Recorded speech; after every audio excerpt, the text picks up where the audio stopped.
Dundadas, hyenas, scuba divers learn from Scuba Steve. What's criminality, y'all? I rock Luther King X. Don't forget the Kennedy doing his Milliman March right here on YouTube. We're building our 2006 pyramids. Dundada, we're in the elevator. Whose elevator? God's elevator. On the way to the top, Dundada. God chose you because he knew he could trust you. God's best kept secret. Life got meaning, so act like it. Life's what you make it. You can't love it. You can't hate it. It's going to be simply what you make it, Dundada. We in here with... Come on, man. This is boy Loaf, huh? We in here with my boy.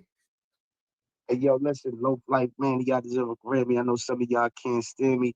You already know, hit the like and see what we cooking up tonight, man. What's happening? What's happening? What's happening? All right, today we got Max B on the list, Dundada. You heard Max B, Biggaveli, Dundada, the Silver Surfer, Dundada, Terrorist, Dundada. He sends Terror Squad members proof he was solid, Dundada. He said, y'all want to stop playing with his name. He did 15, 18 years independent, to the door, Dundada. Gave the fucking 75 years back, 65 years back, or how many years he gave back. He said, stop playing with him, Dundada. He said, Pooh Sims, Dundada. He just mad, Dundada. That nigga's in his feelings, Dundada. So he's pulling out all these narrators, Dundada, to try to get him wrong, Dundada. You heard? A lot of people claim that because of the wax situation, the whack 100 situation came out and shit like that. A lot of people saying that whack 100, Dundada, he can't solidify anything that got going on with Mr. Max B or whatever the case may be, Dundada, because he's not actually from here, Dundada. And they trying to say that Mr. Whack 100, he's informing his damn self, Dundada. So he better stop sticking his nose, Dundada, and East Coast business, Dundada. But some people saying, yo, what Whack saying, Dundada, is 100% true, Dundada. And Whack ain't got no reason to lie. So right now, Dundada, we ain't here, Dundada. Like we said, Dundada, real OG, Dundada.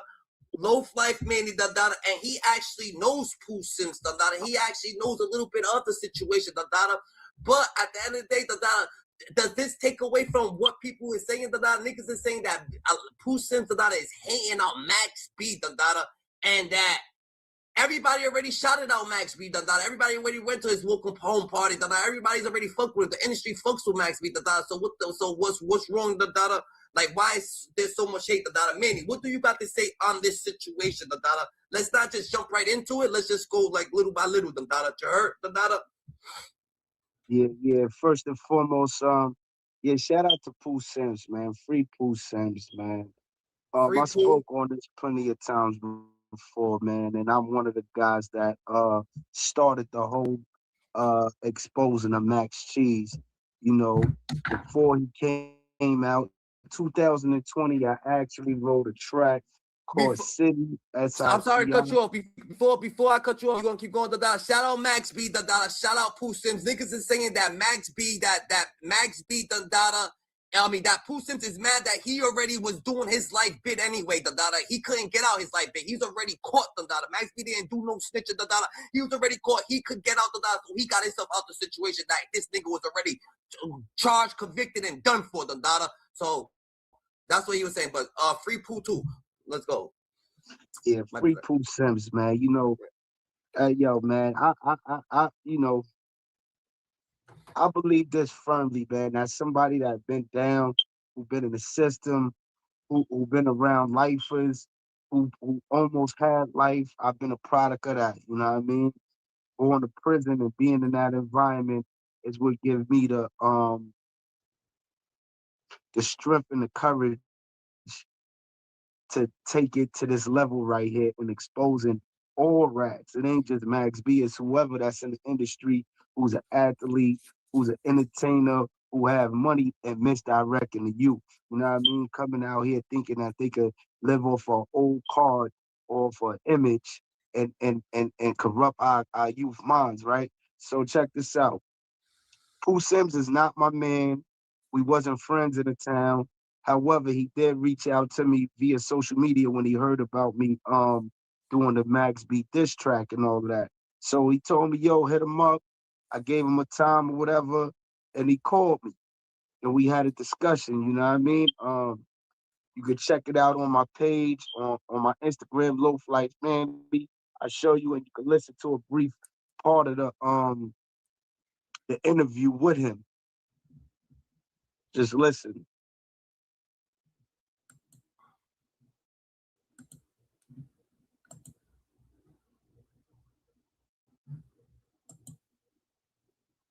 So what you saying that Pooh Sims? That's the reason why I said something.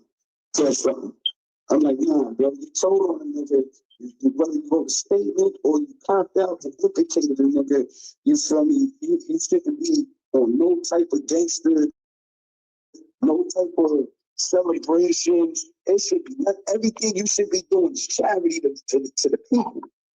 You know what I mean? Like it should be a different word. It should be a whole different message given. That was my energy towards it. It's like, nah, nigga, I don't want no harm done to that nigga. I don't want nobody trying to do nothing to him. But as a grown man, I'm 43, bro.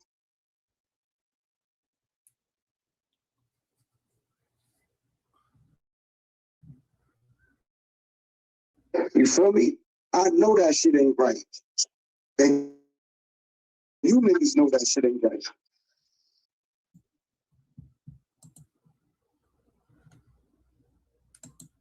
Yeah, I'll put it up. Only one, like I said, I gave it to the so you know, because I go, that's the only one I can see that one.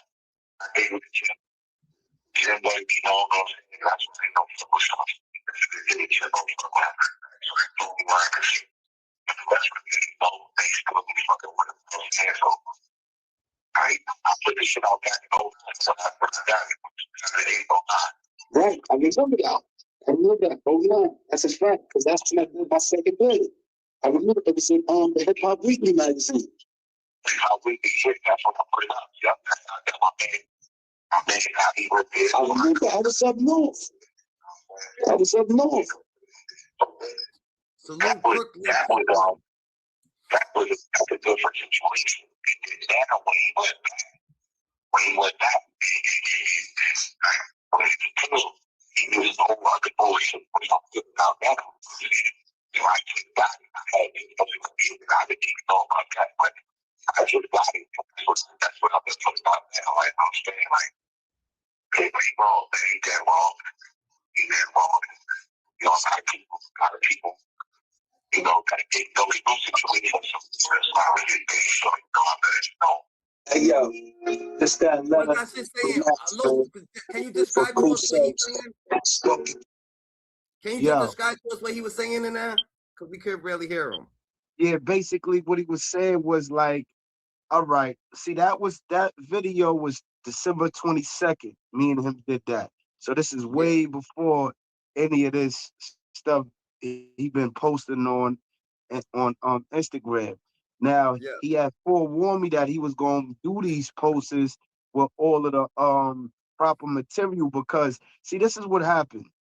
Basically, back in 2009, Pooh Sims had exposed Max B. He exposed him back in 2009. But what happened was because Max B did the right thing and went to trial and blew and got the 75 years, it was kind of overlooked. But Pooh Sims been telling people that he did bad because Pooh Sims wasn't the one that actually put it in Hip Hop Weekly. It was Freaky Zeke who did it, who exposed it, right? So you saying even when he was going to try to die, this story, this was he told this story already to die when he was going to try the first time. He was going against this. Right, because Max B had gave up the girl. Max B gave up the girl. So that's why Pooh was saying that he told at that time. You know, they never had her. The girl ain't the one that gave up Max B first. Nah, the girl gave up everybody. The girl gave up everybody, but Max B gave up where the girl lived and worked. You heard? Well, she was already in jail, though. Why would that matter? No, she was not in jail. She was not in jail. She was free. She wasn't in jail. If she was in jail, it wouldn't have mattered. She was free. That's how they got her, because of Max B. So what I'm trying to explain to you. All right, wait. So why they going? So why they in jail? They cellmates? Well, yeah, they were cellmates, but you gotta understand, they were cellmates because Max B was doing the right thing at that time. Pooh Sims is, you gotta think about it. Just think of yourself as a convict that's in prison and on your way to trial, but you with your co-defendant.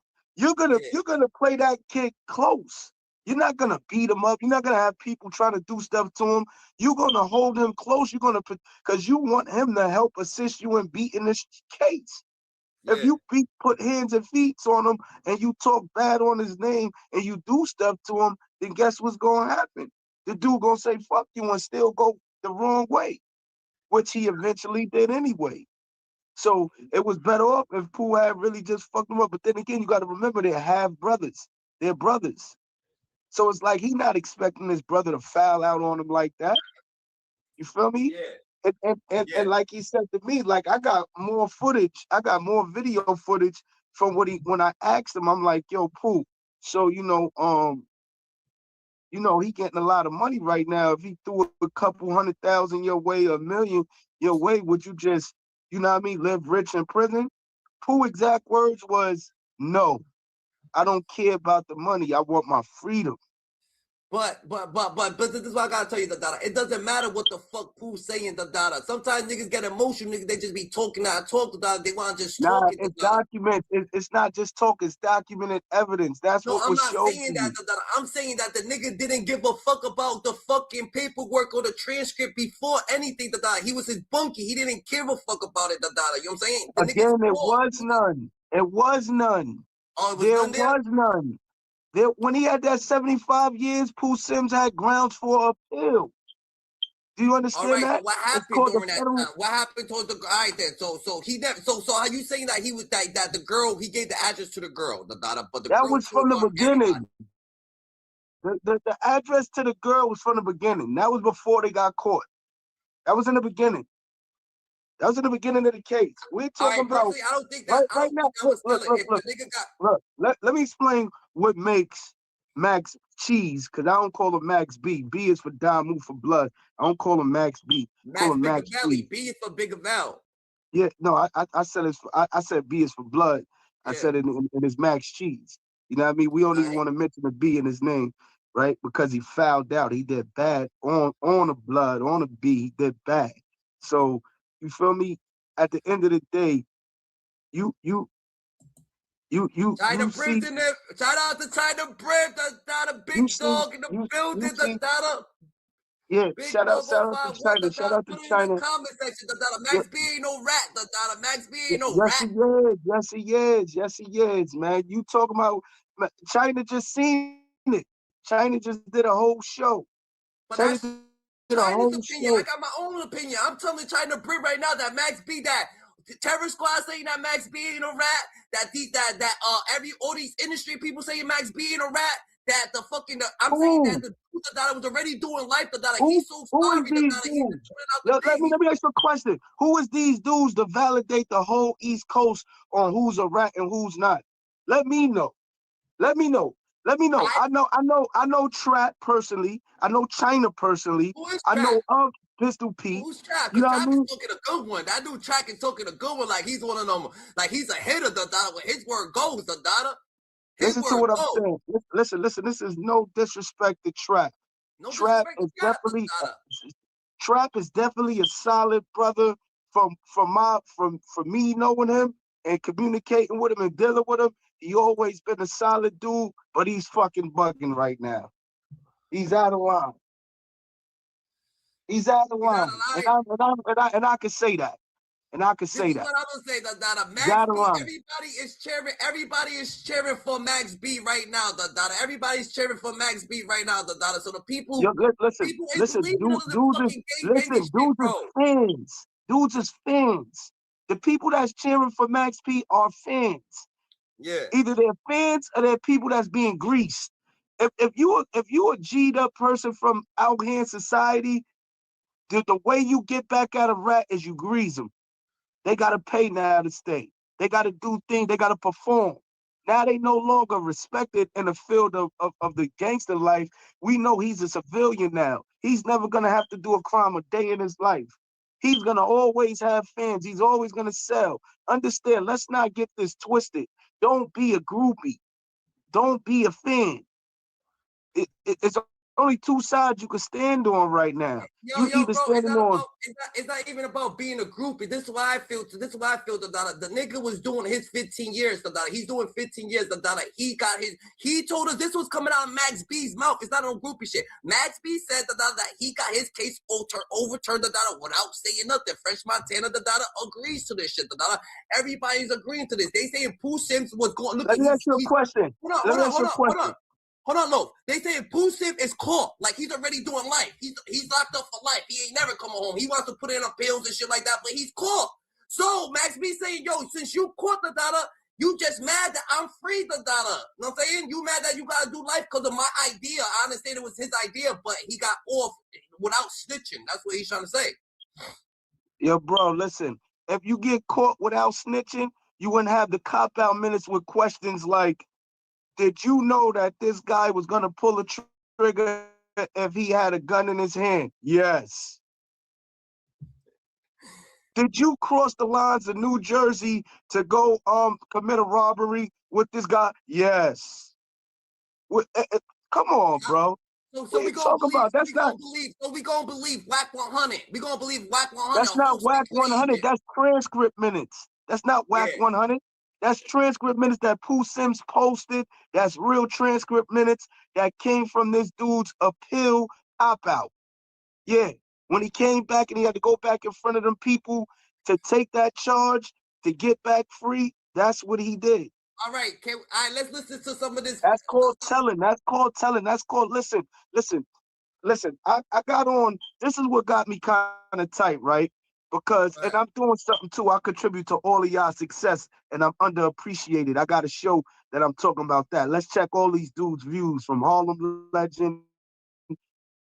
Only one is Hassan Campbell. He ain't really deal with me, but I got another show about the drop. Zip with the drip. Harlem Legend, China, Batty Bills and Poe. Everybody out there, Monster Mo. Everybody know Pimp. Whoever did content on me, they went over 10,000 in brackets. So I'm a great person for content, and I'm underappreciated in this field. But check this out. I started this Max B thing, and I wasn't called up on that show with Whack 100, right? And you know the reasons why. I came at Whack 102 last year. A lot of y'all out here, y'all frauds.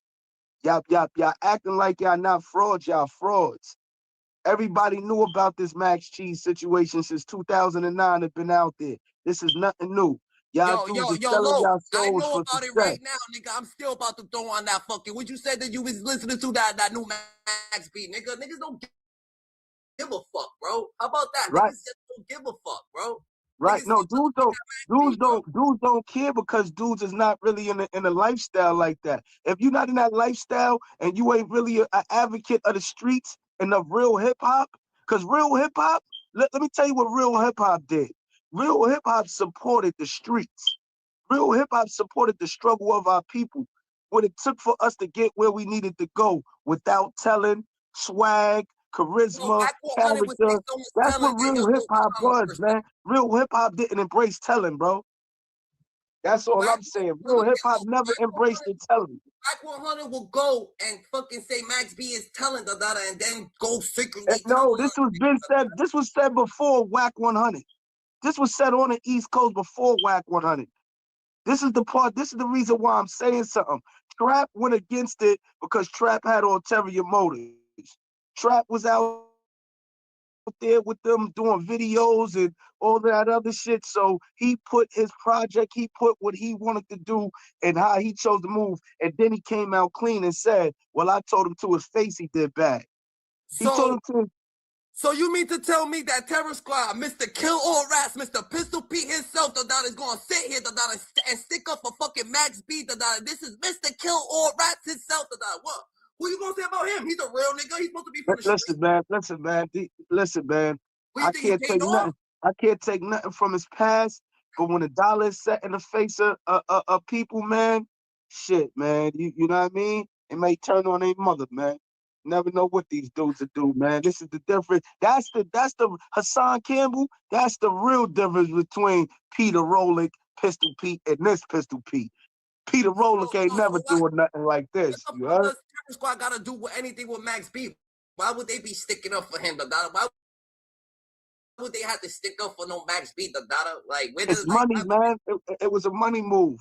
It was a money move, man. It was a money move. To me, it was a money move. I'm a prisoner. I've been down. I've been around. It was a money move. And like I said, man, this ain't no disrespect, but I can speak my mind and I know the truth. I've been around for real. And Bro, nobody Max put B's no out fear. here No fear selling in out my heart. shows. Max B's No out here fear. selling out FMB. shows. I know the vibes, nigga, on the nine. And this shit was so real that Jim Jones would be over here trying to bracket it. Why Jim Jones ain't speak on it? What Jim Jones so scared of? Jim Jones Did you just hear in the video what he said? Did you hear what he said? Jimmy been knew. He said Jimmy the only one that been on his side. That's what Pooh Sim said in that video to me just now, in that audio. Jim Jones been knew. Mason Kim chose the other side. Listen, what we dealing with right now is the real versus the fake. So you mean to tell me that French Jim move Jones gotta versus be sellouts. extra because Max B got him shook, so Jim Jones gotta be extra pussy, you know what I'm saying? Because at the end of the day, he's not speaking on Max B. If Max B's supposed to be soft, who the fuck is Jim Jones then? No. See, unlike me, them dudes is from the same neighborhood. They around, they got They're money. not from the same neighborhood. Listen, Jim let me Jones speak. Let me speak. Jim Jones and Max B, they're from the same neighborhood, Harlem I'm speaking of. Not the same area, they're from the same neighborhood, right? Where they know the same people. And a lot of people, see, everybody is talking about why Jim Jones ain't coming up saying nothing, why Jim Jones ain't attacking him. A lot of people would die over this. Understand that. This is not a game. This is like we could get up here and talk about this to each other in the streets of Harlem. A lot of people would die. So Jim Jones is not going to entertain something that's going to put many people's lives in jeopardy and not his own. Same way Max B is not going to do that, which is So a good Max B thing. still living like that. Max B, y'all saying Max B the thing, but No, he got some real niggas listen. on the side of him. How the fuck are No, you a rap with some real niggas on the side of you? That's all these dudes is doing it. That's the new wave that I'm not with. Why you think I'm where I'm at right now? Because I'm against that. So they don't want to be around me. Nah, Because you when I gotta go get chill with around these you dudes, better go chill with a rat, nigga. You better go chill with a rat, Dada. You about to fall off, nigga. You ain't chilling with no rats. You better go chill with a rat, nigga. You better listen, go man, pull up a listen, rat, nigga. listen. I ain't pulling up. Look, Nigga, you this feel what I'm dude saying? ain't easy. You gotta pull up with a rat, nigga. You gotta pull up with a rat, nigga. You gotta pull up. Out. You pull up to me, nigga. Make sure you got a rat with you, nigga. Make sure you got a rat with you. You heard? I gotta find. Yo, listen, yo, I rock. That mean you gotta find you a rat. Which rat you gonna find? Which rat you want? I got Terrence Gangsta Williams. I already got a rat, nigga. Oh, you got Terrence? Yo, see, I'm trying to be choosy over here. I don't know which one to pick. I don't know if who should I pick? I got the biggest rat. You know what I'm saying? Yo, listen, they got 6ix9ine over here. They got Max Cheese over here. Bro, they got. I'm a podcaster, so I'm a law-abiding citizen, so I don't mind what's saying. But I was only joking. I'm only joking, I'm only playing, real actuality, what Max B, if Max B have snitched, like I just don't understand how like Pooh Simp's already doing life, so Max B. You're not listening. It's simple. It's simple to understand. It's simple to understand. When you come back on a reversal, right? They don't give all your time back unless you take a plea, right? You have to cop out. If not, they will come back and say, all right, we're going to give you time served, but you got to do this. In order to get time served, this is what you got to cop out to, right? He didn't get a full reversal where they found, things in his case that could have gave him a mistrial and brought him back around and got him free. He didn't get that. What he got was a plea deal. And we're getting a plea deal, which is a cop-out. You either getting an Alfred's plea or a cooperation plea. The cooperation plea is when you implicating your co-defendants. That's the cooperation plea. That's what Max B did. He implicated his co-defendant, who was Pooh Sims, which All his right, real name is in there. let's hear a little bit what Whack 100 got to say. What Whack 100 was indicating that we could. You know what I'm saying? Let's hear what he said. Down the YouTube highway to the East Coast. You know what I mean? We got Harlem Legend. We got the legendary Hassan Campbell. We got my man 050 China. You know, at the end of the day, y'all know, you know, I don't discriminate. I don't give a fuck California, New York, Cincinnati, Tennessee. If it's wrong, it's wrong. And we really had a dude, right, that was playing on our top now, as if we were going to be able to get the particular paperwork. After All right, so this is why I feel a little bit too, you gotta watch it with a West Coast nigga, because West Coast nigga, Max B is like doing shows, like he's about to bring New York back, New York ain't looking too good, on the map, so you gotta watch a West Coast nigga who's talking, to take niggas' music, and try to fuck up our music, so they music could spurge. He got Blueface. Who's better, Blueface or Max B right now, Like, who's better, So he's gonna come at Max B because Max B's better than Blueface right now. Fabio Foreign. I'm going with Fabio Foreign, man. I'm going with Fabio Foreign, man. I'm going with the underdog, Fabio Foreign. Fabio Foreign is a clown. He's 40. You understand that Fabio Foreign is like 43. That nigga looking stupid right now. I'm going with Fabio Foreign. I'm 43. I'm going with Fabio Foreign. Nah, but I think, but you're not moving like Fabio, nigga. You ain't no addict, nigga. You ain't coming out of here saying, "Oh yeah, I'm an addict." I'm this. Listen, addict or not, he got a classic album for New York. He was raining, and he putting belt to ass right now. The rat trap is the hardest thing out right now. I don't care what dudes is promoting. I don't care what anybody else is saying. Rat Trap is the hardest thing out right now. Shout out to Fabio Foreman. Come get with me. I'm sending you. Fabio's a real loser.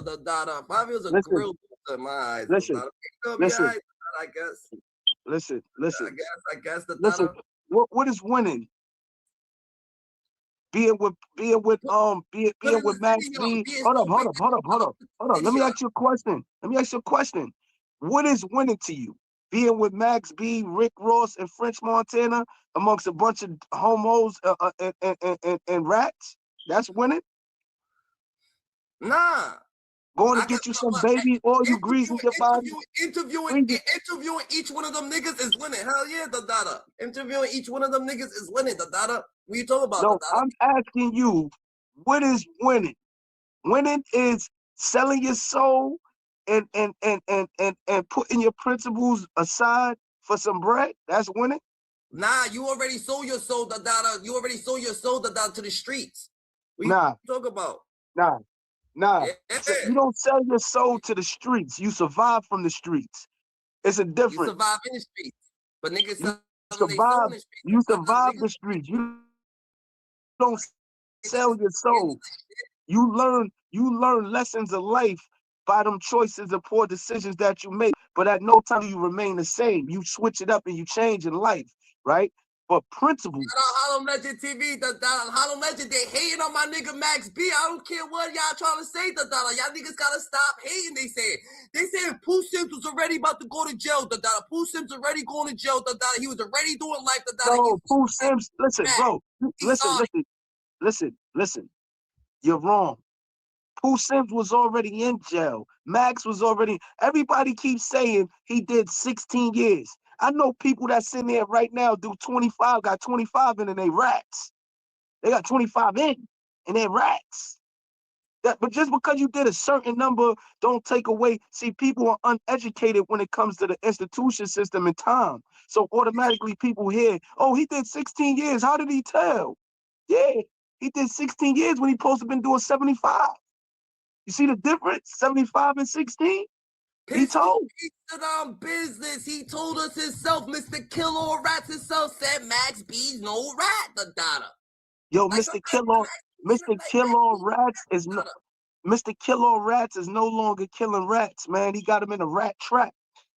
Fresh Montana's the trillionaire. Fresh Montana paid for that nigga to come out, nigga. He ain't listen. Shout out to Fabio Foreman, man. Rat trap, man. Shout out to Fabio Foreman, man. Well, shout out to Fabio. Fabio's looking for some fame. Fabio, you over here mentioning Max B, bro. You been out here, da. What the fuck you gotta mention Max B for to get some fucking clout, da? Like we got Well, coming over here to the New York, da, trying to he tell said, us yo, he said, you see me in that picture that was to promote my song, huh? Yeah, that's what I'm talking about. Get around the rat just to promote yourself and kick him to the curb, man. That was the rat trap, man. Like I said, da, you gotta get yourself a couple rats, da. You gotta get yourself a couple rats, OG Manny, da. Make sure you get yourself a couple rats so you can come out. Listen. You ain't gonna make it, da. Listen, Ain't I gonna thought make about it. I thought about it, man. I thought about it. I just can't do it, man. I just can't do it. Yo, you need me to hand you one? You need me to hand you one? NBA young boy, holla at me. Little baby, holla at me. You see who followed up after I did the Rat song? Because you know I did the track for him. So once I did the Rat song against Max Cheese, then you got your boy, he come out with Rat Trap, Fabio Foreign. Now Little Baby got the Rat diss song against Young Thug. It's getting lit, man. I started the fuck all rats movement, man. It's safe to say I started the that. rats is winning. So y'all gonna keep saying fuck all rats, nigga, while the rats keep winning, while niggas gonna be looking listen. One thing I ain't gonna do is I ain't gonna force claim. Pistol Pete force claiming. He's saying kill all rats and he hanging out with them. Nah, man. Fuck all rats though. How is he false claiming Pistol P's not one of them? What you saying? You trying to come at his street credibility? Pistol Pete said he K.A.R. He said he kill all rats. He ate that slogan, nigga. That's his past. That ain't what he's doing now. If you say that's what he's doing now. That shit was made out of his mindset, the data. That came out of what he was drilling to people, the data. And now he said Max B ain't a rat, the data. Mr. Killer Rats himself. So you trying to say that money is buying the industry? Niggas could just pay for fucking certain narratives, nigga, certain promotions. The data is not going to be the data. So what's going to happen with Max B after this? The data. Max Cheese, bro. Listen, Max Cheese is with a society right now. He's with a brotherhood. He just had his initiation on Rick Ross' birthday. That's what they was wearing, that all white. I got video footage with him flinging his hair back like a girl. Like, you know, they just getting greased up over there. They having fun over there, man. Everything over there, Diddy got them set up good, man. They having Diddy parties over there. Yeah, the data. That's how niggas is feeling the data. Yo, shout out to Harlem Legend for fucking, you know what I'm saying, in the comment section. Shout out to Jennifer for leaving it in the comment section. Real nigga. Got some real niggas. You heard? Fucking, I bet the data. Let's get back to what Wack can say a little bit. Like I said, I wanted to just make sure that y'all understand that Wack 100 now, let me trying to tarnish everything on the East Coast of data. So we got a little bit of fucking hype over here, the data. He's gonna try to take it down, the data. Now look, let me say something else, right? And this is being real with y'all, right? We gotta learn and not, because a lot of people did this with the Biggie and Tupac beef. You know what I mean? They allowed it to become an East Coast, West Coast beef. And it wasn't supposed to spoil over like that. No matter how many times Tupac shouted out, this is not worse East versus, it's not, this is not about East versus West. It's about niggas and bitches, power and money, riders and punks, right? So he told y'all multiple times it wasn't an East or West thing, but still people made it an East-West thing. That's the hate that's in, and the jealousy that's in each coast's heart. But when you dealing with money, when you dealing with being real, you understand you're international. I might be on the East Coast today and I might be on the West Coast tomorrow. I might be down south on Friday.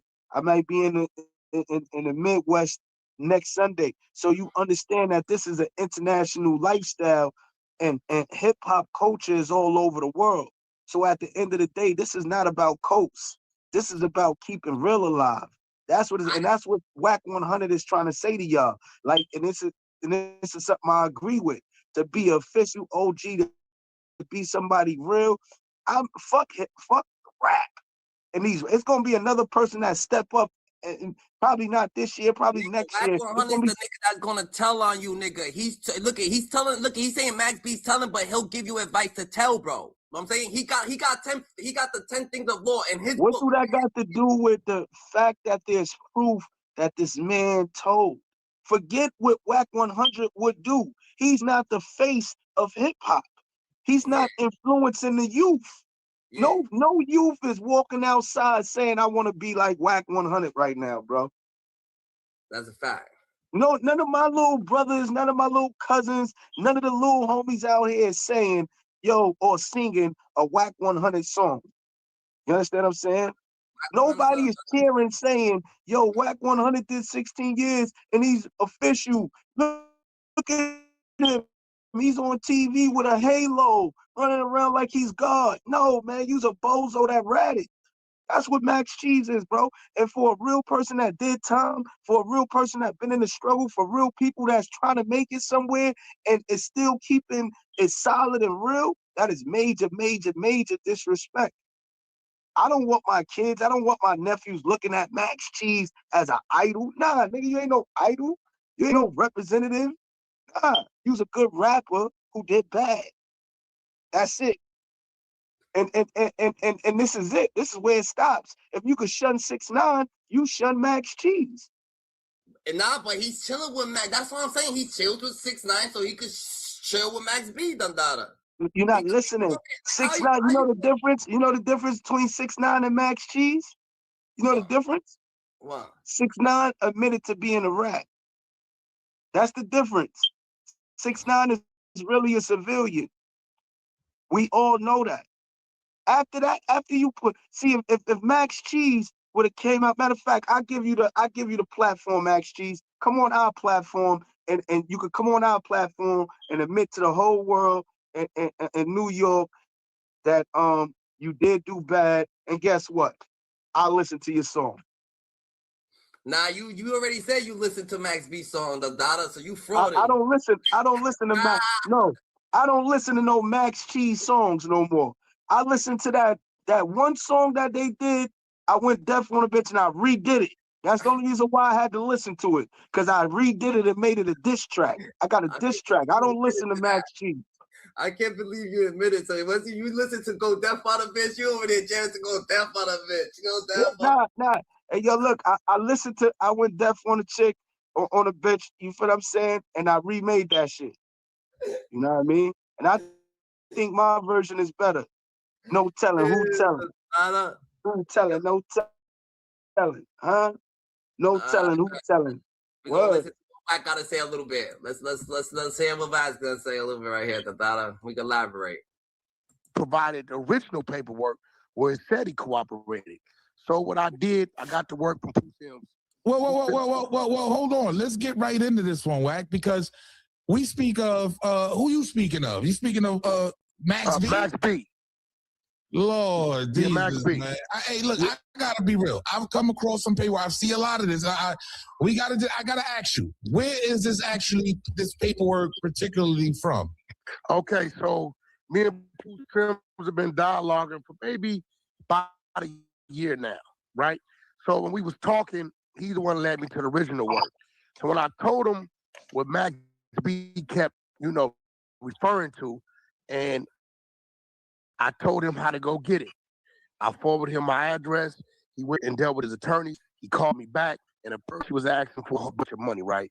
And he's been gone a while. He don't know how this shit work. So after a while, he said, "Wax, send me an email. If you go to the 100 Show IG, you will see where I posted the incoming email from Pooh Sims, right? This is straight from Pooh Sims, his legal, because he's trying to go in for the appeal. But what is Lou Sims? You think what is Lou Sims' objective? Why does Lou Sims want everybody to know this shit, Dandada? Like, you know what I'm saying? Is he gonna what's gonna happen with Lou Sims, Dandada? Like, why you over here on Lou Sims? Why you over here on Pooh Sims' side, Dandada? Loaf? Because Pooh Sims is reaching out to dudes who is advocating against Max Cheese, bro. So he's reaching out to people. That's the reason why he's looking for support. He's trying to come home. What he needs is for Max Cheese to write an affidavit and go up there and tell them people he's lying, which he's never gonna get. I don't even know. I feel bad for Pooh, man, because the reality is Max Cheese ain't doing it. So he's trying to get people on his side, which is going to be hard because Pooh Sims ain't a fucking. He's not a celebrity, bro. That's first thing first. Second thing first, Max B, he got fans, not just fans that are just hood niggas, regular fans, that will tell, regular fans that are just chilling. But listen. Most of Max B's fans is girls. All girls, they go to the side, all girls go to the left, you know what I'm saying? They're girls, they're females. So at the end of the day, it's gonna be hard for him to to get niggas on his side, when this is a numbers game, you know what I'm saying? Like, I'm not on nobody's side, bro. I'm not on Pooh Sim's side. I'm on Max B's side. I'm on God's side. The angels in the outfield got me righteous, because I can't go to the fucking altar with you, I can't go to the altar knowing what's your mindset. We don't know what niggas is doing behind, what is they real intentions in this, like, cause this is malice. We can't clean dirt with dirt, So if you clean the dirt with dirt at a grown ass, you say you're 46 years old or you're 40 days, and this is Pooh Sim saying that he just wanted to be known, that he just cleaning dirt with dirt, making way more things. So what is he really trying to do? You just want this nigga to feel bad. The nigga ain't feeling bad. The nigga is still happy. Like, what's the real objective? But you want niggas to know your real story. But we got a nigga, Mr. Kill All Rats, that's saying no, you're lying, Pooh Sim. So it's like you against him against you. This shit's all like it's blowing up. And I understand the truth, what you saying could be the truth, and what Wack 100 could be the truth saying, and what Pooh Sims could be the truth, But some people, some people want to follow a lie. People, listen. Some people, right? They think outside the box. So, like, I could say Pistol Pete, right? He's understanding business. This is what I could give him.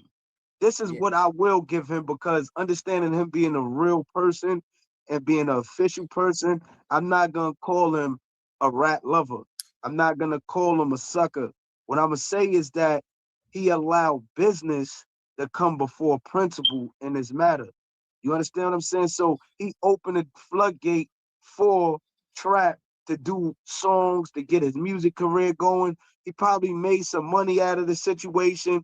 You know, him being in on his podcast, that helped him out financially. So it's money that was put before principle in the matter with Pistol P K.A.R.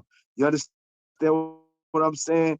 And basically the cover up is just telling Wack 100, yo, mind your business. Like, but what I'm saying, the trap is, how did you get caught up in that? You would have been better off. Like, see, for me, that's why I couldn't be around him, and I had the opportunity. I could have been around Max Cheese when he first came on. My buzzing is Boo City. We was on the phone. I was, like I said, I was going to go to 2 of his shows, and I would have been right with him. But my ego and my pride wouldn't let me do it. It wouldn't let me do it. My principles wouldn't let me do it. So the nigga trap said he did bad, but he still fucks with him. He still sees him. He's still around him. His people still fuck with him. He's still taking pictures with him. So like, all right, just because you say he did bad, okay, he did bad, you still fuck with him. So you say everybody else should fuck with him, bro. You know what I'm saying? That's why I'm saying, and have always stood on the facts. That's the bro. He doing what he gotta do to feed his family and to get where he gotta get. It don't. Only thing that I could tell Trap is that he damaged his armor. He damaged his armor with trying to how can I say it? So if that's allowed, look, if you allow somebody to do it, would know, like if Trap's allowed to do it, Wack 100's allowed to do it, Pistol Pete's allowed to do it, guess what, everybody in the community, they gonna be allowed to do it, Wack 100 sister, hangs with 6ix9ine, 6ix9ine, he's his manager, he gets money with 6ix9ine, nigga, he chills with him, have breakfast with him, so he's gonna chill with Max B too, so I don't know why he's trying to act like, oh, rah, Max B's a rat. I just told you the difference. I told you the difference. He's gonna have the a dinner difference party. Is Max Cheese has not admitted to doing bad. 6ix9ine did. That is the difference. Being a man, taking accountability. Cause Max B don't. That Max is the B difference. Don't feel like 6ix9ine is 6ix9ine is a civilian. He's a civilian now. He's not committing crimes. He's not doing it. He's gonna tell. We know that.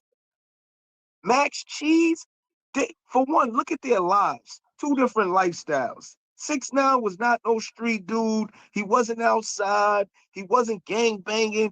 He was a mascot. He was the face of something that he had knew nothing I about. bet. So we on the Pooh Sim side. We on Pooh Sim side right now. Boom. I bet. Fuck Max B. This is that. Max B come to chill on the side of you with French Montana, nigga. You gonna say fuck him, da da, or you gonna chill with him, da da, or you gonna want to get in his personal life. You gonna be like, yo, fuck you, da da da, or you gonna be like, yo, let me get an interview with you, Max. Da da da da. Did you just hear what I said? Yo, I-Rock, did you just hear what I said?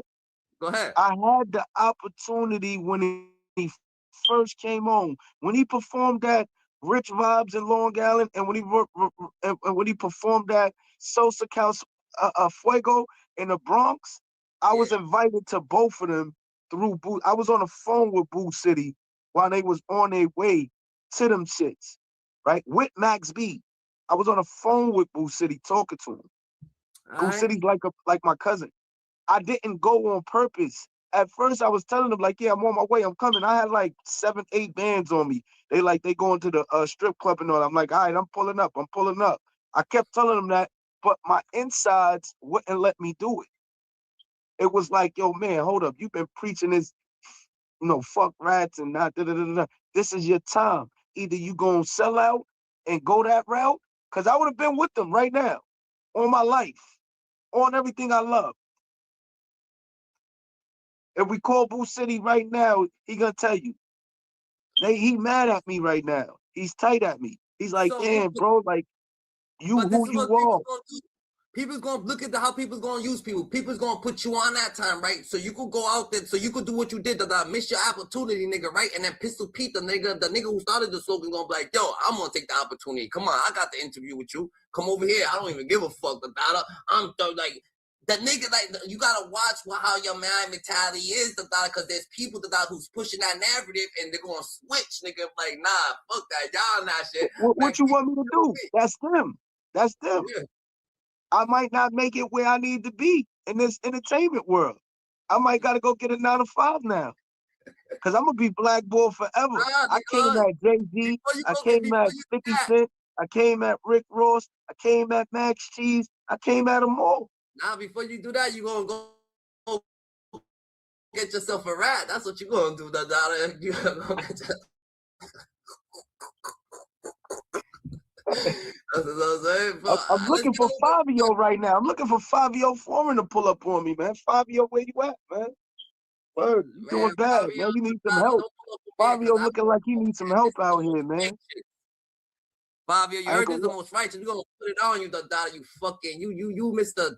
30-year-old turned into a fucking gang member, you was on a porch. Niggas told us you was on a porch your whole motherfucking life, nigga. You are like Bobby and them niggas said you was on a porch your whole life, nigga. You was hold up. How they say the only thing he was known for was for beefing with the chicks. They said you used to run to the store. He said we used to send him to the store till he was like 25.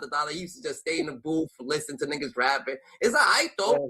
But you gotta be the only thing is you gotta tell people the truth about it. So I want to know how I'm gonna be a 5-year-old foreign. So for me to know how I'm gonna be a 5-year foreign, I gotta go in the booth, nigga, and go be a store runner, nigga. I gotta go be a store runner. I gotta go sit there, you know what I'm saying? Go do mad shit, beef with a couple shorties, beef with shorties. I want to know to be a 5-year-old foreign. So before you gotta smash all the leftover. You gotta smash all the leftover females. I need to strap all the leftover females, you know what I'm saying? I need to, you know what I'm saying? I need to fucking be the store runner. I need to, you know what I'm saying? I need to wash the rags, the gang member rags. I need to go wash them at the laundromat. Niggas give him the fucking rag. He's a flag washer, nigga. Hey, yo, they told me that, yo, you see the documentary with my boy P. Gutter. Shout out to P. Gutter, man. G-Stone. You heard? P. Gutter got the little kids on the block, and the little kids was like, man, fuck 5-year-old foreign. They like 5, 6 years old. Nah, Fabio, man. We know real knows real when it's in tune, Dada. But let's get back to what Wack was saying, Dada. Let's get back to what Wack. He's giving some he's saying he's talking paperwork. Hit the like button, hit the appreciation button, man. I wouldn't like I can't say that this is a lie. That's why I can't say. I can't say this is a lie, you know what I'm saying? Because Harlem Legend, you know what I'm saying? We got Hassan's, we got China Brand, you got Wack 100, they all, you know what I'm saying? elaborating on the same thing, and they actually is showing paperwork, so we can't take it, you know what I'm saying? We can't take it like it's a joke. Max B did probably do wrong by all the laughing, all the kidding, all the dialogue, and the devil's advocate, and all this shit that's going on, this just making sense that in reality, this is actually what's going on, You know what I'm saying? But this is part of the streets if you're in the streets, so it ain't nothing new, You know what I'm saying? We seen worse, we seen Alpo kill Rich, you know what I'm saying? Let's go. Because of what Max B did to get his 75 down to 20, his appeal is over with. If he was to step back in the court, they're hanging because Max B put it all on him. The guns, the intent, as well as who pulled the trigger. Max B whole plea agreement to get from 75 to 20 was based upon him saying, this is in fact my stepbrother. This was a plan prior to. He's the one that went. I was stuck in New York, and his intentions, if the other people showed any form of resistance, was to shoot to kill, and that's in fact what he did, and he confirmed that. Not only that, the ugliest part about this, which I know y'all haven't seen it, is when the judge asked him after he took the stand. Damn, nigga, they saying that this nigga pointed out the situation, nigga, and said that he's the nigga that bang, bang, chicken wing the pistol, it was him. That nigga super told. He said he did it. He did it. He the one who pulled the trigger, Poppy. That's the one who did it, Master. How the fuck you know who did it? You wasn't there, Max. You dangerous, nigga. You a dangerous one, You a dangerous. You the biggest, huh? That's crazy. You wasn't there. You go like in real actuality, you wasn't there, bro. So for you to say that, that's crazy. Where? Yo, he said yes. What do you want me to do with this paperwork? Do you want me to forward it to your attorney? That nigga said no. Burn it. Burn it. And then the court stenographer and the system. Would the court listen? Is that real? They just playing the data? No, seriously, that's what happened. What to do with your paperwork when they just fucking around the data? Yo, they got the audio. They got the whole clip. They got the whole clip, bro. That was real. He said, burn it. I don't care. Burn it. That shit hit different. The data. Yo, no way, GG. This free cheese, man. Free cheese. This is free cheese. Free cheese Wednesday, man. Damn, the data, wait. I went deaf on them hoes. The data. Stop acting like loaf. I don't want to hear it. Stop acting like you don't wake up, nigga. Listen to the Max. I went deaf on he went deaf on a judge. We know he ain't gonna. I could tell you a few things he didn't go deaf on. He ain't go deaf on the police. He ain't go deaf on a detective. He ain't go deaf on a DA. He ain't go deaf on a judge. And he definitely ain't go deaf on Pooh Sims, man. He went deaf on the fish, though, right? Yeah, that part. That nigga Pooh Sims down. Bet you ain't hearing nothing Pooh Sims got to say. Right about that. Where he was full of ears and eyes and mouth. He ate a bad mouth, man. Yeah, that's fucking crazy, Dada. Yo, shout out to we're not the one that's fucking, we're not the one that, you know what I'm saying, like giving out this news on Dada. We just here to Dada to, you know what I'm saying, break it down to Dada. This shit's on some, this whack 100 to Dada. The paperwork is there though. So don't like the paperwork. See, y'all misheard what he was saying anyway. He didn't say I went deaf on a bitch. He said I went deaf, I'm a snitch. Tell me what niggas hate to do, though.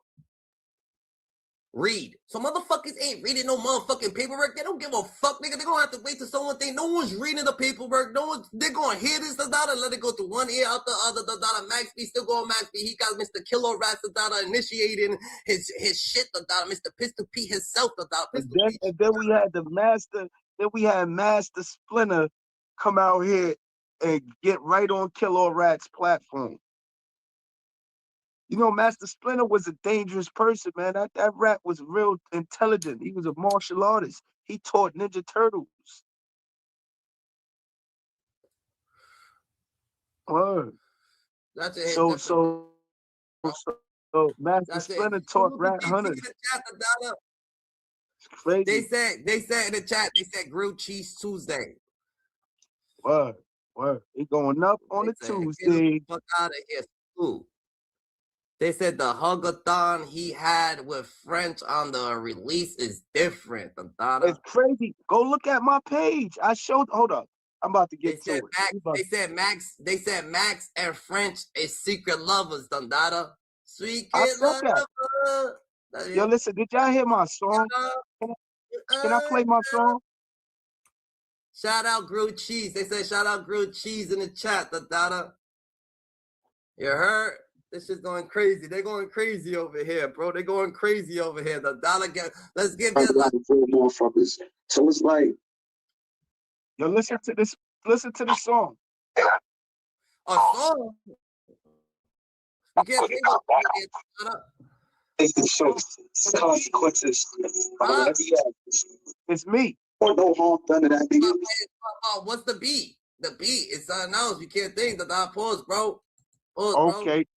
All right. Yeah. Not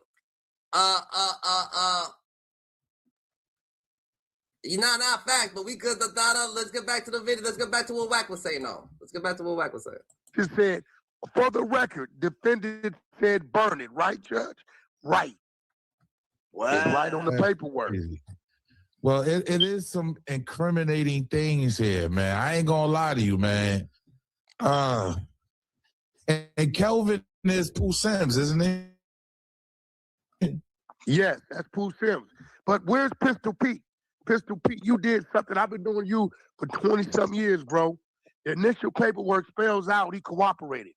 You got up there and said it was a pleasure and this, that, and the other. The other co-host said this dude is not on the stand mentioning the actions of others in other people's name. Nothing means nothing. This dude actually said, Max B said, if you ain't gonna have nothing with Biggaveli on the stand mentioning nobody's name, sitting up there with the bozo glasses, looking like a bozo. But guess what? Looking like a whole bozo. This paperwork looking like a stuffed Mighty Mouse. All that out, word for word. I'm gonna be real. Let me make this shit clear. Go ahead. This dude's different. The data. He's pointing niggas out. The data. He's actually saying that certain people. He said that Pooh Sims the data did certain things. He said that he acted alone. He said yes. He said that he didn't tell him to go initiate a murder. He said he only told him about the money. So you want to charge him with anything, charge him with robbery. Don't charge him with no M. That was all Pooh Sims. So that's kind of different, bro. Shit went out with the data. You know what I'm saying? Homie got taken out, bro. When homie got taken out, bro, he said, bro, I told you not to do that, but you put him on the lick, bro. You know what type of person he is, nigga. You know a nigga flinch, he gonna hit, nigga. You shoot first, you ask questions last anyway, the data. So in real reality, the data, it's looking a little spooky, the data. But Max, the data, I guess in reality, the data, you're a musician, you know what I'm saying? You're doing your thing, the data. I can't say nothing about it. I'm a law-abiding citizen, you know what I'm saying? But in reality, the data, you did bad. You put in the finger, you sent him somewhere, the data, that you knew that it might end up like that. It ended up like that. And it could have ended up like that 100 times before it went out good. When you send someone, you know it's going to go out of 10%, the dollar, you know 6% the dollar is going to be bad. You only got 4% to actually be actually the dollar. You know that 7% is going to be bad, nigga. It's a bad thing. You're doing something. Out of 10%, only 1% is good. You had to get that shit thing. The dollar, it's not gonna work, GG. So shit here's a little different, bro. I ain't gonna lie. All I'm saying is I understand Wack 100 philosophy and mind state as a real person, as an OG, man. I'm the type that I don't care if it's in Louisiana. I don't care if it's in Houston. If a dude did bad, we supposed to make that worldwide. This person is bad. He ain't no good. So he can't come to no other state and do nothing because we don't support rats. We don't support people that send people to jail for the rest of their life, man. That shit is out of line, man. Now, don't get me wrong. Civilians could tell all day. If he was a regular old woman or somebody that worked every day, he wasn't that so-called street dude from 140th who did 10 years, because he did 10 years prior to that. So it's like you upholding this code, you living and walking and talking like you a thug or like a hustler or like a gangster, and then you told, nah, G, we ain't jacking that. Nah, man, that ain't real. I don't care what you got coming to you. You feel me? We can't stop your blessings because you a hell of an artist, right? But just think about it. You got somebody in there about the rock. You took his chances of coming home, his chances of being free away from him. That's not real at all. That's nothing to be glorifying.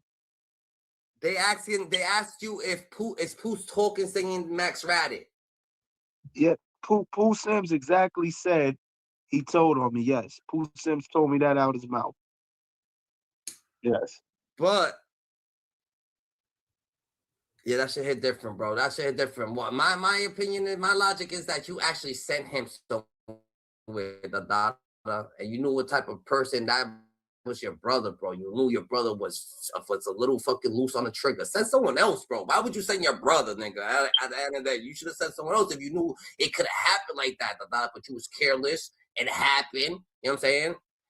And it's not even just sending. I'm against him sending anybody. You feel me? I'm not saying send somebody else. I'm saying you do the crime, you do the time. You in a conspiracy, you go down with everybody, you get the same time they got. Look, like I said in the rhyme, I said 3 of them did the crime, 2 was free, 1 still in jail. It ain't hard to tell who was real. You know what I mean? It ain't hard to tell, man. Well, there is an interview with Pooh. We're finding it right now. The dot up. Let me get I'm gonna give you an interview with Pooh on the phone. We gonna get you thing right now though. Any type of evidence, anything near Harlem that he gave all the statements. It's there. And let me make this clear. This is not an attack on New York. This is an exposing of one individual who's manipulating the streets of New York, who's reaping the benefits off others, French Montana and other motherfuckers, the citizens, the streets, right? While it's other people who did it the right way. Well, let me read a little bit of this, Wack. Let me read a little bit so we can get a better understanding, right? So he said, the question is, all right, and was it your understanding that Kelvin, which is Pooh Sims, right, was going to have a handgun with him when he went over to New Jersey along with Gina Conway to try to steal these men's money? He said yes. That's keep reading. No, keep reading. Yeah, and now you are... Another question. I bet. So before we go on, we're gonna go on with the paperwork and all the data. Since someone asked for Pooh Sims the data, phone call the data, we gonna give it to them because we give what people ask for the data. So we have Pooh Sims the data, calling the data right now, the data, Mr. Pooh Sims himself. And we can hear from him. So we don't have to, we should be speculating so much. So this from Pooh Sims himself. Good friend of mine, know him for a long time, always been a good dude. You know what I'm saying? Pooh was good. Hey, what's up, Doc? What's going on, man? Definitely appreciate you hollering at me.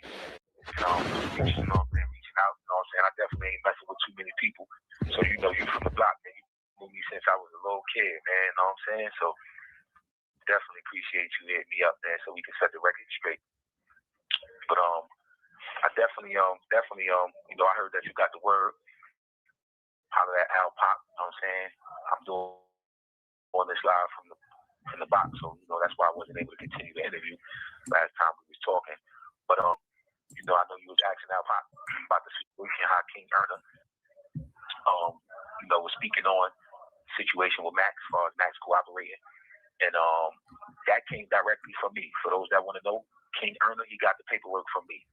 I hollered at King Erna, like I said, courtesy of my man Hardy from 139th. My other guy, K.A.R. So Frosty. Appreciate them linking me up with him. They linked me up with King Erna. I hollered at King Erna, sent him the paperwork. So the paperwork came directly from me, straight to King Erna. Those are my trial transcripts that he got. He got the whole actual transcripts that came from the court.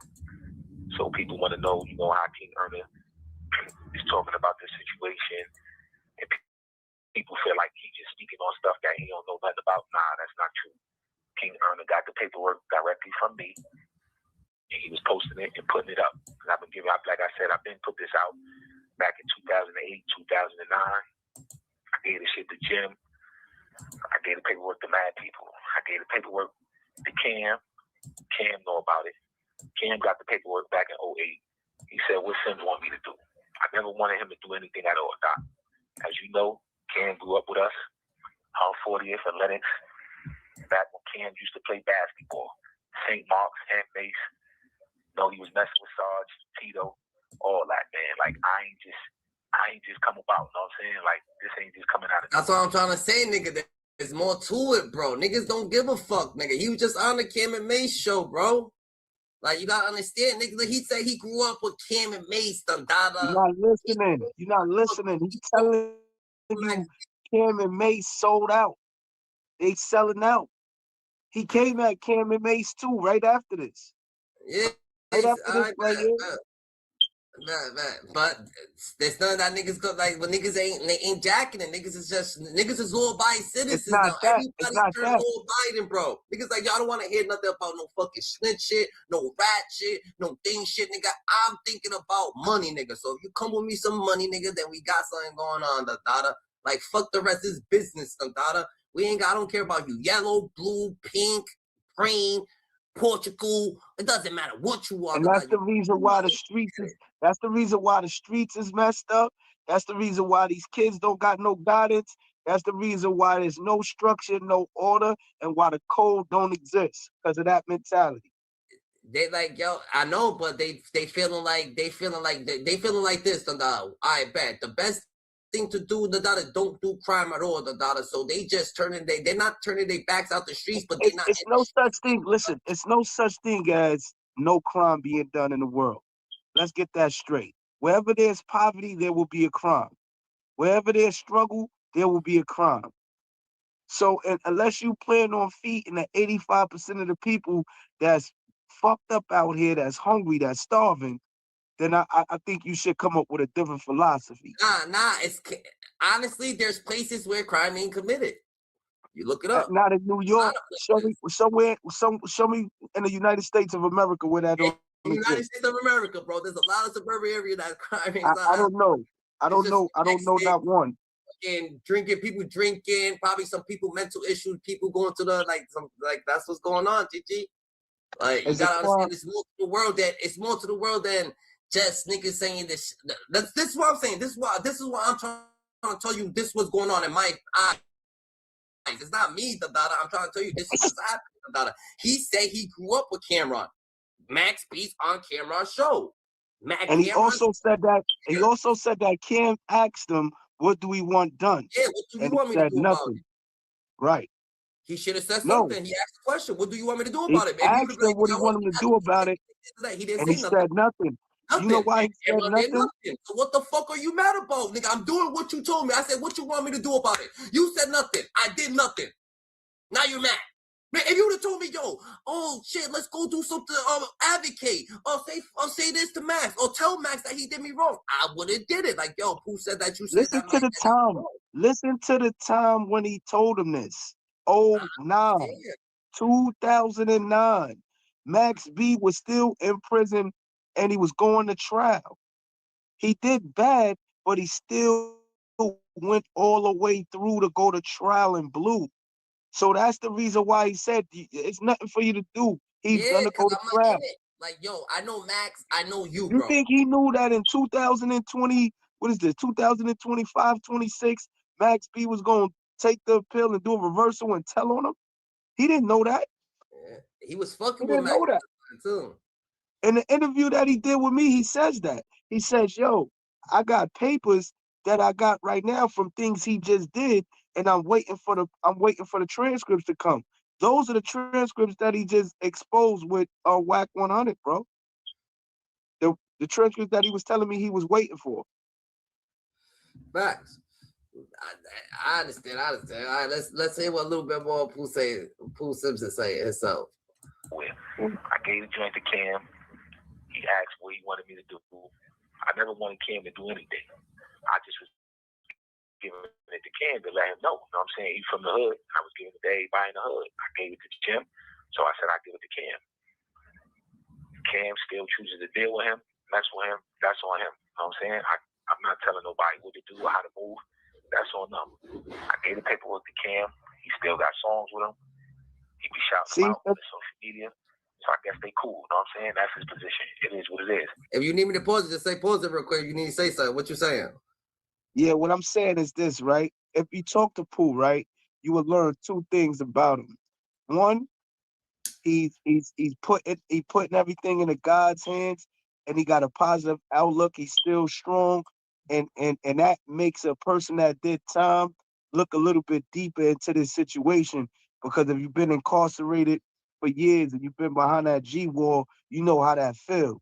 So when you talk to this brother, you're gonna get that feeling like, damn, you know, it's gonna take you back to that dark place when you being incarcerated. And that's what happened to me when I talked to him. I'm like, damn, I really pain. Like, yo, man, he don't know me from a hole in the wall. And he said some things to me that was like, yo, this brother's very real. He's like, yo, everybody got their freedom. He's talking about money. I don't care about no money. I want my freedom. He just killed every opportunity that this brother have to get free. He killed them. He can't get an appeal because this man took a stand and said he did it. Do you understand those allegations right there? When your co-defendant is saying you pulled the trigger, you killed the person, that means that he don't have a shot at coming home. What was his He charge? can't come home. What was his charge? His charge was murder. All right, so his charge was all right then. So he was charged with murder, he was gonna get a pill, and Max B wasn't gonna get a pill either, So Max B told on That's him. not true. They both had grounds of appeal. They both blew trial. When you blow trial, it's something called the habeas corpus. The habeas corpus is when you find new material that you can give to the federal courts to bring you back down to go before a judge to be retrialed. If they find that new evidence that you have is deemed credible. And they offered Max 15 years. So Max V did 15 years on that and then told. And they offered the nigga 15 years from the jump. He could have just grabbed that deal with the 15 and just been out. No, but he would have had to cop out against them. That's why he didn't originally take it. He would have had to do what he just did. He would have had to do that back then. Right. He would have had to implicate something. Right. So he back did then. He did time with him, and then he did it. Right. That's what I'm saying. Right. Yeah, he did some time with him, and then he did. He felt him guilty, did time on him, whatever the case. So what I take out of it was that this was an executed plan.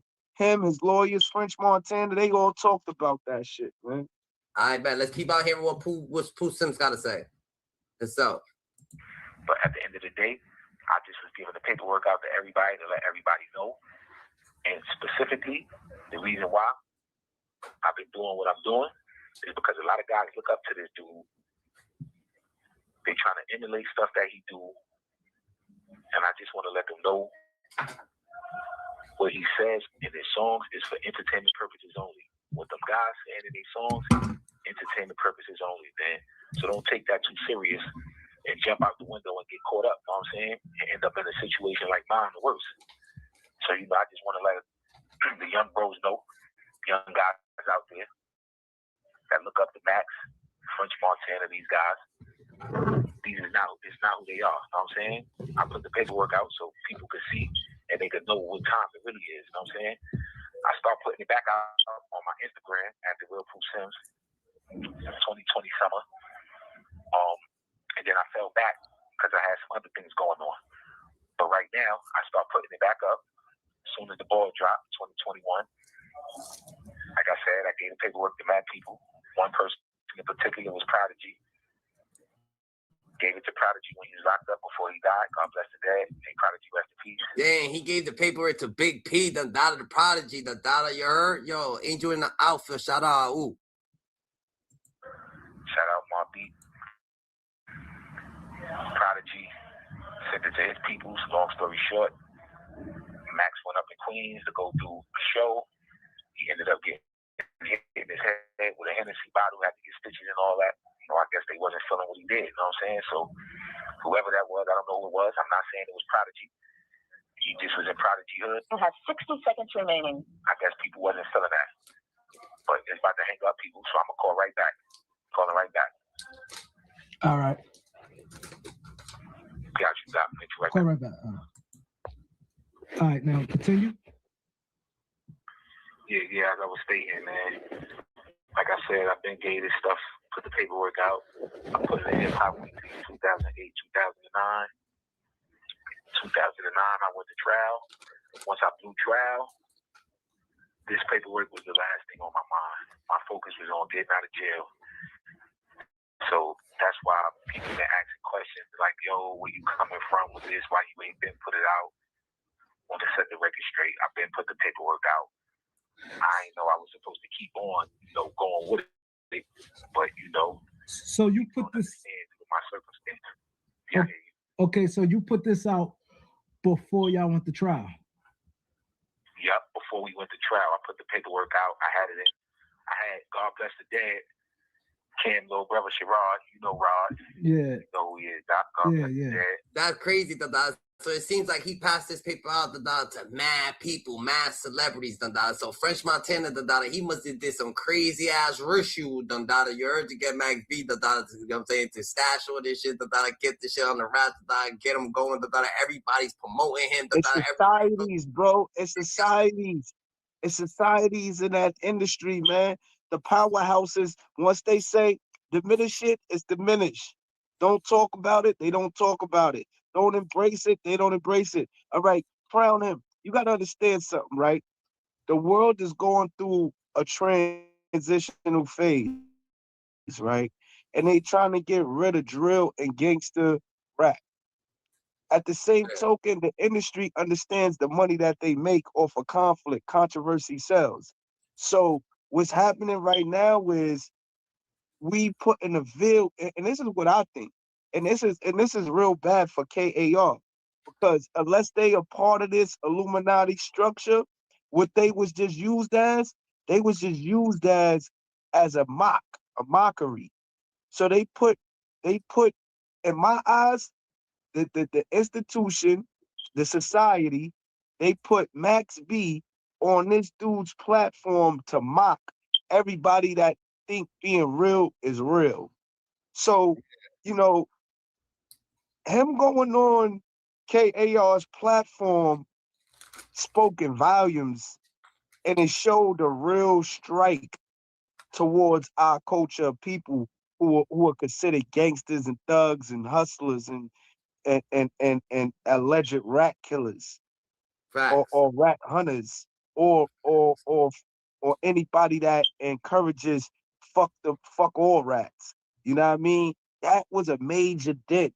Y'all failed us. I want K.A.R. I want y'all platform to know y'all failed us. You know what I mean?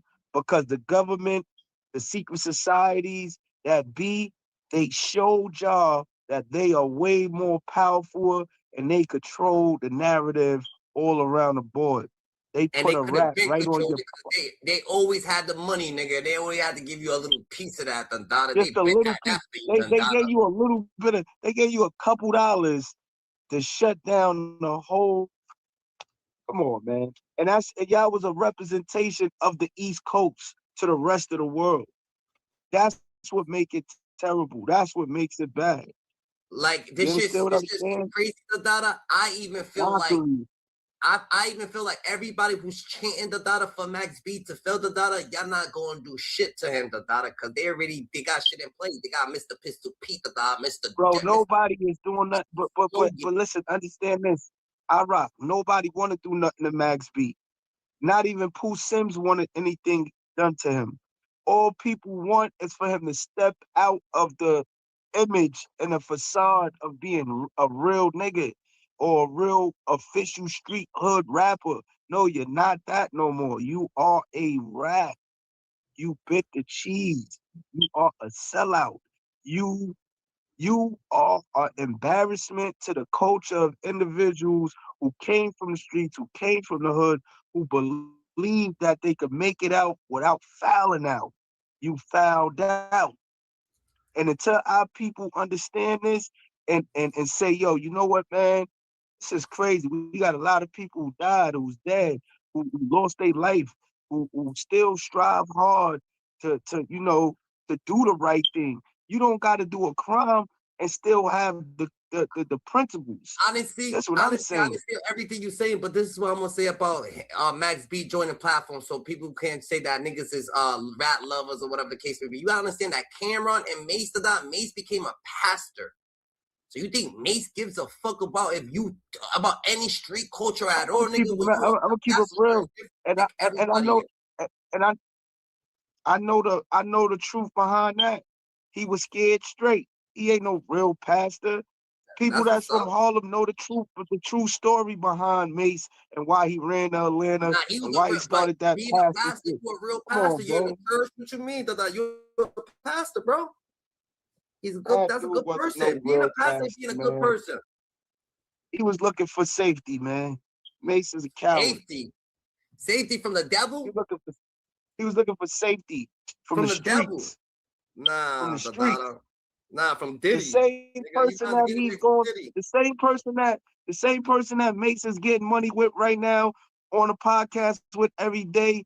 They was beefing, and Cam. This is why Harlem is tricky, man. Cause Harlem dudes are beef with each other and still hang with each other. They disrespect each other and they still hang with each other. That's how Mace and Cam is. No, it is. Once you cross certain lines, it ain't no coming back from it. You heard?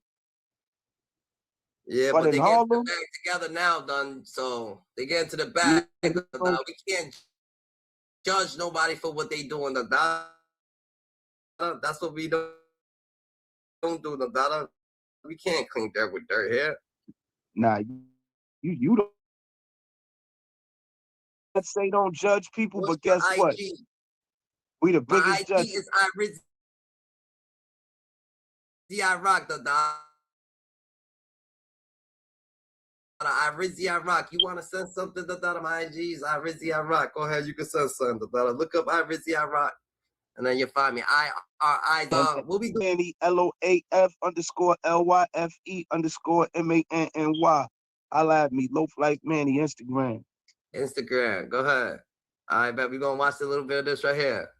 OG, Jizzle, my nizzle. That's my brother. I sent it to Rod, and I had Rod hang it up in the corner store, man. So it was up in the corner store for everybody to see. So, what's kind of confusing to me? If he did that, why he go to trial? Because I have no idea, man. Like I said, Doc, that's a question that you know what I'm saying, that people gotta ask him. He did an interview for Farris' son. I want to say welcome home, Farris. Another real dude, stand up dude from Harlem. Shout out to Lou Sims. He did an interview with Farris' son, Fayback. And in the interview, he's saying that basically that he put the paperwork out.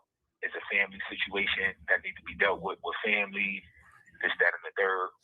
But he never responded in particular to the paperwork until what's going on. So that's a question that I guess people got to reach out to him and ask why he did what he did and why he went to trial. I have no idea. See, I think that's the problem most people probably have. They probably feel that, because I don't think nobody in their right mind would. Shit, he even asked why he went to trial. What the fuck? Why he just he said he don't know why he went to trial. So look at that.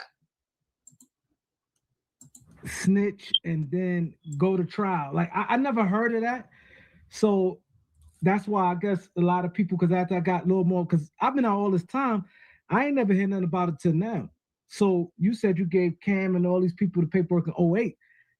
Everybody kept that shit quiet because I ain't heard nothing about it, and I'm out there. You know what I'm saying? They posted it in the Hip Hop Weekly. Pause that. Like I said, I'm here to set the record straight. When Pooh Sims sent that paperwork to Cameron and Jim Jones was beefing with Max Biggaveli. Jim Jones had Freaky Zeke go on the Hip Hop Weekly and post that whole shit. And they had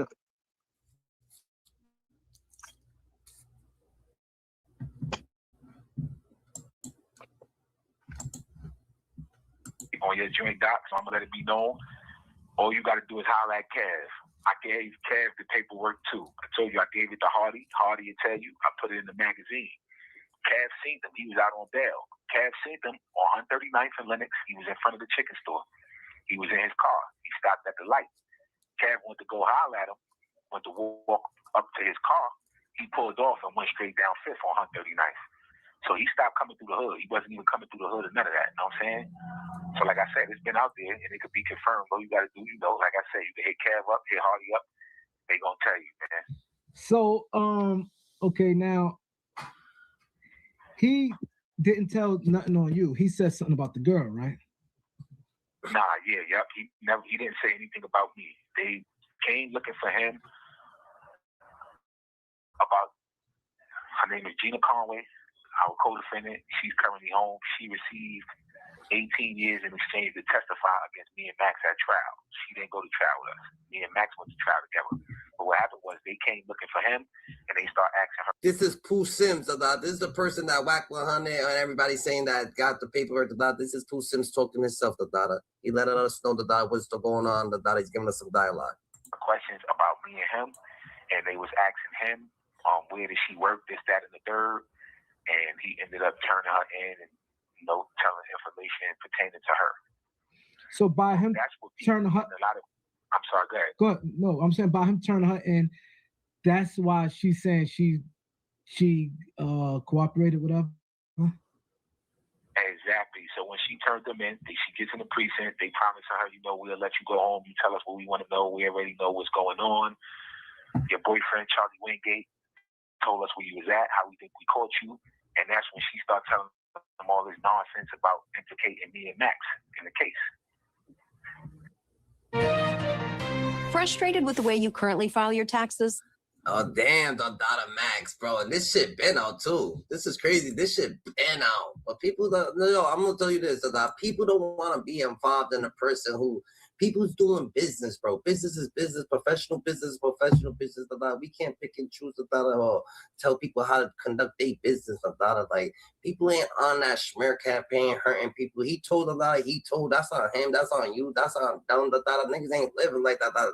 We stay away from that shit. But you want to come up and you want to elaborate, it's on you, bro. You know what I'm saying? Okay, so the paperwork that you have out there, I didn't get a chance to really, I've been moving around. So the paperwork you got out there, it's saying that he pointed out is a written statement. It's like I said, I'm gonna definitely make sure you get the paperwork up, Doc, so you could definitely get back with the people and you gonna have the paperwork in your hands. Hopefully sometime this week, about Friday, Saturday, because I'm mailing it out to Al Park. Like I said, the last copy that I had, I mailed it out to K.A.R. It's my whole transcripts, and it cost me about like $30-something to get this transcript copy, and then like another $5 to send it out. So I just wasn't sending it to anybody because I'm not gonna keep spending my money copying these transcripts to be giving it to people. I ain't doing all that. So what I'm gonna do is I'm gonna definitely make sure you get a copy. But in the meantime, so the jig is up starts at part either 5 or 6. You have to go back to my old post and look at my old post. And the paperwork is up there. What I did was, one day I will put the paperwork up there. You only could put a certain amount of pages on Instagram. Yeah. So I will put some pages up, and then the next day I will go live breaking it down, reading it, because some people, they can't comprehend what they reading or they can't read that good. So what I was doing was I was breaking it down, and it's all on my Instagram. So you could go at the real Pooh Sims, go to my old post, and you could check it out. It's definitely all up there. So what's briefly, I'm gonna just give you the rundown. What's some of the stuff he's saying on the paperwork? What's some of the stuff he's saying? Exactly.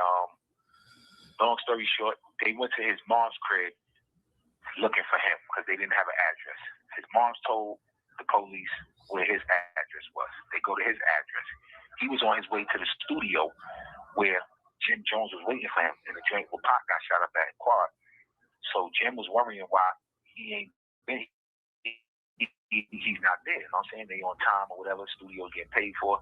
So long story short, he comes straight through his bleep like, "Yo, Max, where you at? What's going on?" So Max was like, "Yo, look, I'm getting questioned by the police about some bullshit." So Jim come back. Jim replied, said, tell the police, fuck them. You ain't got nothing to say to them. Tell them to talk to your lawyer, which is his constitutional right. It ain't like Jim was telling him something wrong. Everybody has a constitutional right where they don't have to say anything to the police. They can have their lawyer speak to the police. That don't mean that you did nothing wrong. That don't mean that you're a criminal. That don't mean none of that.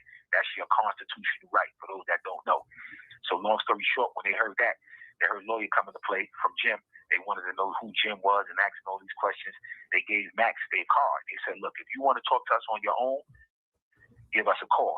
Now, when you insert your constitutional right, if the person comes forth and talk to the police, they can talk to you, but they can't question you no more unless you voluntarily come forth. So like 3-4 days later, long story short, he told them, yo, I know where Gina Conway is at. Meet me by the George Washington Bridge. I'm going to give you the information that you need to find her and locate her. And he said, I want y'all to know that I'm cooperating with y'all. These are his words. These ain't mine. Like I said, you can go check it out. I'm going to make sure you get the paperwork you're going to see. He said, I want y'all to know I'm cooperating with y'all. I'm not lying to y'all. I don't have nothing to do with nothing. And I'm going to help y'all in any way that I can. So they said, okay, cool. He gives them an address to where Gina Conway was supposed to be. So he didn't give them no specific apartment or nothing. He just said, if you go to this address on St. Nick Ave, you'll find her. So they went to the address. They couldn't find her. They couldn't locate her. So what they did, they called Max back. They having multiple conversations on the phone, like, I guess like they buddies or whatever, you know what I'm saying? Like, it's crazy. So they go back and forth. They like, yo, we need an address because we sitting in front of this building. You telling us she's here. We don't see nobody. There's too many people in these buildings. You know, in New York City, the buildings is big. Hundreds of thousands of people could live in the building. You know, that's got 16, 17 stories or more. So they said, yo, we need an exact apartment number. So he said, all right, look, I'm not too sure, but look, let me call y'all back. I'm going to see what I could do. I think maybe a couple hours or a day. I'm not sure. I know sometime later he calls him back. When he called back, he said, look, I got an apartment number for you. They're like, all right, well, we're going to go to the apartment, find out. They say, you know, I hope you're not lying to us. He's like, nah, I'm not lying. This is the apartment number. You can find that. They go to the apartment. She's not there. So they come back to him and they ask him, like, yo, well, where do you think she's at? He said, well, only two places I could think that she would be at is either there or she would be back at her job, which was Sin City at the time. She was working in Sin City. So long story short, they ended up going to Sin City and they found her at Sin City. So now when they find her at Sin City, they asked her where was she at. She gave them the same location that Max gave them, the apartment and all. She told them that she was there at the time that they happened to come. She just didn't happen to be there. So she also told them, if you go back to that apartment, you will find stuff that was supposed to have came from the crime. So, like I said, this is crazy because I'm saying to myself, he didn't have to do that. That's what he chose to do. Like I said, I'm not saying whether he's right or wrong for that. That's his business. I'm just letting people know what happened. That's the only thing I'm doing. I'm just letting everybody know what happened. When he sent them there, they went back to that apartment. They found proceeds that came from the crime. Pooh Sims, he sad Max B left him alone. He thought Max about to do that 75 years with him, because it was his fault. He's like, nigga, you set this up. So it's a situation that he had to charge it to them, saying he got baited by the streets. Now he's like, damn, this nigga, it was his slick. It got fucked up because of your decision. You should never did it. You know what I'm saying? And that's when they went and locked up me and Max. Oh, so you still in the streets at this time? Yeah, I was in the street. I got locked up. I was in Brooklyn. They came and ran down on me in Brooklyn. I was minding my business. You know so they grabbed Max first then. They grabbed her. No, they ran down on Max to question him first. So they ended up finding Gina Conway. And he gave her. So you saying Gina Conway? You saying they grabbed Max first? Max gave her the location. Question her first. They came asking her where she was at. And he gave her the location of where she was at. And he gave up the two locations. And then she came. Okay, I snatched her up. So now when they snatched her up, she goes into custody. They tell her, yeah, he told us where he was at. We found you. Tell us what's going on. We'll let you go home. She ended up implicating me and Matt. And now they come lock Max up, and then I was the last one to get locked up. So now when I get locked up, I'm the precinct. I'm like, what y'all got me for? Like, I don't understand. They like, Joe, we locking you up for body, kidnapping, robbery in Jersey, this, that, and the third. I'm like, listen, I wasn't never in Jersey. I got the wrong guy. So they tried to start asking me some questions. I said, look, I don't got nothing to say to y'all. Just I don't have nothing to say to y'all. So what I want is my lawyer. I ain't got nothing else to say. Talk to my lawyer. Like I said, I put that paperwork up on there too. You know what I'm saying? I ain't got nothing to hide. This is what I did. He chose not to do it. That's his business. I ain't got nothing to say to them. Like, it wasn't nothing to say to them. I'm innocent. I said, I'll let my innocence speak for itself. Talk to my lawyer. So that's how that ended up going. So the police recorded his whole conversation with him and them when they was asking about the girl. Yeah, they was taking reports. So now the interesting thing. You have 60 seconds remaining. The interesting thing about this is his phone came through Jim Jones' record label, which was Bird Gang record label. So his phone bill was on that record label.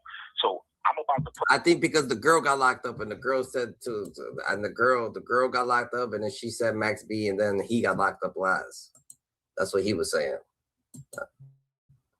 So they picked up Max B, the data. Max is smart. Only a dummy was in jail for life if they didn't pull the trigger. Oh, snap. They said only a dummy was staying in jail. They put it, damn, they said Max just did a smart move. The data, you know what I'm saying? He sent his brother out the data. He sent his brother out the data to go do something, the data, for his benefit, the data. He gets locked up, the data. Max is a smart dude, they say, GG. Now you also understood, you have explained to me that although there was no plan to shoot either of these men, that if there was a confrontation between armed people, you knew your brother would use that gun if he had to. Is that correct? Yes. Keep reading. No, keep reading. It's a lot here. It's a lot here. I got them all over. Keep reading. Of these intended victims had guns themselves, did you in fact talk about that? Yes. Or I understand that Kelvin was going to have a. Oh, no. All right. So this is the one I just took. This is the same one. Hold on. I got to go to another one. Right here.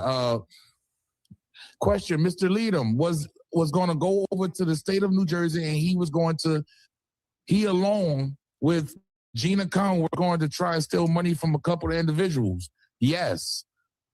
And that individuals were talking about. So they're talking about, all right, now the individuals were talking about David Taylor and Alan Plowden. Ain't that one of the guys that actually got killed? That's the victims, yeah. He's now identifying the victims as target. Keep reading. Keep reading. Niggas is like, yo, the data, they trying to take out all New York rappers. Wack is over here like, yo, the data, you see what they do with the data, but is he showing paperwork? He's showing the paperwork, the data. He's saying that he had to point out certain shit, the data, and I guess it ain't fabricated. But I'm just saying, in reality, you think that Max B cares the data? Max B's the data. He's bigger than he ever was in his life. The data, he's just like, I guess Max B ain't caring the data. I'm saying Max B, like, y'all want Max B to care the data, but he went deaf. He said he went deaf on him. He went deaf on him. No. Keep reading. Bad work. Please keep reading. Correct. Yes. All right. And you've indicated to me that back in September of 2006, it was your understanding that these two men, David Taylor and Alan Plowden, would routinely have with them in their possession large amounts of cash. Is that your understanding? Yes. Wow. Keep reading. Keep reading. He yes in it. Only thing I see is yes in the comments. No, keep reading. He gonna talk about the killing. Hold on. I gotta make that. He said, keep reading the data. He ain't played the data. He's letting them know what it is. The data. And this is paperwork. The data. Yo, Max, the data. Just to let niggas know the data that you just don't give a. You just don't give a. I'm saying you on some other shit right now. The data, you get into the bag. The data, you live your life. The data, you know what I'm saying? Tell us your personal feelings. The data, well, like, It is what it is, GG. Oh, all right. So when you and Mr. Leadham conspired with Mr. Leadham, would you to go to New Jersey to try to steal people? Blah, blah, blah, blah. See, it was so much paperwork that was thrown at me at one time, Wack. It's a lot here. No, it's 27 pages. All you got to do is read the section where he's on the stand. I sent you the full in order. This is bad. It got scrambled up almost back here. It got scrambled. Hold on. Legend, like, I ain't about to read that. You read it. There was no plan. This is real it got scrambled up back here because I got a lot of paperwork back here, man. Okay, hold on. Hassan, I don't know what the fuck wrong with Hassan's phone. It's red. Call him. I don't got your number. Oh, I got a new phone. You know, I switch up every, you know what I mean? When you text me, I can send you it. And it's I want to know what Sean feel about this. Hold on. Wait. Let me, because we need to read this shit. Here we go, right? My nigga, you ain't even got to read no more of that, my nigga. I just Hassan, if it was you or me, they're going to read its entirety. I don't even know if I could take anymore. I need to go lay down, my nigga. You got to read this shit, bro. This is bad, man. Man, listen. Listen, bro. Just read straight from it, Wack. Read straight from it. Damn, this is bad news. The Max B, the left his brother, you know what I'm saying, doing a life bid, alone, his half brother doing life bid on a mission that he sent him on, he sent him on a dummy mission. I mean, you know what I'm saying, homie took the dummy mission, bro. He sent him on a dummy mission, homie took it, he went on it, you know what I'm saying? Like, you supposed to... Wait. Is this... Okay, look. Check it out. Go ahead, Wack. All right. Did you and Mr. Letterman in particular have an agreement that Mr. Letterman... That's why you're not supposed to send people who's drilling just drilling on a robbery case. Like, it might end up with a homicide. A robbery turned to a homicide, and then this is what happens. Y'all think that happens a lot in the hood. That happens blatantly a lot. Statistically, there's so much robberies that turn into someone passing away. It gets crazy. Or people running in a house trying to rob something that it's not there. They do so crazy stuff. On a lot of people, it's just so. You know what I'm saying, you gotta watch it, GG, and it happens, bro. Was going to go over into the state of New Jersey. Can we say Max B is a smart criminal? I mean, he been knocked off mad times without it. Max B just don't blame, he don't care. He been knocked off here, there. You know what I'm saying? So he be, you know what I'm saying, smart criminal, I don't know. Because you were in New York, is this correct? Wingate, yes. Mr. Letterman was going to go over to the state of New Jersey, and he along with Gina Conway were going to try to steal money from a couple individuals. Wingate, yes. All right. Now, the individuals we're talking about are David Taylor and Alan Plowderman. Is that correct? Wingate, yes. All right. And you've indicated to me that back in September of 2006, it was your understanding that these two men, David Taylor and Alan Plowderman, routinely had with them in their possession large amounts of cash. Is this what you understand? Wingate, yes. Judge, all right. And if that's the reason, is that the reason why these two individuals are specifically targeted by theft by yourself and Mr. Lederman and Mrs. Conway? Yes, all right. Now, you also explained to me, remember, he said you explained to me, remember, Ben gave a statement that because of these two men routinely in their possession large amounts of cash, it is your thinking that one or both of them might also carry a gun, right? Wingate, yes. All right. So when you and Mr. Letterman conspired that Mr. Letterman would go to New Jersey to try to steal money from these two men, you had that in your head that one or both of these men might have a gun. Is that correct? Yes. And was there, in fact, a conversation between yourself and your brother about your brother also bringing with him a gun? Wax said, yo, fuck that. Niggas is trying to hide all this stuff, because niggas is, yo, I'm gonna read all this stuff, This is just blatantly crazy, bro. And they ain't put niggas on a panel, to fire shots, bro. He's going crazy, bro, Oh, snap. And in the event that one or both of these intended victims had a gun themselves, did you in fact talk about that? Yes. All right. Was it your understanding that Kelvin was going to have a handgun with him when he went over to New Jersey along with Gina Conway to try to steal these men's money. Wingate, yes. Now, you also understood and you have explained to me that although there was no plan to shoot either one of the men, that if there was a confrontation between armed people, you knew your brother would use that gun if he had to. Is that correct? Yes. And is it also understood that your brother did in fact use that gun against one or both these men? They will probably be killed. Is that right? Wingate, yes. And as it turned out, your brother did in fact, in the course of this stealing the money from David Taylor, use the gun against him. Is that correct? Yes. He shot and he killed him. Is that correct? Yes. God damn it. And is that, and to your understanding of case, damn, the data. This nigga said, damn, the data chat is Max B official. Damn, the data, we don't know the data Max B, the data, we don't know what Max B, the data Max. Does Max B even, like, this is what I want to know, the data. He's out from a 75-year bid, the data. That dude ain't worried about what people say, the data, but the data is there's still the street life, there's the streets, the data. There is the streets, the data. Where is the streets at though? Where is the streets located at the data? The internet is popping the data. Where is the streets is at the data? You know what I'm saying? If he's on the internet, the data, he ain't on no block, the data is like what? He's supposed to go to the block, the data, people's coming, he's still hanging with everybody, the data. Everybody, no one cares, the data. No one's caring, the data. Cameron said, what you want me to do about it? That Mr. Taylor died as a result of a gunshot wound, that it was you weren't there personally, you didn't witness it personally, but you understand that in the state's case against your brother, that your brother was the person who pulled the trigger. Is that correct? Wingate, yes. All right. And you weren't there, so you certainly can't dispute it. Is that correct? Yes.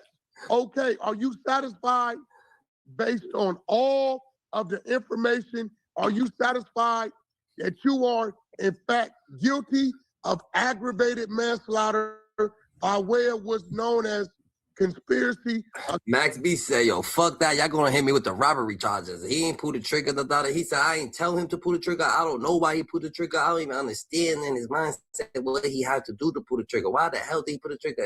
But Max B, the daughter, Max B was about to go down the sun for something that he was nowhere there. He didn't even do the robbery. He didn't even do this, but I guess I don't know, the daughter. That shit crazy as hell.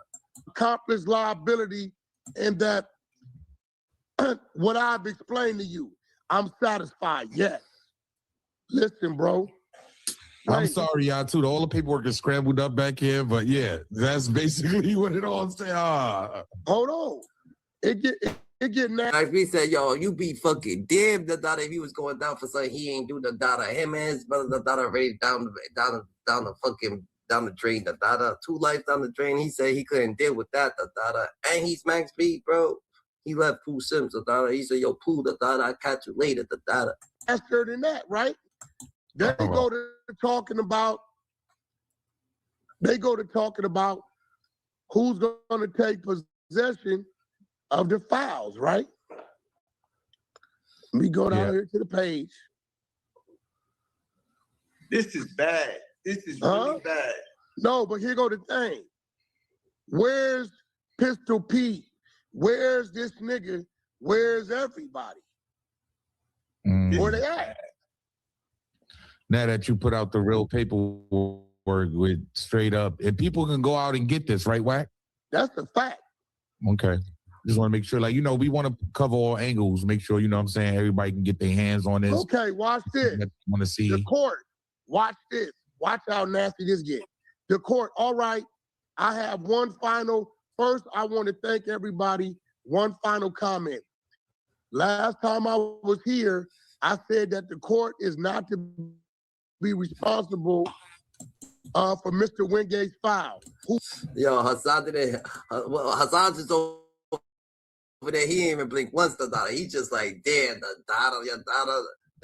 How much is like, yo, why the hell Whack 100 had to go come over here to die with his shenanigans to die trying to bring trying to bring on fire the dollar right now. Like, put it in the comment section, the dollar, put it in the comment section, the dollar. Yo, this movie gotta say the dollar, you heard? I don't wanna go back in there. I never wanna go back, never wanna go back. Life is just isn't fair. Tell me why you crying, everybody dying. Come on, Wack, you thought that like I ain't gonna go back, Wack. What you thought it was the dollar? You mad that what Max B the dollar is selling more than fucking Blueface the dollar? That's where Blueface at the dollar. Is Max B selling more than Blueface the dollar? Blueface we get to the back the dollar. Like what you doing the dollar? You gotta put Blueface going, you know what I'm saying? Blueface get to the back doing his shows and shit like that. I feel it. Who wants it? Who wants it? What do you want me to do with your file, Mr. Wingate? I can't keep it. Do you want Mr. Saluti to keep it? Mr. Lacaraka? Sure, we can, you know, we can certainly defend it, burn it. Mr. Lacarati, we can certainly take custody of it, Your Honor. The court, you don't have to do that now at the sentencing. Listen, so you're saying he tried to cover his tracks, basically. Listen. Mr. Bruno, well, we'll be glad to take it. The court, burn it. I heard that.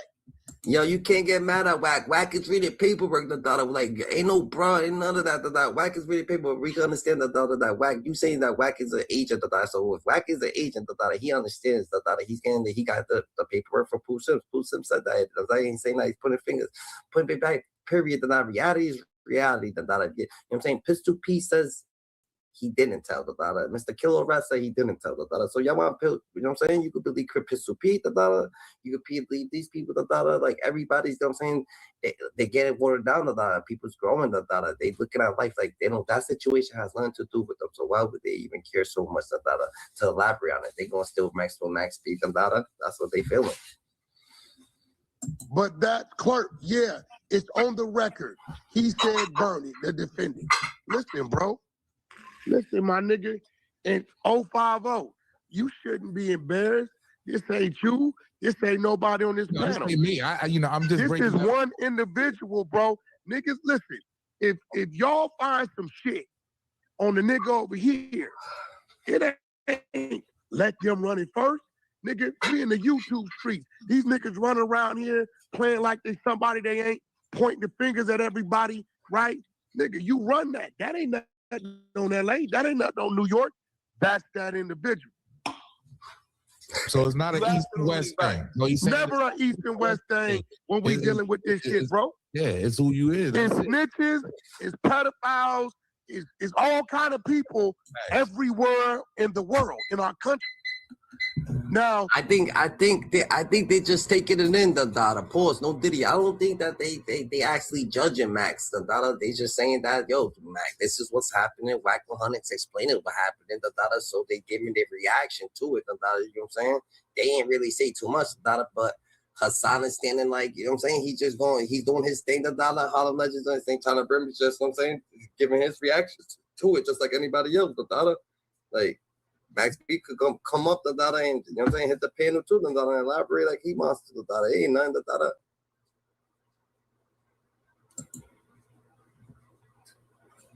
This nigga stepped out. He manipulated it. He probably up 500,000. He done did a couple shows. French them then blessed him, sold out some shit. His run is good. Now people got to understand who they dealing with. That's it. There y'all have it, man. Hey, look, I ain't gonna lie, bro. It's shocking though. I ain't gonna lie because you actually have it word for word. And this is him giving back. So why is everybody under the impression that it was his lawyer? Because that's what he said. If you read this, any of you niggas that did time, all that lawyer is because my lawyer was my entertainment lawyer and this and it was this. All that was cap. It was a cover-up. This nigga got on the stand and pointed the finger at Pooh Sims, who's been saying all this time, I wasn't there, what me, and said, not only did he possess the gun, we planned it, he went, and we knew he was gonna pull the trigger and confirm he fired the shot to kill the man. All came out of Wingate's mouth on the stand. How you feel about that, Haas? I gotta hear Haas. Come on, Haas. I mean, I'm just like hearing the actual testimony and what actually came out of my mouth. I mean, out of his mouth. It's making a nigga just sick in the stomach, like a nigga want to just go lay down because it's disgusting, and it makes you realize that, you know, the code of the streets is always going to be the streets, but that code and them niggas that stand tall is over with, because when you sit back and you just analyze the caliber of niggas, like he said, I don't think one person defines people. I don't think Max B, Pooh, even Pooh Sims or anybody else could define anybody. More rules or relations. It's just people who just gonna be people. Everybody's different. Everybody got their own fingerprint. So everybody's gonna react naturally to a situation. Time changes people. You know what I'm saying? Certain people changes. Certain people grow. Some people get out that mindset. And certain people just think that it's not just one person that's just going like, oh yeah, the streets is over. No, there's a person in the streets that's going to stand down. You're going to give him everything like, oh yeah, just because he stood down, the streets is not over because there's a person that's standing down. No, there's people not telling it's just how life goes. There's two people, for example, that have a whole movement based off of killing all rats. Sit up there and overlook the evils that came out of this nigga's mouth. You know, but it is what it is, because there's a lot of rumors, word on the streets of niggas in his squad, the terror squad, Fat Joe, paying for a lot of stuff not to come out on them niggas. But without the proof, I can't say what it is. But it is what it is. The streets, the code of the streets, and what we knew as the codes of the streets died a long time ago. You know what I mean? It's all about. They're on a different bracket, though, Dada. Everybody's on a different bracket, though, Dada. You ain't like like someone in the cartel probably because it's paying the feds, though, Dada. You know what I'm saying? They've messed with the CIA, Dada. Like Larry Davis was hustling for the cops, though, Dada. You know what I'm saying? Back in the day, Dada. So if Larry Davis got knocked off hustling for cops, Dada, a lot of people's hustling for cops back in the day. You want to say the streets was over back then? You know what I'm saying? It's always going to be a streets, Dada. It's always going to be real people. It's always going to be fake people. It's going to be scandalous. It's always going to be snakes. It's always going to be everything, Dada. You heard? And there's always going to be a person like Wack 100, a person like Pooh Sims. It's going to be everything, Dada. That's just what it is, bro. The email came from Pooh Sims. Right. Now, this nigga, y'all heard this lying ass nigga tell everybody, well, it was because it was my entertainment attorney and it was a comp names on those things. Cap, you got the 75 down to 20 because you got up there, identified it was premeditated, that he took a gun knowing he's going to commit a crime. He took a gun saying, my intentions are to shoot and kill if they have a weapon. And he confirmed Pooh Sims the ones pulled the trigger and killed the individual. And then when they asked him, well, who do you want us to turn your files over to? He asked the judge to burn them on the record. Now, Chuck, you got all the shit. Yeah, I got it. This would trip me out, Chuck. A nigga go make up a rumor about me ain't seen shit and ride it out. These is see a full-blown document. So let me ask you a question, right? So would you be like, I'm about to text Miami now. The one you called on his phone, I'm texting him now, and I'm He's a fuck nigga, bro. He just clout chasing. Who, Miami? Nah. Whoever that nigga was, called me. He clout chasing, bro. End of the day, look, listen. It's this simple, bro. Once the nigga put the document, it ain't even nothing to holler about.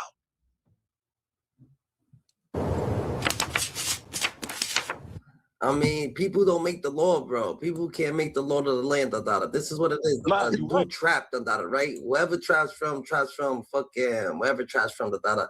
He can't make the land, Dada, from probably over there where Harlem's at, Dada. You can't make the land where Brooklyn's at. You can't make the land for a bunch of kids in a lobby, Dada, coming up with a plan, Dada, saying that when they go and see Max B or whatever the case may be, like, people don't control what happens in the atmosphere. The atmosphere happens, Dada. Trap can't. He ain't got no heaven, he ain't got no hell to put nobody in the data.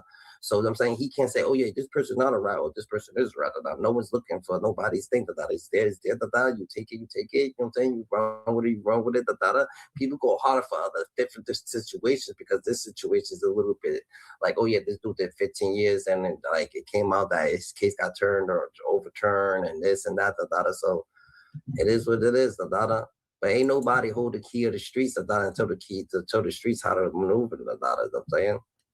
Yeah, they done all this old shit selective because a nigga be a fan. Look, I do business with Daniel Hernandez.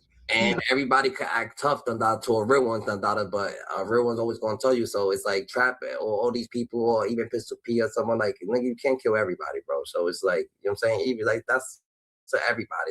They can't kill everybody in the world that go against them. So it's gonna have to be a situation. They're gonna find themselves exactly where they find themselves. So it's like a situation like you could take it just as much as you could just acknowledge it, you know what I'm saying? Like that's just what it is, bro. Like these people, you only as tough as what people's perceiving you to be or what you perceive yourself to be, but you can't be that ignorant to understand life. A rat. He told you he's a rat. Look, he's a rat. He tell you he's a rat. The only difference between him and 6ix9ine, 6ix9ine will tell you he's a rat. Yeah. Y'all can't even get 6ix9ine paperwork. It's sealed. We get his, and he tell you that's a dangerous nigga because he'll infiltrate and rat and keep ratting. At least you know with 6ix9ine, he's a rat. Don't do nothing around him. At least you know that. That's real. No, Stack City used to tell me he ain't believe, but now he say he believe it. I did because I never saw his actual paperwork, but I saw. Bro, you did, Stack. It said in the original appeal paperwork, I cooperated with law enforcement by helping you find the whereabouts of Gina Conway. Yeah, I didn't believe that. That's what I didn't believe. Bro, you looking at the Justina, so you said Justina work is not valid? No, I'm not saying that, but what I'm saying is I didn't believe it for the simple fact that because I'm familiar with the case and I'm like, Stack. You're not more familiar with the case than the detection and what's said in the courtroom of the case. That's a fact. If you are looking at a just I was going by my opinion. I wasn't going by Stack. All our opinion is out the door when you looking at a document. You're right. And I wasn't looking at the document. I was going by my opinion. But I put the Justina up how long ago? Yeah, like yo, niggas ain't trying to talk about. I don't know why. French is talking about it. French got the bag. French got the people on side. This is what it is. French ain't having none of that shit. French is like, yo, here, take your 10 stack. You take what up. He's feeding everybody. He's making everybody feed everybody. And they running the narrative. It's like, damn, Whack is screaming from the top of his lungs. And niggas ain't hearing him, bro. They ain't try to hear him, bro. They're like, what you saying? What? Like, yo, GG. A year ago. Nigga, it's right there. This is the just beat. Whack, it's right there. It's right there. Whack is ratting like a bug right now. It's right there. Damn, nigga, he did it. It did it. You don't believe it. The documents. Niggas not trying to hear that shit. Niggas is like, yo, niggas ain't trying to skip over it. Niggas ain't even trying to entertain it. Why not? Why ain't y'all entertaining this shit? We want to know what's going on. Mac B, Silver Surfer, they said Pooh Simpson, like. Him. This is this right here. This is what said in court. Now, what I did is I already knew what Pooh had. One that can get it. You got to go in like you are getting ready for appeal. They got to release everything to you ever associated to this case, prior, during, and after. Remember, this is after. Wow. So now New York said, yo, stay on the West Coast with that Adam 22 shit.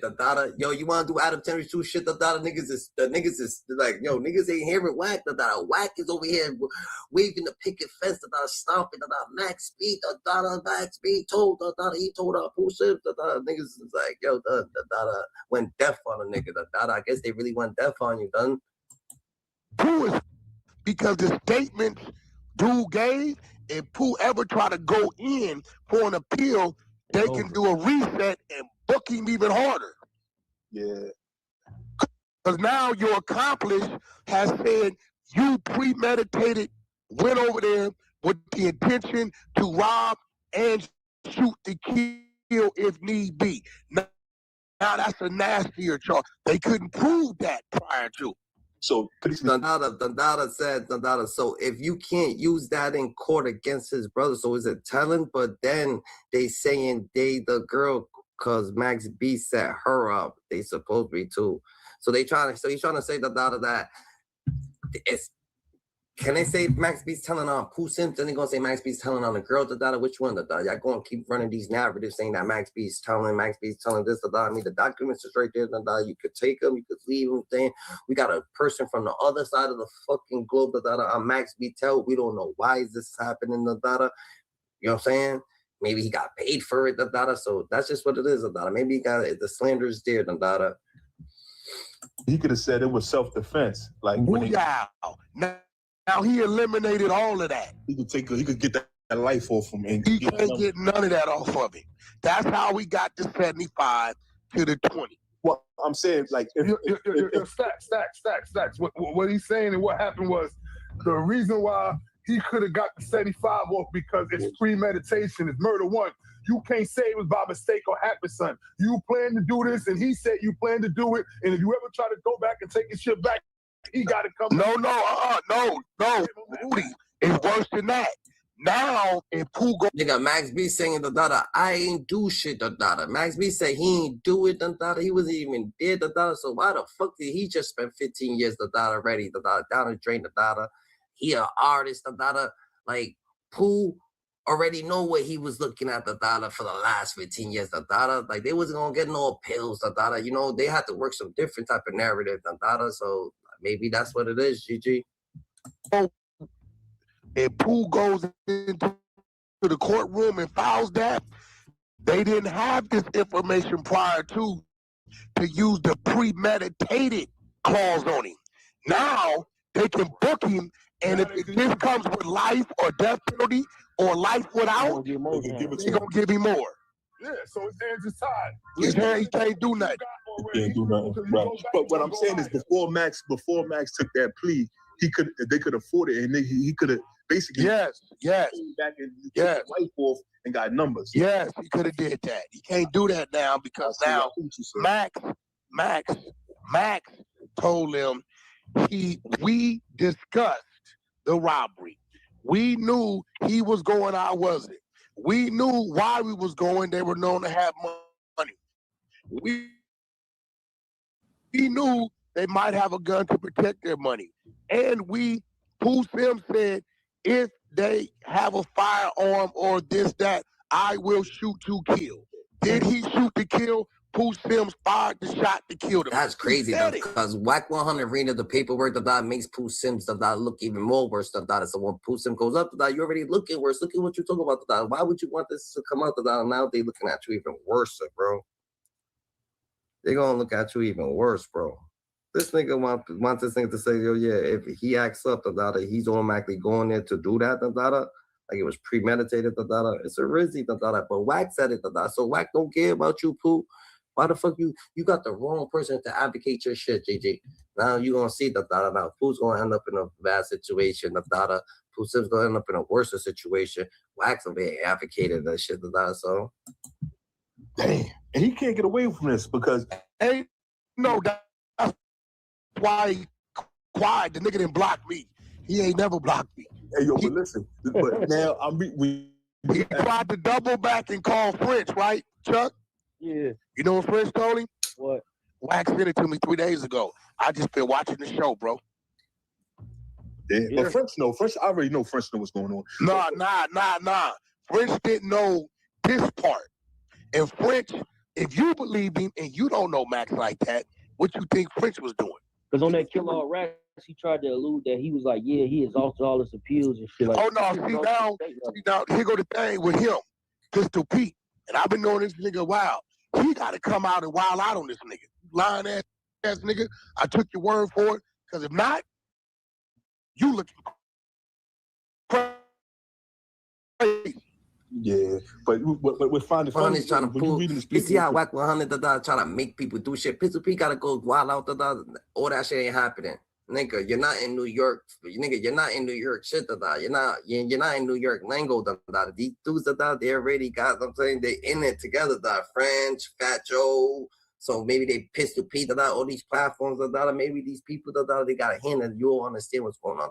They already paid off. Everybody's a big happy family. No one wants to hear what the fuck you got going on. You don't turn on the bodegas. You don't turn on the city lights. You don't turn on the club nights. In New York. So they don't care, bro. Whack. They're not hearing you out. Like it's like they're not hearing you, bro. He the court asked him what you want to do with this thing. Burn it. He said burn it. That's crazy. And then the court clerk said, for the record, defendant said burn it. Yeah. So yeah, that's crazy. But I want to switch a little bit. So I saw a video that you was at your hood day. So it's 99% of the people. He can't clean dirt with dirt. You know what I'm saying? Whack 100, he got something to prove. He still got to do his hood days. He be talking junks about hood days. He was doing this, he was doing that. But you know what I'm saying? He's doing his thing.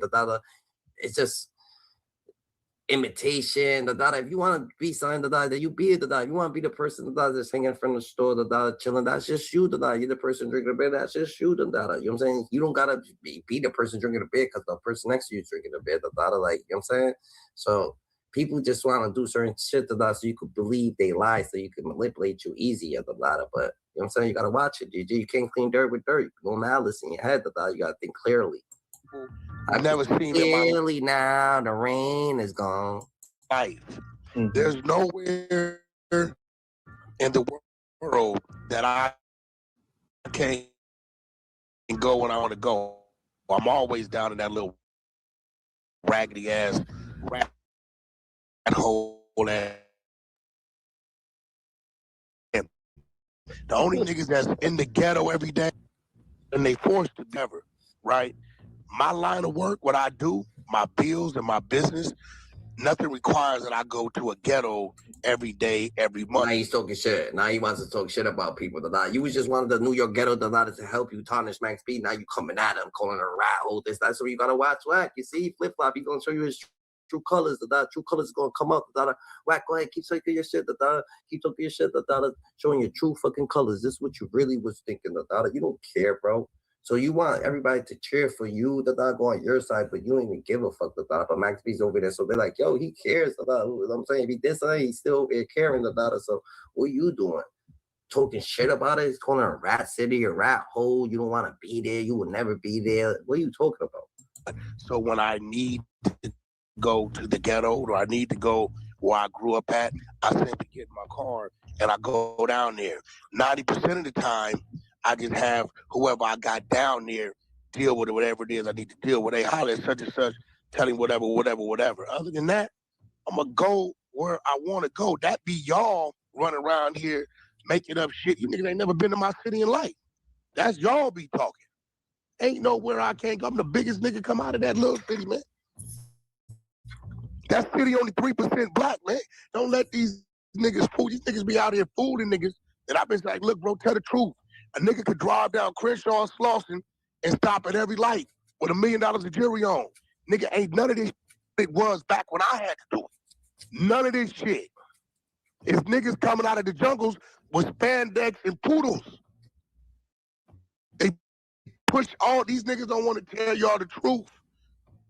All that rah, bro, that ain't what this is. And if I survived it, it was a part of the movement of it when you couldn't.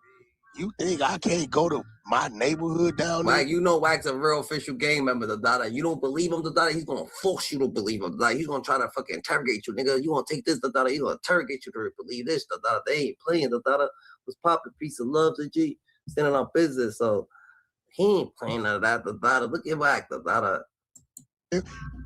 When I don't even, nigga, what is that? What are you talking about? Wax gonna get up and go when he won't, leave when he won't. What I do is I take my homies to UK. I take them to Miami. I take them to London and Thailand and Dubai. Now, that's what I do. I take the ghetto other places. But what the you mean I can't? Who have you ever been to my neighborhood? No. So where you get that from? A dude on YouTube. Has a dude on YouTube been in my neighborhood? No. So how you know where I've been and can't go? I never heard of that. So by you being that, you was making a statement saying that you could go where. I wasn't making a statement. That's just the little homies is like, Wack, can you promote us? Can you put us up? Listen, bro, I go a lot of places every day. I don't just put where I'm at. I don't put what food I'm eating. That's some amateur shit. My homies, listen to me. My right and left hand run my neighborhood. Hear me. I don't run my neighborhood because I don't apply myself like that. My niggas that's with me every day run, make all the decisions of that neighborhood. So I want you to do the math. If the niggas that's with Wack every day run the neighborhood, Chuck,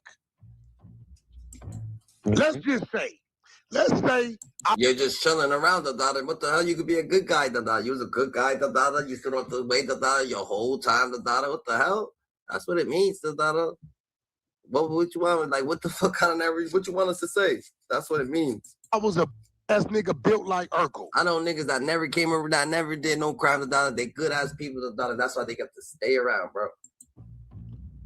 If the niggas is with me every day, run my neighborhood, run it. Whatever they say, go.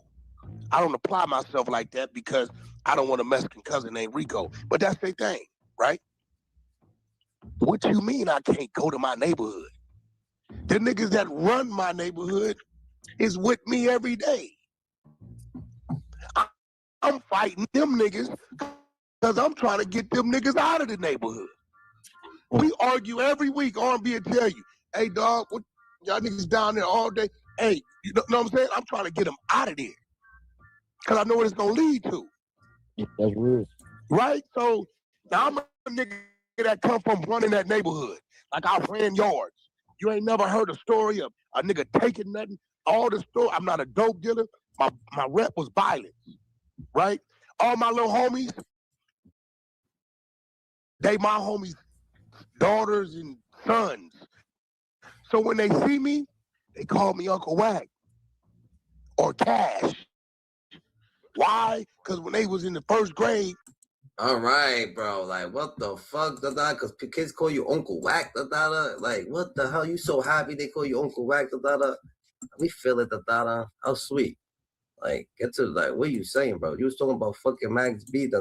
Then you started talking about why people, like, why you so good in your neighborhood and you so outstanding gang member. All right, da. You're a good civilian, Wack 100. Familiar. Pay attention to what he said to Pistol P. Addressing certain things because these my niggas. Like, I know y'all know I really don't give a fuck. I'm like, I'm really doing good out here. I really don't give a fuck. But, and I don't want to sabotage the Afro village. That's right. But for the sake of the streets and for the sake of real nigga love, let's get into business. What y'all want to talk? What you want to know specifically? It sound. Yo, look it sounds like he telling them that he don't even give a fuck, that he's saying, yo, Pistol Pete, who you fooling, that you got me fucked up, that he said, I don't want to sabotage the villain on the Apple, bro. The Apple villain, like he don't want to act. I'm saying sabotage him, but he's here, he did what he did, Pistol Pete ain't gonna do shit, that's what he's saying. Specifically. I mean, you know, it's some chatter on the airwaves or whatever. Give us some clarity. Because I took a plea after getting blowing trial to 75 years, which I didn't take the plea in the beginning. Facts. Because the rat nigga gonna take the state gonna make him take the plea and say, if you get a plea, but you gotta tell on your code of finish. Y'all don't have that. There's none of that on the stand. No Biggaveli on no stand. No tape, complete police station statements. None of that. All right? So let's get that right. So after I blow trial for 75 years, get convicted, after 9 years, I get granted PCR with lawyer money. I got lawyers, by the way. Weird. You know what I'm saying? I go back on what PCR. What lawyer is that? I got 6 lawyers. Talk to me. Let's just talk about the facts. Talk to me. I got lawyers. We put a motion in for PCR against Gerald Salute. Look at his record. Pistol Pete was nervous to ask questions. The Dada, he didn't know what to do. The Dada, look at Pistol Pete. The Dada, what lawyer said the Dada? Pistol Pete, you should have just said, yo, niggas saying you was talented. The Dada, like, but you gotta be professional. You can't be like that. The Dada, like, what the fuck? Like, you gonna make people not want to come on your platform? You gotta have people come on your platform and look at that's my wild right there. The Dada, you heard? That's the wave. You see that? The Dada, he's waving. The Dada, he came up there with the crowd and everything. The Dada, he ain't playing. So what's going on? Fucked up. Look at what's the nigga that locked Frank Lucas up? Yeah, that's the police nigga, right? He turned lawyer and he's a greaseball. These niggas was all greaseball working on my shit, stealing. I got back on that. When I got back after 9 years, I took the plea for 20 years. I had to do another 9.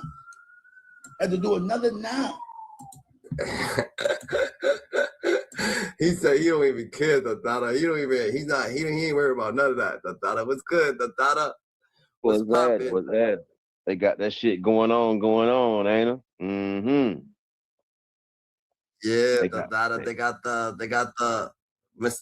what you were saying, the Dada, from the jump, bro. But I guess people ain't hearing it, the Dada. They said people already knew about all this, the Dada, before he even came out. So, you know what I'm saying?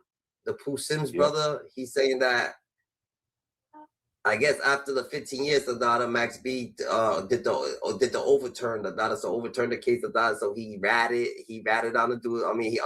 He told on his brother, the Dada, saying that he's the one that did it, the Dada, and he didn't tell him to do, like, he didn't have nothing to do with his actions, his brother's actions while he was in there, the Dada, that he's, you know what I'm saying, that he you know what I'm saying, that he's gonna get charged with the conspiracy to the robbery, but he wasn't there, none of that shit.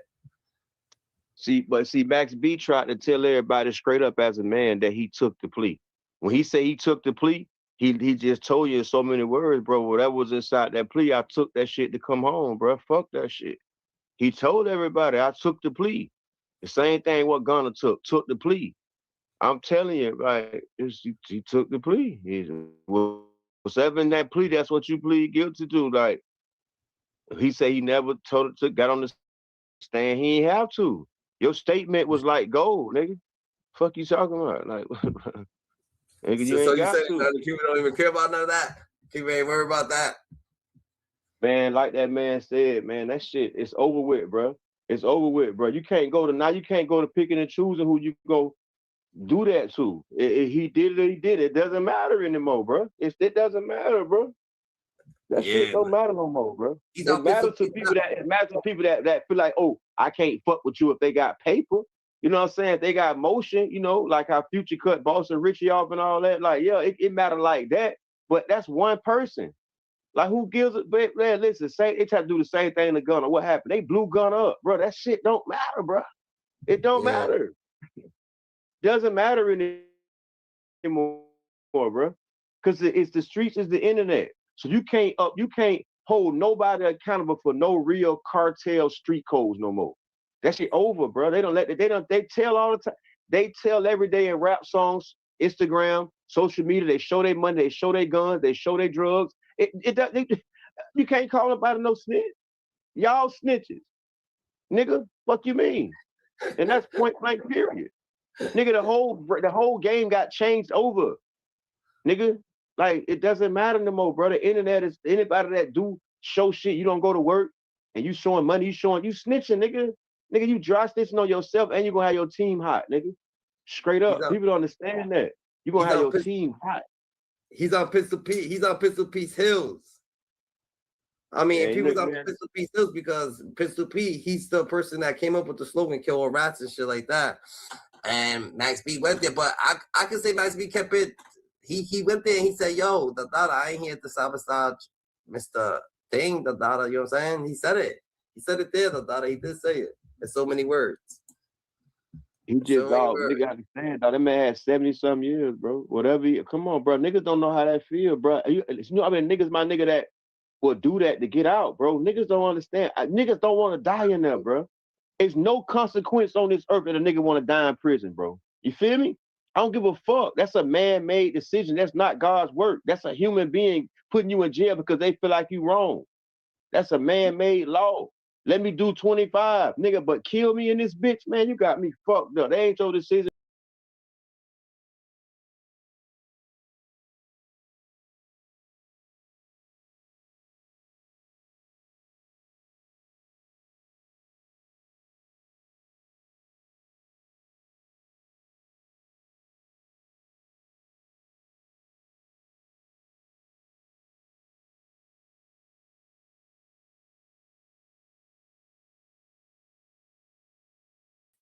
It's crazy, Gigi. You heard the data? So your boy,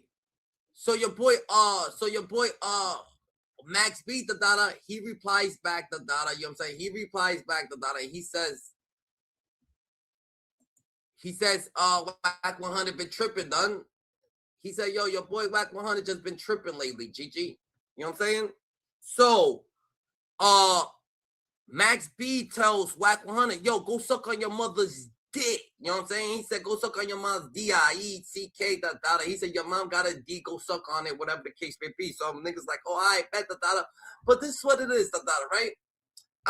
Before we even start, man. Matter of fact, before we even start, because Max beat the he also said he was a civilian, Matter of fact, let's just go on. Let's hear a little bit of this, then we go on knowledge what people gotta say, You heard the Like niggas saying that Whack 100 was talking all this rah, Max beat the ran him out the clubhouse, his own clubhouse chat, Max B came in, and he ran off, Like, come on, Whack, you running off, GG? Don't you got your own situations to be worried about, So before we go, do we play the what Whack been like? Whack is trying to put everybody in their mama, in this fucking thing, in this hot seat, But he's in the hot seat his fucking self, They saying that, yo, he had a conspiracy to murder, Whack 100, yes, he had a conspiracy to murder, and the charges been dropped, because some shit happened with some dude named Starterbox or something like that. We gonna get into that, Don't worry, GG's, Hyena Scuba House, one for Scuba Steve. We on time in You heard? So let's see what Whack and Max gotta say about each other.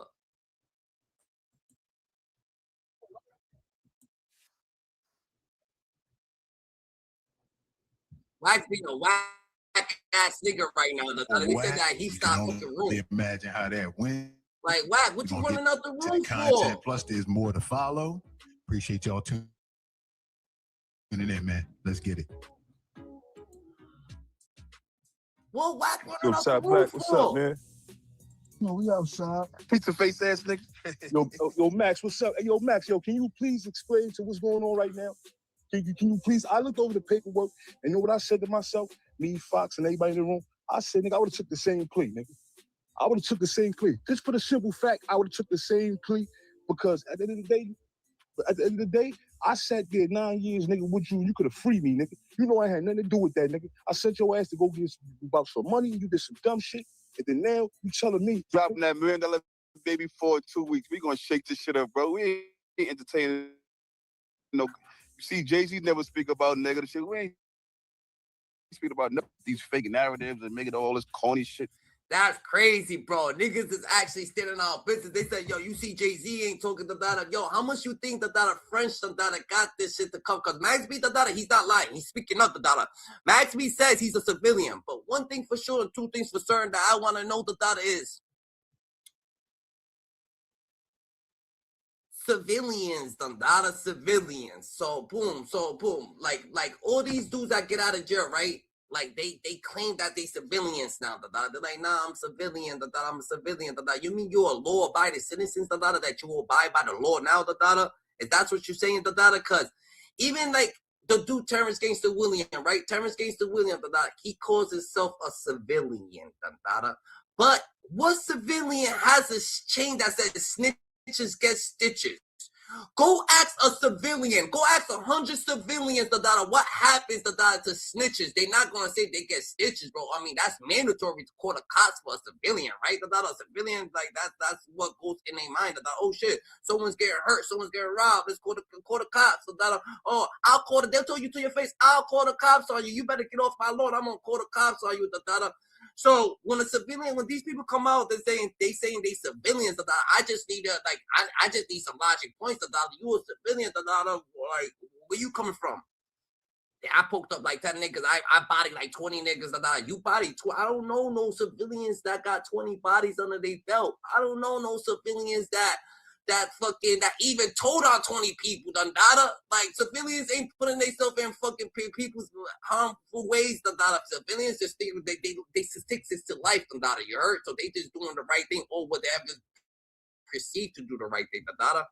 This dude got stop snitching. I mean, snitches get stitches. Snitches get. I don't know no civilian. Yo, I know that these dudes that come out of jail, if they told us something like that, they automatically say they civilians. That's why I never said I was a civilian. Because you retired from the streets. Or you retired, or you was born in the urban community, or you coming up in the urban community. I say I'm a law-abiding citizen. I'm a law-abiding citizen now. I don't buy it. I see the law. It's easy to obey. That's what we do. But I'm still living my whole life. I'm still doing. I'm not in a I'm not in that state. I'm not gonna be a stick. But what civilians do you know they 18 years in the ping. You heard with a bunch of inmates you know what I'm saying, yoking them up, poking them up. What civilians you know that planned a straight robbery and got their brother a murder charge? What civilian you know that told on 20 fucking murders even got any type of acknowledgement on 20 murders? How you a civilian with 20 acknowledgement of 20 murders? That's what I want. That's all I want to know. Everybody that's coming out it seems like they want to play the civilian role, and that shit worked on certain people. And they gonna think you're not a civilian, bro. You're not a civilian, You don't wake up every motherfucking day, and do your scheduled days, You ain't wake up every day, went to school, work, had the same purpose as going through life, just doing your shit, same friends, real civilian shit, Your ass was out in the street, you a law-abiding citizen now, because you got scared from that life, You supposed to be dead or in jail, you know that, right? Oh, but you a civilian now, so you gonna make it, Gigi. That's what they say, right? Yo, chill out with all the civilian shit, You a law-abiding citizen, Y'all do change your life. Now, I changed my life. I'm a law-abiding citizen. Ain't nothing wrong with it, bro. Ain't nothing wrong with that, I ain't gonna say I'm a civilian, because civilians think different, And that's it's just the truth, bro. It's just the truth, So if a cop is a cop, right, and he retires, and something happens to him, he's not a cop no more. He's a retired cop. They're not gonna give him the funeral, everything. The cops ain't gonna show. Nah, nigga, he's still part of that team. He's always gonna be a cop. So you still part of the chain gang team. You can't forget about everybody that's locked up, nigga. That's like you a civilian. What? Everybody that's locked up a civilian, But yeah, so Biggaveli still on business, responding to WAC 100, still calling him a rat, Max B claims he's a civilian, but we don't know what this shit comes from, Like, I'm gonna have to be the judge of being a civilian, Shout out to Crayon, Shout out to you, I'm gonna have to be the judge of that, Let me be the judge of who's a civilian, who's not a civilian. How the fuck do these people come out from doing 20 years, 30 years, poking shit up, being in prison, just come out? I'm a civilian. Motherfucker, you delusional, nigga. Yes, it's institutionalized. How can no civilians institutionalized, in the world, bro? There's no civilian that's institutionalized, bro. And you're institutionalized, you're either a patient or you are a prisoner, and you've been through some shit, Even civilians that's going through some the mad shit, in the world, like, nah, that's not a civilian, bro. You know what I'm saying? You're a refugee, Like, that's what you're a fucking refugee, You're not a fucking civilian. Like, we been through too much, I can't even say I can't say I'm a civilian, What the fuck, I seen fucking over 10 people die, I seen people die in my hand. I seen people die over here. I seen people die over here, You go to work, people can't explain that pain, nigga. No civilian in the world's gonna be able to explain that pain, nigga. These people die from natural causes, These people they've been on the right path, scheduled path their whole life, but you become a civilian, nigga, 3 days after you come home from jail. Impossible. Fucking possible, Like, we gonna have to, like, yo, Terrence Gates and Williams, Niggas is blowing up your spot, How niggas supposed to get out, calling each other civilians so y'all could look good, and everything could be a civil, Y'all could be like, y'all civilians, so people could look at you, but you're not no fucking civilian, nigga. Because a civilian wouldn't have a chain saying snitches get stitches. You know what I'm saying? Shout out to Max B for growing, telling us he's a civilian, Max B growing, because Max B actually came, Max B said he don't have really nothing to say to Whack 100 because everything he says is gonna be bad. Like that's growth right there. That's growth right there, Dada. That's some growth. Man, I ain't think about that. We ain't think about that shit, bro. We appreciate you too, Stack. We ain't think about that shit. Yeah, shout out to all the real supporters, man. The real rights who know what time it is, man. Yeah.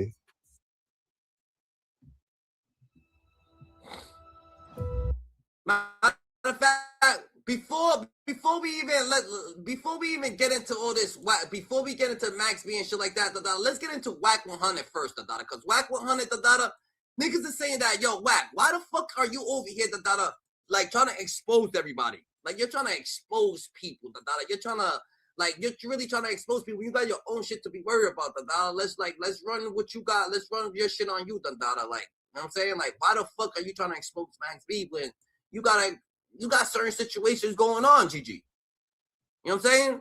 They saying, yo, Whack 100 is so intrigued, intrigued in these leaders, in these rappers' life, that he wants to manipulate or set narrative that people is snitches, so put people in that seat, but niggas are saying, how can you put someone in your seat? That's like, if you're a king and you put someone in your seat, they're a king too. So if you're a rat and you try to put someone in a rat, why you putting someone in your seat, bro? And like, what are you doing? You want to do, like, you're not going to do it nicely, so what are you doing maliciously for? Man, Whack. This is the dumbest dude in the world. Man, you got another 24 hours, man. Hey, can I ask you? Because K.A.R got shot up. Now, a lot of you little niggas wasn't around back in them days. You do know K.A.R got shot up in 05, right? You do know K.A.R got shot up in 05. He didn't start beefing with Dill Dog till 08, 09, right? Yeah, I hear you. Okay, dummy. But I had your wife tell you the homie from Fruitown Paru was sticking in her. That's how I know you got caught with an AK. Hey, whatever case. Did your wife tell you the homie from Fruitown Paru was sticking in her? This niggas like, yo, Whack, how does Whack know all this extra shit, Like, Whack be knowing shit that not even the feds know, Whack be knowing shit the feds know and the shit that your mama would know, Where does Whack get all this information from, People, like, a lot of people speculating that Whack 100, could be, you know what I'm saying, on the side that he gets information from the cops themselves, And it's not far-fetched, It's not far-fetched, GG. It can't be too far-fetched, bro. You know what I'm saying? It's not too far-fetched, bro, because a lot of people do that shit. Shit was paying off cops. A lot of people was paying off cops. There's a lot of shit going on was paying off cops and shit like that. You know what I'm saying? But hold on, let's get to it, GG. That's why I knew you got caught with a K. I'm just saying. You said, how did Whack know I went to jail for it? Well, let's hear him out a little bit. That's what he said, right? Wait, what you said, Brick? Hey, I for sure know about it. Okay, I'm glad you know about it. So that's how I know you was in jail for a case. As soon as, before we got to the substation, the homie was dicking your bitch down. I'm glad you admit it. Let's listen. We don't deal with busters now, so we don't care about that. We don't mark niggas hood that live off their daddy rep. We don't even nigga, you think, hey, the homie ain't no mark. If he was a mark, he couldn't have fucked your bro. The homie got way more money than you. He married more gangster than you, and he was beating your bro pussy up. I'm glad you're now your content. I got hit by the feds. Yeah. Like you talking too much. Now let me ask you a question. What happened to the shooting in 20? What happened to the shooting in 2022? What happened to the shooting in 2022? And what happened to your threats to unalive your girl? Anytime you get called a snitch. What happened to the shooting in 2022? Do that. Hey, do that and clear your. What happened to? I can't, bro. Show me where I was charged. But let's talk about your real charges. You see, that's what he does.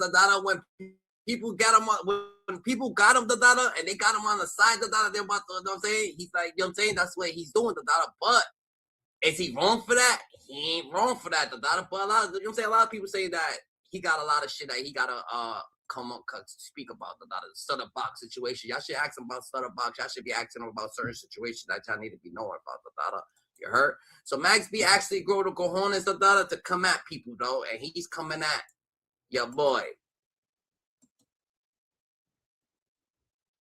Whack 100. Y'all heard it. Y'all heard it right there. Yo, pick up, share the room, man. Pick up, share the room. We don't go viral on this one, man. I'm gonna send this joint to trap. The comment section. I just said, Yo, Max, Max, salute, bro. Salute, man. We appreciate everything you're doing, man. Stay blessed, homie. All right. Yeah. All right, y'all. Appreciate it. Shout it out, baby. Appreciate the support, yo. Appreciate you. Pause, Big 914, Crook, Red A, man. Appreciate y'all, man. We out. Salute. Already. So, look, that's all you got to say is, yeah, my nigga. Nigga, we just had Max B in the room, nigga. That's just every clubhouse, nigga. Said, let Max B come entertain this shit. Yeah, Max B in the room. Like, let's pick up and let's share. Let's go viral. Nah, bro, I'm not going viral. I'm out of here. Hey, Chantel, did you get to hear that the response from Max B? Tell you what I think about Whack 100. I think it'll be inappropriate. I'm still here. They said that before. Judge told me I had 75. Where I'm at. Since you're on the topic, Whack 100 got a piece of face, and he sucked his mother dick. Pokemon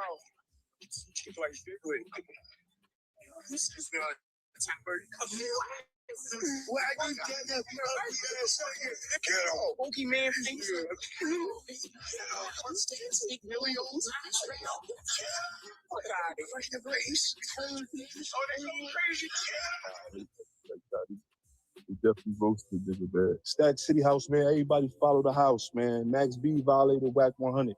I'm gonna play this audio right quick, man. Hey, Stack, you can't violate me but pretends he's from a man. What he couldn't do is throw no paperwork on Cash Kilroy Jones. That's what he couldn't do. You know what I'm saying? So when you can show me some paperwork, when you respond to do you think that people done let Max be the wrong way? Like, yo, let's go, let's go fucking let's come at Whack 100 with jokes and shit like that, right? This is serious right now. Your brother's doing life. That's why Max B just don't give a fuck. He's like, nigga, I don't give a fuck. That's just what it is, GG. Like it's not his concern. He's like he had 100 years. He gave that shit back. Nigga, he ain't worried about what nobody gotta say. His song's #1. He's not worried about what nobody gotta say. But can we say this? The people who's getting paid, can we say this? They just, you know what I'm saying, people get, after you grow a little bit, people start getting paid off. People start getting a little bit like soft. Money's about to change the world, bro. Money's gonna make the toughest nigga real nigga, the softest nigga realer, the toughest nigga bitch, money's gonna make the tough nigga bow down to the soft nigga. Like, it's just certain things that's going on that money is generating these people to be, you know what I'm saying? That's why a lot of people they run to, yo, I'm getting to back. And a lot of people was getting to back. Don't get me wrong, but one thing money ain't gonna do, money ain't gonna make you unlame you. Money will never unlame you. You a lame, you're gonna be a lame with money, a lame without money. Money never gonna change your character. Money never gonna do certain shit. So a lot of people they just gravitate to a certain shit because they really don't care what you gonna tell somebody. You gonna sit there and tell this person right? This is what I'm gonna say. This like, all right, boom, the biggest gangsters, right? This is the biggest gangsters, Bobby Johnson, or all these biggest gangsters, the biggest gangsters, You mean to tell me they got locked up, right? And they snitched. But the only reason that we know that they snitched is because they so tough, and they so real, they came out to say it. Like, yeah, I caught 20 bodies, ain't nobody about to do shit. I'm doing, this nigga did that nigga did that. These people ain't doing that. So if the realest people did it, you don't think that these people, like, I'm not saying the realest of the realest, because people solid, you know what I'm saying? I'm saying these people who perceive to be these people, you know what I'm saying? You don't think that they doing it for their money, for certain type of gratitude, or to just come home, for 100 years, the outpost, there's mad people that are like high ranking, the what's his name, the Sammy the Bull, like all these crazy ass hitman, they even said something. They went up in there and said something, but they had the balls to come out, and just tell them what it is, A lot of people just trying to come out, I'm like, yo, I'm a civilian. No, niggas, let it know what the fuck you did, what the fuck happened, what turned you into a civilian, I don't know no civilians that did 15 years in the pen. Real shit.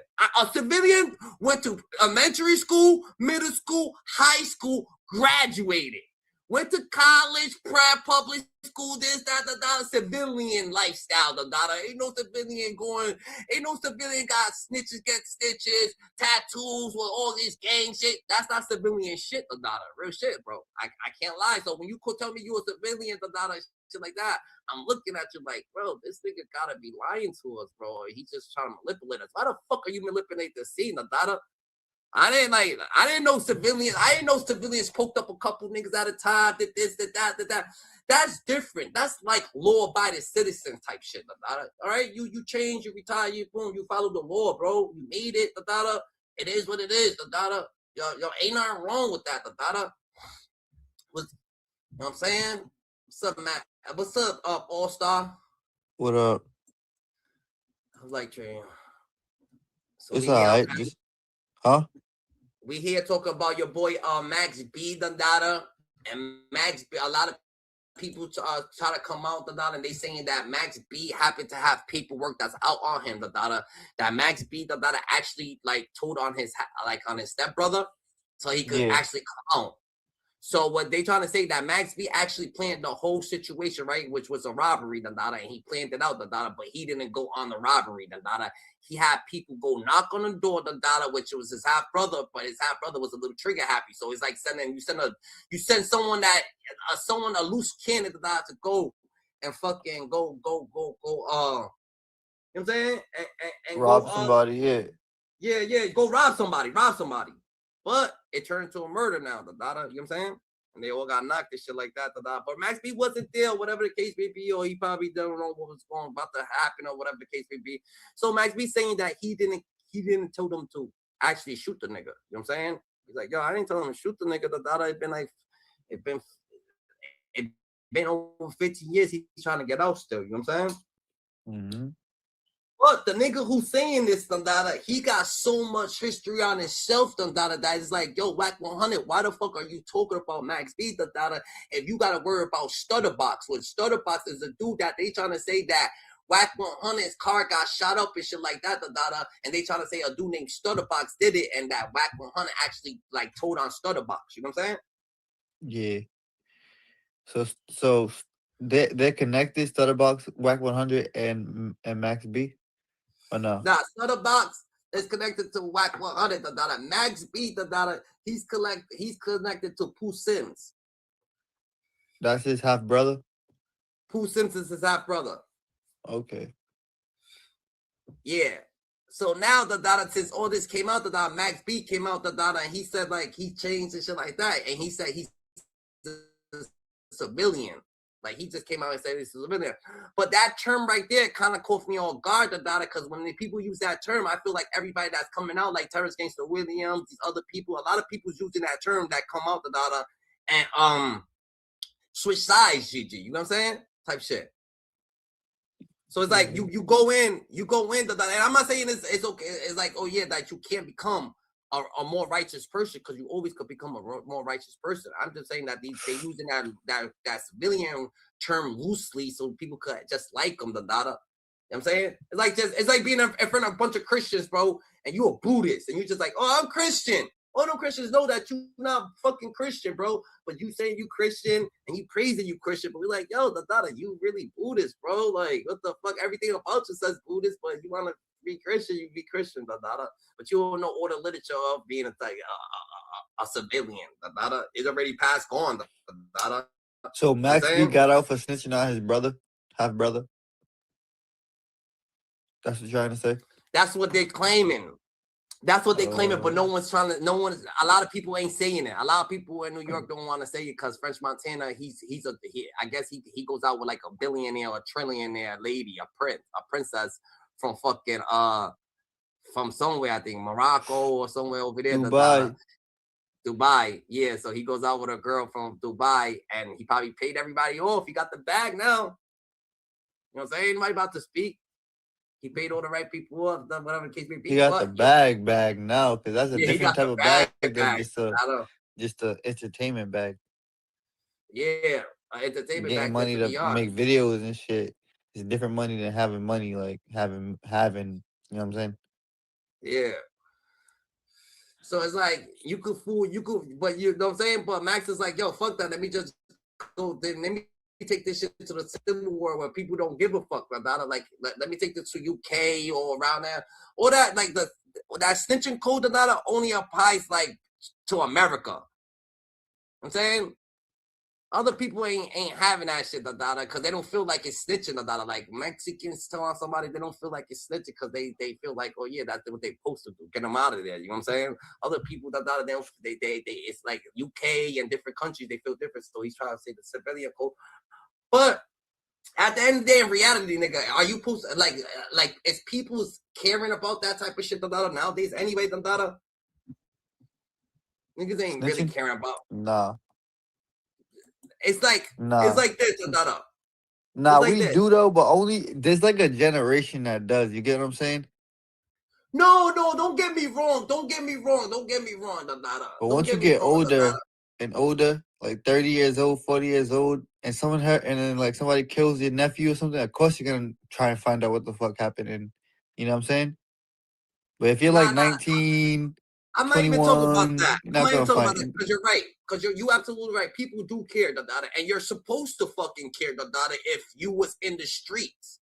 Because anything could happen while you in the streets, and you can't be with a fucking someone who actually telling us something like that, because that could get you in trouble, bro. No matter what, it could be a simple situation, but that could get you in trouble. So of course, but you're not supposed to care if you're not in the streets, bro. Like, you're not in the streets, though. You're not doing nothing with these people. There's nothing going on, You're like, you're a law-abiding citizen. They obviously a law-abiding citizen. They telling so a lot of people, they're like, yo, this dude's he went through something, he paid his time. He didn't fucking kill the dude. Maybe they feel like Pooh Sims, is a trigger happy now. This nigga always getting niggas in locked up and shit like that, You know, a nigga, like, it's like you doing something with probably like a person that been getting locked up their whole life, nigga.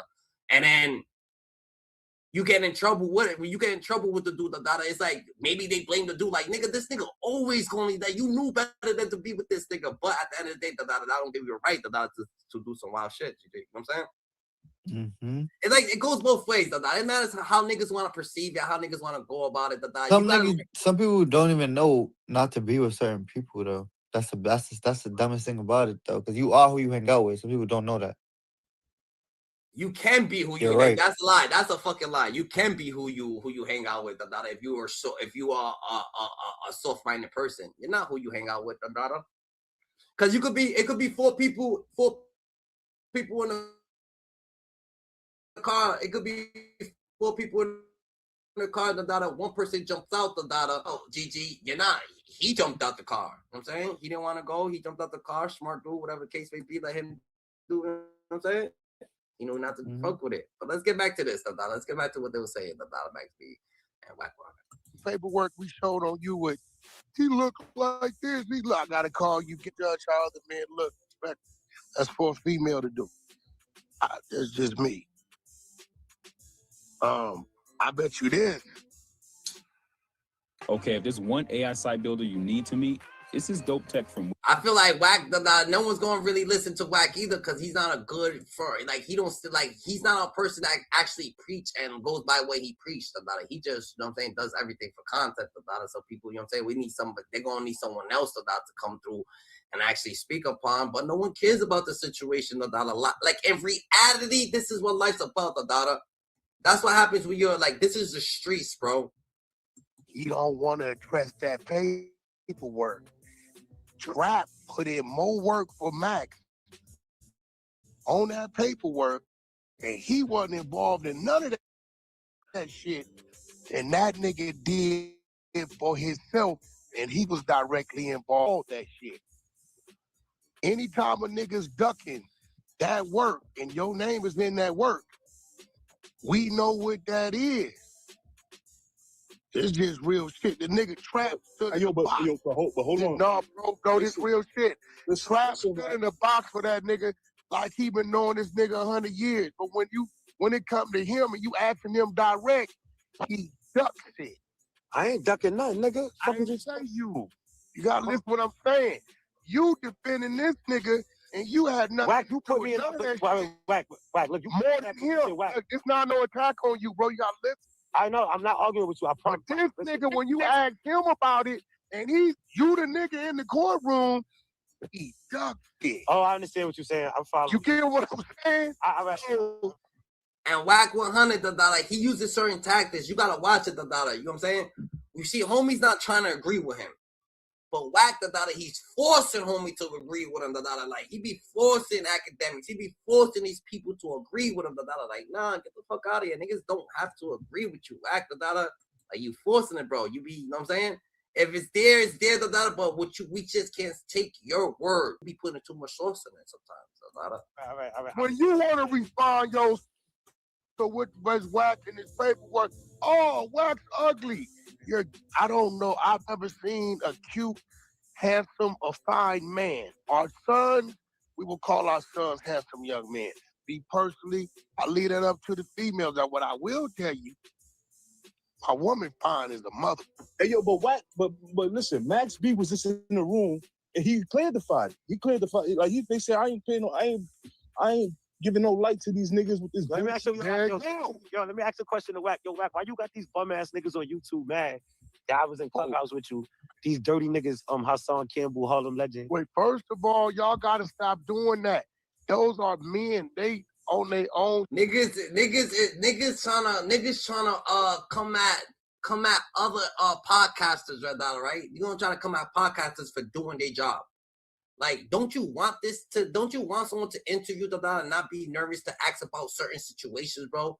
And certain people's coming up and they talking about it. It's not Hassan Campbell, China Brim, Harlem Legend. It's not their fault that Whack 100 wants to speak on certain shit. We gonna let people speak you know what I'm saying? But when it kind of lingers towards the like, oh shit, this could have happened, that's when people get a little bit upset. They're like, yo, certain people's hating or they dirty. How they dirty doing pure shit? I didn't understand, like, that's being dirty, like, you would think that what Max B did was dirty, you know what I'm saying? Leaving his brother, sending his brother on a mission, getting his brother locked up, whatever. Unless y'all know some shit that we don't know, that his brother OD'd, his brother was too aggressive, his brother just went in there and did some wild, blatant, and stupid act, and it is what it is. Some people do, just keep it real. Yo, this nigga went and shot the nigga, just say it. Like, niggas went in there for a robbery, he shot him, nigga. What the fuck's his problem, nigga? Niggas beat his ass, he don't have to, like, he's gonna have to come up and say this shit, but that's the problem, bro. Niggas don't understand there's a way of going about things. You didn't have to say nothing. Homie Pooh Sims could have said everything, if you was really that on point, But no, you wanna be friendly, buddy, oh shit, this is my brother. Nah, you my brother, but you did some shit, that you gonna have to get everybody to fuck up out of this, So go over there, and you go in this fucking courtroom, and you gonna speak up. If not, I can't save you while we here, nigga. Every day, I'm looking at you. Every day, I'm getting more aggressive. Every day, I'm turning into a fucking predator. Every day, my life is changing because of the fucking things that we're going. Cause you think one day I'm not gonna get off with your head, Like one day, like it wouldn't be like it's not gonna. It's just like it can't be so beautiful and peaceful. And it's not good, It's not good, but it gets like that, Like, it gets like that. Shit changes you, bro. You're doing time, your thing, shit gonna change you, So things is gonna transpire, And that's just the logic way of thinking, when people do dirty, bro. So if he got done dirty, maybe he was thinking that situation was gonna get thing, You know what I'm saying? So, and learn terminology, Who's the dirty ones, We don't know who's the dirty ones, That's crazy, So shit. No, but they all yo Whack. They all look, listen to me. They and why French Montana haven't came out and just said anything, French Montana could stop all this shit right now, nigga, just by coming out, like, yo, my nigga's real, this is my nigga, even though he's saying that's his nigga, whatever the case may be, but he's not gonna speak on it. French is too big on it, but I'm saying it's a situation that a lot of people you gotta go through the embarrassment course probably. Maybe French wants this, but I'm saying I'm saying he don't want it to go down like that. But that little bit embarrassing shit. You know what I'm saying? You gotta go through that. It's like a embarrassment ritual. Who knows? Yo, bro, I wake up. It's videos talking about, yo, you went to Clubhouse? You who the Clubhouse? But all of them been on, listen, China Brim got started on Clubhouse. Right here. We called him lying. It's like when you get to this high ranking level, it'd be like this myth of competition that you don't even see, bro. You won't even see it, French Montana, he's saying that, he's rapping, they look like best friends, but French knows something about the game that nobody knows, and business is always going to be business. So don't say that lingering over Max B, that means French is always going to be the realest one, the realer one. He's going to have his shit's going to be out there, no matter what, you know what I'm saying? That's lingering over Max B's head and shit like that, I'm not saying that it is, because you know what I'm saying? Out of 10 people, probably, you know what I'm saying? Maybe that shit could happen once or twice. You're going to find someone, because you know what I'm saying? Some people is righteous sometimes, and some people, you know what I'm saying, do stuff out of the heart, real pure heart intention. So, you know what I'm saying? Maybe he could. I'm just saying that it happens out there, bro. It happens, you know what I'm saying? Keep them in place, you got to keep everybody in place. I ran his ass off. Motherfucking Hassan Campbell, another dude right here, right? All them dudes started their motion on Clubhouse when we had this shit on fire about nobody, because all of them got their start right here. Now, when it comes to Hassan Campbell, he got his enhancement to what he did start on YouTube over here. Coming over here, Mama Duck, shit like that, going back and forth with me, shit like that, right? So they can't use that against you, bro, because nigga, they started over here. Yeah, I'm like, well, y'all niggas sucking. I'm like, yo, y'all niggas mad because Wack ain't. I just put some shit up on YouTube on my channel on Trap Star Twitch. I'm like, y'all niggas mad. I said, ask Wack. Y'all niggas is over there sucking Wack, hoping that Wack is going to bring one of y'all niggas in the front door and squeeze one of y'all niggas' butts. No, listen, first of all, let me tell you something on some real shit. I'm going to tell you this, and I'm going to give you this jewel. All right.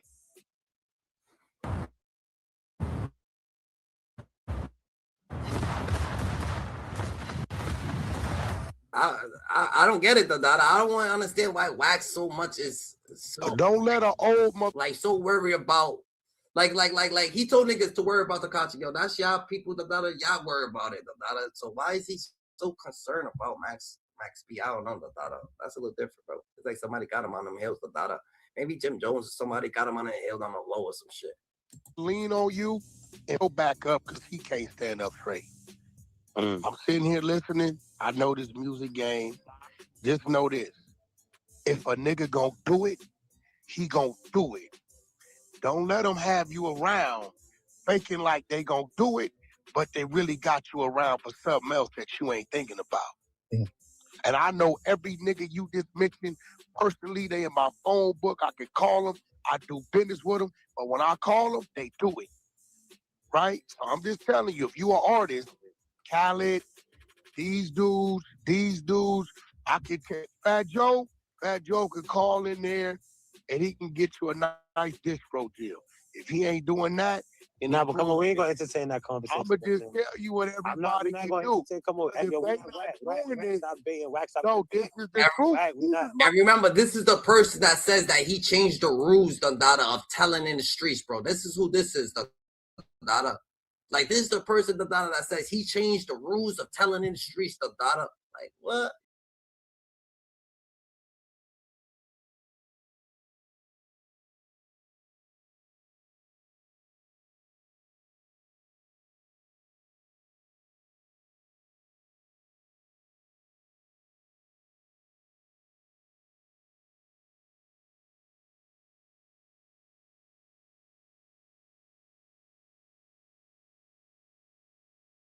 The Silver Surfer, Wavy Crockett, Boss Dog, Biggaveli.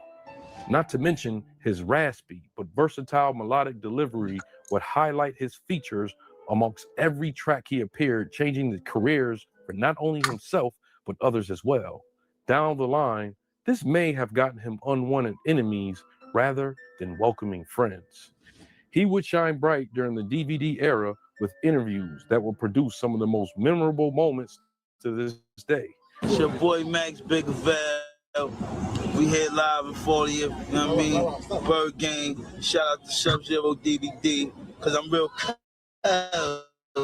I'm so cold. She loves me, she loves me not. She loves me, she loves me not. She loves me, she loves me not. She loves me. Jones is out here trying to fucking think that Jones better hide the data, because Max B, he's coming outside the data. He's coming outside with the goons, the data. Max B's coming outside with the goons, the data. Like Jim Jones, just, you know what I'm saying? Jim Jones just don't know where he's getting himself into people with Max B, the data. And this situation is about to go. This, like, it's already up, the data. Like, you got to understand that right now, Max B, he's at the bottom of his mountain, nigga. He's about to start climbing up the data. He's about to start climbing up his mountain of life, the data, of career, the data. You know what I'm saying? He better still got the bottom. Jim Jones, he's at the mountain. He's on this side of the mountain, going downwards. Jim Jones already going downwards. The data. Jim Jones is about to fly. The data. Max B's about to have the whole situation popping now. The data. The first appearance of The Wave would appear on Jim Jones' sophomore album on a track called G's Up.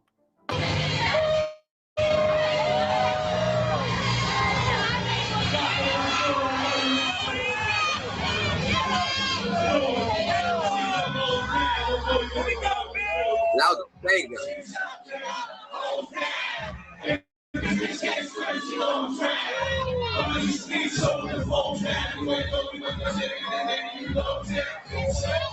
But where he would start to gain the attention of the tri-state area is when he appeared. I won't even lie, the data. Real shit. I won't even lie, the data. I feel like, nigga, Max B made Jim Jones. Nigga, I thought Jim Jones made that G's up. Hold down. If that bitch can't slip, she go down. Running the streets, stoking the phone. Nigga, you know now. Dipset, G's up. And then, come on now. That's different right there, GG. You heard? On Cameron's underrated Jay-Z diss, You Gotta Love It. This is 40, you nigga, we from the slum. Dipset, pushing 40, nigga, you not the one. The mixtape market will be wide open for Biggaveli after this, being his style was fresh for the New York scene, which was starting to decline in hip-hop royalty after the ringtone era started to push rap away from the gritty street swag that ruled hip-hop for so long. The Silver Surfer would fit perfectly joining Jim Jones' members of the Bird Gang, which was primarily Jim Jones, Stack Bundles, and Max B.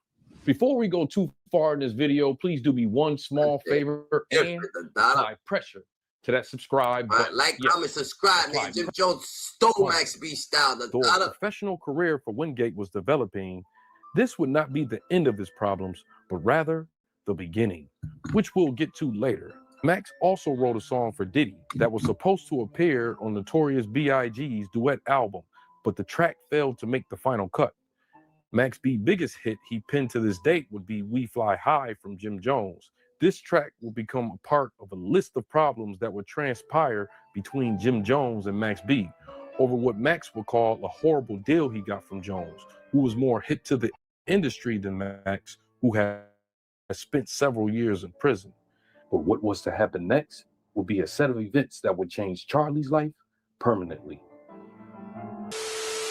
She forgot to take the biscuit. So tell her it's a fucking girl gave me her income tax. I push out the nickel stash. I pull out the nickel back. You just love my style. I'm a beat just with this rapping shit. You go run up and clap and quit. This came at a point where Jim Jones and MOB members of Bird Gang were in fact making waves in the mixtape market. Jim having two of the best. I won't even lie, yo, where the Max B welcome home party at, we did, we at the Max B welcome home party, that's a fact, yo, Jimmy, you're gonna have to sit your ass down, because at the end of the day, Max B was playing the bench when he was writing for you. Now he's writing for himself and rapping his own songs, so you better clap for a winner when you see one, like, that's just a fact, Up-and-comers in the game with Stack Bundles and Max had the opportunity to build an empire with such talent, but instead chose to use the two for his benefit more so. Stack Bundles was almost as hot as Max B, but would give up the ghost after jealousy caught up to his street fame. being set up in his own neighborhood in Queens after showing so much promise. I couldn't even get pictures of him on stage because he had so many dudes behind him. It was amazing. Yeah, I mean, I get the support of the hood because I'm the only thing we got. Please don't get it confused. Y'all know where to come see me at. You might not be able to see me, but you can see me. You understand what I'm trying to say? I'm flossing and they asking why. This little bastard fly. Without leaving Queens, I'm getting in 19.5. Do the math, I do a half in bowls, a half a day. Bowl out with half it, then I stash the other half away. I rap now, dog. I'm trying to put my past away. Shortly after Stack Bundles passed, MOB would break apart, stemming from a beef that would almost define Max B's short career. The trouble first ensued when Max got locked up on a charge and Jim Jones refused to post bond.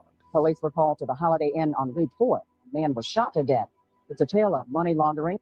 Biggaveli's life would change on September 26, 2007, when he would be arrested for a slew of charges, including murder, when a stripper he was dating, Gina Conway, confessed to the feds that Charlie Wingate orchestrated a botched robbery of Alan Plowden and David Taylor. Now, this case involves two separate groups of people, each with their eye on $30,000. In the end, the first group beat the second group to the punch. The two reportedly had thousands of dirty dollars they planned on laundering stashed in the Holiday Inn. It all began the morning of September 22nd at the Fort Lee Holiday Inn. Police are called there after a man is shot to death. The victim, David Taylor from Florida, was staying in room 227. His friend Anthony Plowden is in room 408. We do know that they carried a lot of cash. They flashed a lot of cash. They did live the high life coming up here to New Jersey. When Gina showed up for the money allegedly requested by Charlie Wingate, Taylor was killed after claiming the money was moved and no longer present in the room. During an initial investigation of the crime, Max B was not considered a suspect until Gina Conway claimed the entire incident was planned by Max. Yeah, Max B was even dead. That shit's crazy. Jim Jones must have told her to do that. Now let me stop fucking around. It's Jim Jones' fault. It's Jim Jones' fault. All this shit's Jim Jones' fault. Jim Jones, Max B's out now. And they blaming your ass, nigga, for everything. For not staying solid, for not giving him his cut, for fucking putting him in a bind, then he got bailed, taking all his songs, you know what I'm saying? Buying all his songs from him, you know, he was in a bad spot, bad predicament, you trying to be like it, you imitating him, you thinking you didn't even, that's different. And then the only song that you got that went fucking thing was Max B, We Fly High, You couldn't make another fucking hit, You need to make another hit, on top of that to show us, that you was really solidified, But damn, you haven't, All the songs that Max B wrote for you, those are the bangers, Jimmy. You know what I'm saying, Jomo? Those are the bangers. Mostly hinged on the fact that Gina was seeing Max and Plowden. It began when this woman, Gina Marie Conway, a prostitute who'd been with Plowden, told her boyfriend, Charlie Wingate, a.k.a. Max B, a rapper, about the men's money. Then Wingate reaches out to this man, Calvin Leardom. Right when Max B will be arrested and indicted, Jim Jones would release We Fly High, a track reportedly penned by Max, which would peak at number 5 on the Billboard chart, becoming Jones' most successful single to date. Meanwhile, Wingate will be locked in jail with over $1 million bail. Jones would refuse to post the bond for Max. This is until Max would agree for a $90,000 deal to give Jim all the rights to his publishing. As Jones would later tell Funkmaster Flex, he sold his soul, the stupidest move I ever seen in my life. Max would later realize this costly mistake and demand more money after learning that Jim finessed his balling track into a full deal with Columbia Records. Like, I don't want to be in a group. There's no group. There's no such thing as a group. Everybody, you think egos will always get in the way? Egos always get in the way. Singer, no, it's not my ego. It's the lead singer. Because, you know what I'm saying? The talent is the talent. You let the talent blossom. When you try to over supersede the talent, that's when it becomes a problem. Everyone in the world knows I'm the talent. The behind-the-scenes friction would come to a boiling point when Max began airing out Jim Jones. That's true, Dundada. It's like Biggie Smalls, Dundada. You should just let Biggie Dundada blossom like he was, but they trying to stop it. Tupac, they're trying to stop it, Dundada. Then you got Max B. And then he being loyal to somebody, Dundada, and they stopped it, Dundada. It's a crazy situation. Tactics during DVD interviews. Music, okay. I wrote 10 albums for that. He got him in his drive already. I don't owe nothing. He got all his songs already. How you think he got so hot? Came out with all them tapes. I did that. I put the hooks together. One also included a fight between Jim Jones, Cameron being chased out of Rutgers Park by Little C's and Junior Mafia. But why did Jim get mad at y'all platform then? I remember that. Because I think that the Rucker we had showed some footage. The Rucker, when he had Junior Mafia. Yeah. But you know us, we were just showing the, you know what I'm saying, whatever happened in the hood, that like banned from TV, like whatever. Yeah. So I guess that's when. Nah, hold on. I think I remember that. Was somebody narrating at the same time? Little C's is out there talking that shit. You got any dirt out there on you? Make sure it's in your pocket. Make sure it's with you every day. That's before D-Rock right there is locked up. You know what? That was when Rock was ran that way. That's when Rock right there, walking with that white shirt on right there. Look, my boy Gunna chased me. That's the other nigga locked up for that shit. Look, he chasing Jimmy. I think that Max and Jim had their thing going on about some paperwork. Jim had him signed, and Max was trying to do his thing. And I guess Jim had spent money on Max, built him out, and gave him a bunch of money. And instead of Max just, you know what I'm saying, like keeping it out of the DVDs, Max just felt like Jim wasn't trying to let him out, so he just went on, you know what I mean, started dissing him. Every nigga on Bird Game, the fake Jay-Z, the Gargamel, all them whack ass is over there. I'm Biggaveli. That's Breach the man. What made you finally say something about certain situations? About what situation? About it. Well, you know, a lot of people took the perception as you talking about Max on that record. Why would they do that? Because you said at the end, I shouldn't have bailed your bum ass out of jail. You know, it always hurts when somebody bites the hand that feed them. But so could that situation be reconciled with you and him? No. So, and a lot of people want to know for future references, what line do it cross to make you never with him again? And the only reason he's saying no is because he knows that Max B knows that he is who he is, and he don't want to fucking. That's why he's like, yo, we can't reconcile nothing because at the end of the day, Max B wrote more songs. He knows Max B could expose him. Max B already exposed him, so he's like, yo, I can't think because I'm who I am, like, you know what I'm saying? People will look at me as the I'm saying the actor Jim Jones, not really who he is, and people respect that, I guess, or whatever the case may be. Like some people, Max B could tarnish that shit because he actually wrote him mad songs. He could just point out, yo, I wrote this song, look at this song, look at this. When Max B comes out as a rap for this dude, because Max B could be able to point out this, that. It's gonna be a crazy. It's gonna be bad. Bad news, Dundada. What line is that? So this one you nigga like. When two factions from the same part of town have a dispute in hip hop, it's only a matter of time before the problem will be handled off wax. You see Jim Jones, he's a bum ass. How Max be a bum ass nigga, but he's writing your songs. So you got a bum ass mindset or mentality, Dundada. He's writing your songs, Dundada. This nigga's over here. You imitate what this nigga think. You want to be what this nigga is, Dundada. It's a crazy situation. Rather than just remaining on wax, Max and Jim Jones will be no different. Like it's serious, man. Somebody gonna really get hurt doing this shit. You know what I'm saying? You know, it might be me, it might not be. You know, it's gonna be somebody. Somebody's gonna hurt. Somebody might lose their life, maybe. You know, who knows? Window was there. He tried to grab me. He took the camera in the window. Punched him in the face. He's ready to go for this shit, man. Yo, Max B was a real nigga, Dundada. He said, yo, someone's gonna go for this shit. It might be me, Dundada. Yo, he's this dude's he's a whole different breed, Dundada. He's a savage, bro. This dude's a whole savage, Gigi. Like, somebody gotta go, Dundada. Trying to grab him in the car, so he ran out. Ran it back to his car. You see me rubbing up with one more wine. Nigga said my boy through here, that's the treatment. Nigga said my boy couldn't come to home. Hell come through here, that's the treatment. Hell no. If them other niggas come through here, I'm not even saying their name. Because I don't want to get them wavy. I want that fool. Joel's, his fool.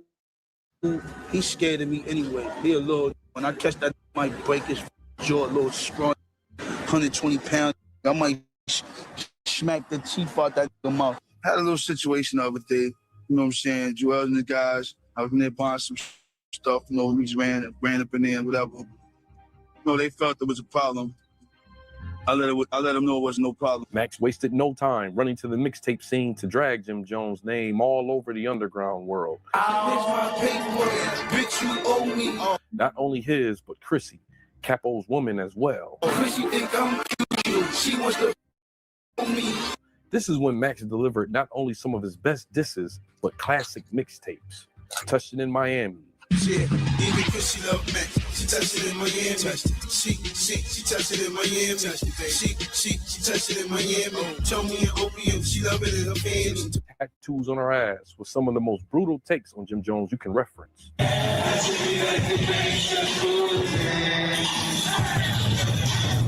Public domain, $1 Million. It's like your boy. It's like Jim Jones took a piece of K.A.R style, took a piece of Mace style, took a piece of fucking Max B style, try to mix it together, now he want to be the freshest, that nigga's delusional. I made up all this. The nigga K.A.R was the one that was coming through even Joel Santana, like you don't give Joel Santana his props, he's that all the bandanas and all this and all that, you know what I'm saying? He was doing his thing, like.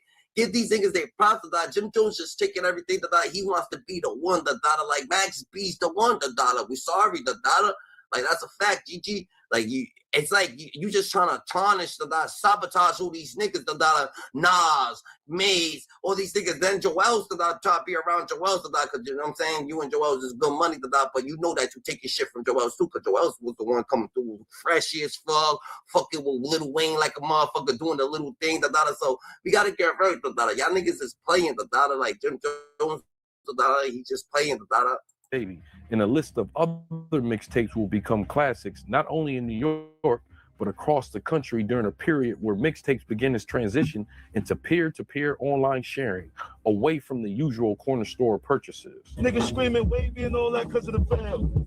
This man better pay homage to the big nigga. This speed, man.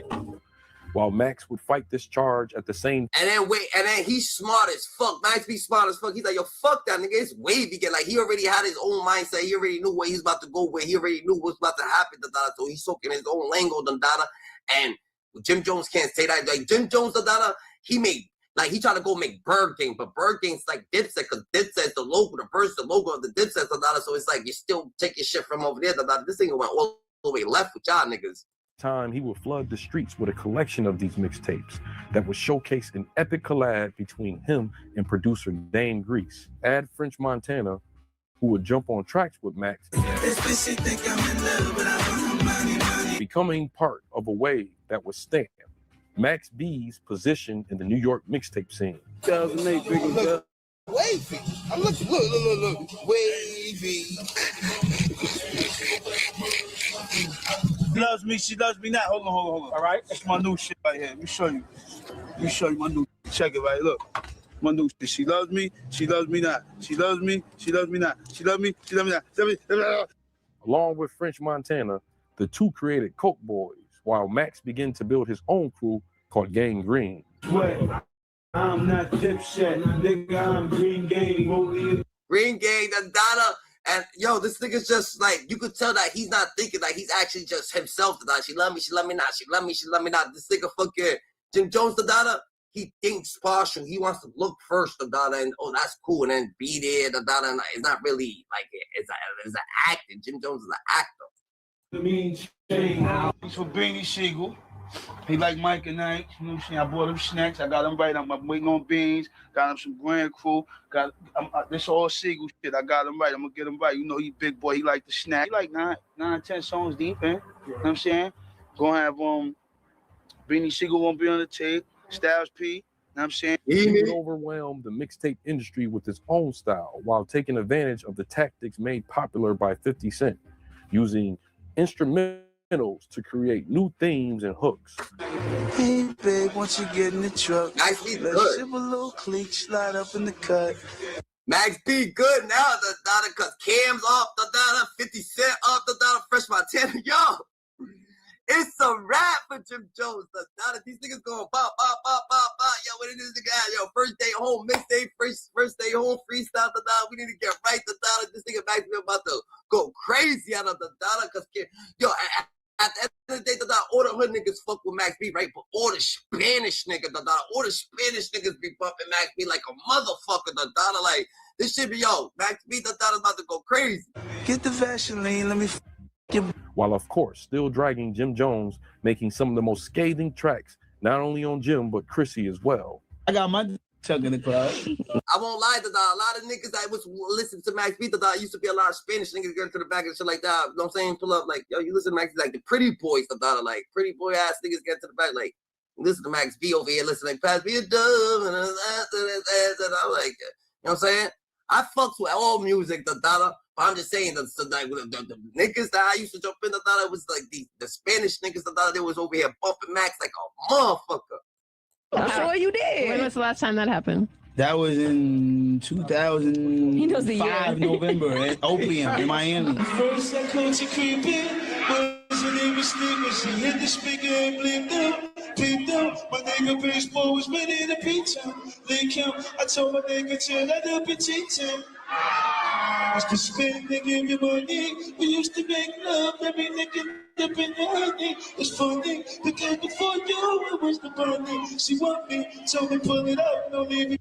French Montana and Max would collab on a litany of mixtapes called the Coke Boys. These tapes would uplift French Montana's career that would lead him to landing a deal with Akon. Max's time was running out, but it still didn't stop him from attracting beef outside of Jim Jones. I'm out on that $2 million pair, so I can't smoke on camera. Motherfuckers try to take me out the game for good. Try to do trouble with them bitches and now we can't hood. Jim Jones and Jay-Z would definitely not be the only rappers to get shots from Max B. He would have hilarious back and forth with Prodigy from Mobb Deep. I just don't listen to these, you know what I'm saying? I prefer not to listen to this bullshit. I just prefer to listen to what I do. I do what I do, and that's that. You know what I'm saying? Like, just certain shit I don't listen to, like Max B. You know, that might be your preference, but I'm trying to tell you, man, rap is for a select few, man. Everybody not supposed to be rapping, man. You niggas need to cut it out, man. Do something else with yourself. I got all these haters. Oh, yeah. Don't you got sickle cell? Prodigy, small slicker. I resurrect your weak ass lifestyle. Look, I'm gonna tell you right now, Weezy can't with me. Drake with you, all right. Drake can't with me. Drake can't with me. Yeah, this nigga got classic beef, This nigga had beef with fucking Prodigy, but that shit's over with, My boy's an angel in the outfield now, You heard, but there, but he didn't mention him, though, first, GG. But, you know what I'm saying? All promotion is good promotion, GG. It is what it is, He tried to, you know what I'm saying? He wanted to go back and forth, You know what I'm saying? Friendly fire, The whole dipset I smashed single-handedly. None of them with me.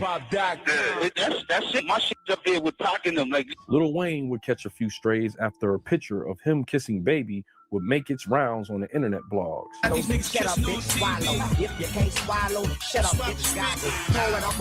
If you can't swallow, shut up, bitch, goggle. Max would also be a part of a mixtape battle between K. Slade. This would give him problems with Pat Pooh, the mixtape king who had to make room for Max, who was killing the scene at the time. Max had to go up, Max is about to go up, because you know what I'm saying? He's beefing with all these, he's about to go up, Once you start over here, over there, getting your name rounded, beefing with Pat Pooh, beefing with Jim Jones, beefing with Prodigy, It's about to go up, It's getting crazy now, I didn't even know he was beefing like this, My boy was about to hit that. But right now, he's coming home. Max is coming home, and he's going to leave off where he started, I don't think he's beefing with Papoose no more. I hope not, Papoose, you know what I'm saying? Papoose over there with Clarissa Shields, you heard? Situation almost went left when Pat Pooh showed up to a This Is 50 taping. What happened when you tried to be like Pat Pooh and K Slade? That's what happened. Come on, man. Uh-oh. Who's that? We got Pat Pooh in the house. Pat Pooh's in the building? Pat is in the building. Come right in, man. What's up, baby? Uncle Murray said, I ain't dead. And Pat said, I shot you. Yeah, I forgot about you. Yeah, no, be easy. We on the radio. We on the radio. Nah, we on the radio. Hold on. It is. You talking about Slade? Nah, dog. Listen. Not here. Let's go to a song and we're gonna kick it outside. We're all gonna talk. It is what it is. I forgot that was your opinion, though. This period would probably be the peak of the Silver Surfer's career, but would not stop the consequences Max would face, being found guilty on a RICO charge and being sentenced to 75 years in prison. Like any other elite performer, Max's absence did not dissolve his musical presence in the industry. The first one to test this out was Kanye, who was going to name his album Waves. The internet was set on fire, as Wiz Khalifa was among a few who refused to let Kanye get away with implying he was unfamiliar with the wavy movement. Not only did Wiz Khalifa check Kanye on this, but he also used this as an opportunity to share with the world Max B's impact on his career. Kanye would then abandon the album titled Waves and place Max on an intermission called The Silver Surfer. Listen, Max, your name been in the news the past couple of weeks because Kanye West is naming his album Waves. Do you have an issue? Shout out to Kanye West, shout out to Wiz Khalifa, Wiz Khalifa's a real one for that one, Yeah, Wiz Khalifa's a real one for that one. He said that his career would never start if it wasn't for fucking Max B. Does Jim Jones got artists like that saying some shit like that, I don't think Jim Jones got no artists saying no shit like that, Mr. Wiz Khalifa? What the fuck? With that at all? Nah, not really. It's love. It's all love. I appreciate it. I'm flattered, D, that dude is even, acknowledging the situation. It's all gravy. Like, everybody know I'm an innovator. Everybody know I got imagination. So, I come up with these words and these slogans and these catchphrases, and it's all good when the people, follow suit. It's all good. I like Kanye. I appreciate it. Another artist to show love to Max would be the one who would jack one of Max's flows early on in his career, Drake. Got that bitch in the big photo, got that shit in the big fofo. First nigga movie, gon' get gone. First nigga Snoopy's on shit long. White cups and I got that drink. Could be purple, it could be pink. Depending on how you mix that shit. Money to be got, never get that shit. He also spoke highly on Max. Free Max B, Free Max B. Wavy Crockett would show his acceptance with a call from jail. Drake said, I got Little Max with me. He's the wave. What did you feel about that line? Using this as an opportunity to keep his legacy alive, the same as he did with Kanye. Listen, shout to Poppy. Poppy was good. Listen, anytime somebody throw the love or give into that gorilla promo, that's love from the heart. That's love from the heart. Shout to Champagne Poppy. One of the most notable instances of Max's name being mentioned is when the king of subliminals, Jay-Z, would take time to show some love to Max while at the same time sending shots. On the song Three Kings, Jay-Z would say, To the max, like wavy. He even repeated the line to make sure the line wasn't missed.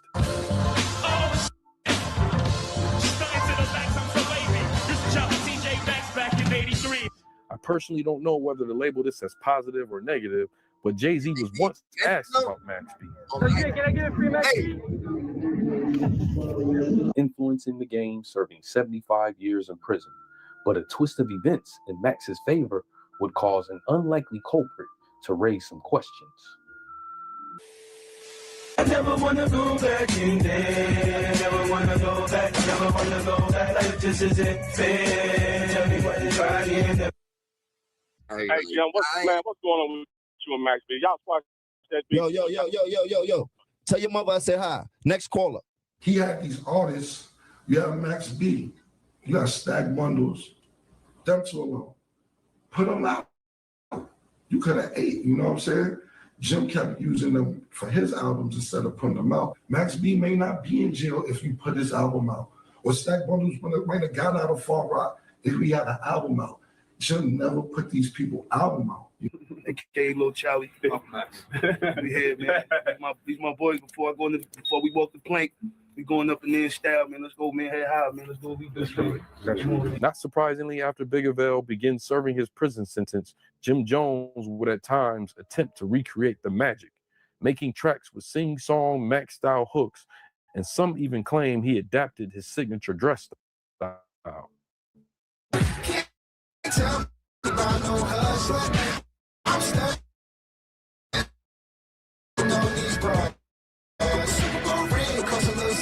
Because many have tried to emulate his unique method of not knowing how to sing, but knowing how to sing.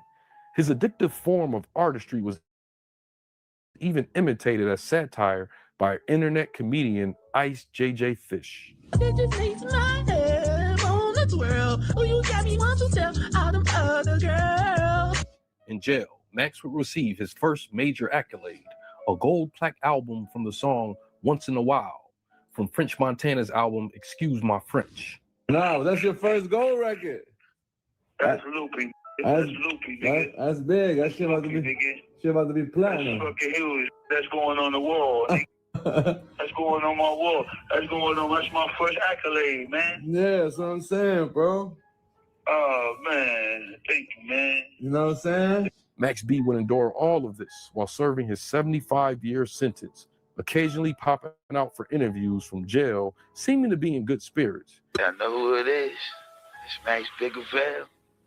He would even have access to studio time and would release songs from behind prison doors. These songs would not hit as hard, understandably being that prison shuns creativity.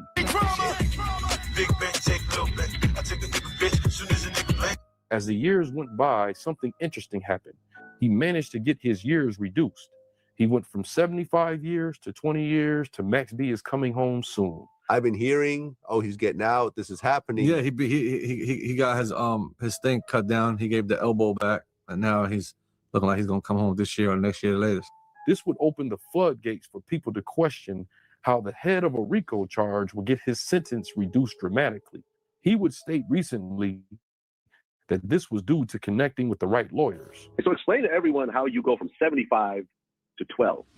When I went back on post-conviction, my sentence was vacated for 35 years, so I got back on, my first appeal was denied. Then when I went back on post-conviction,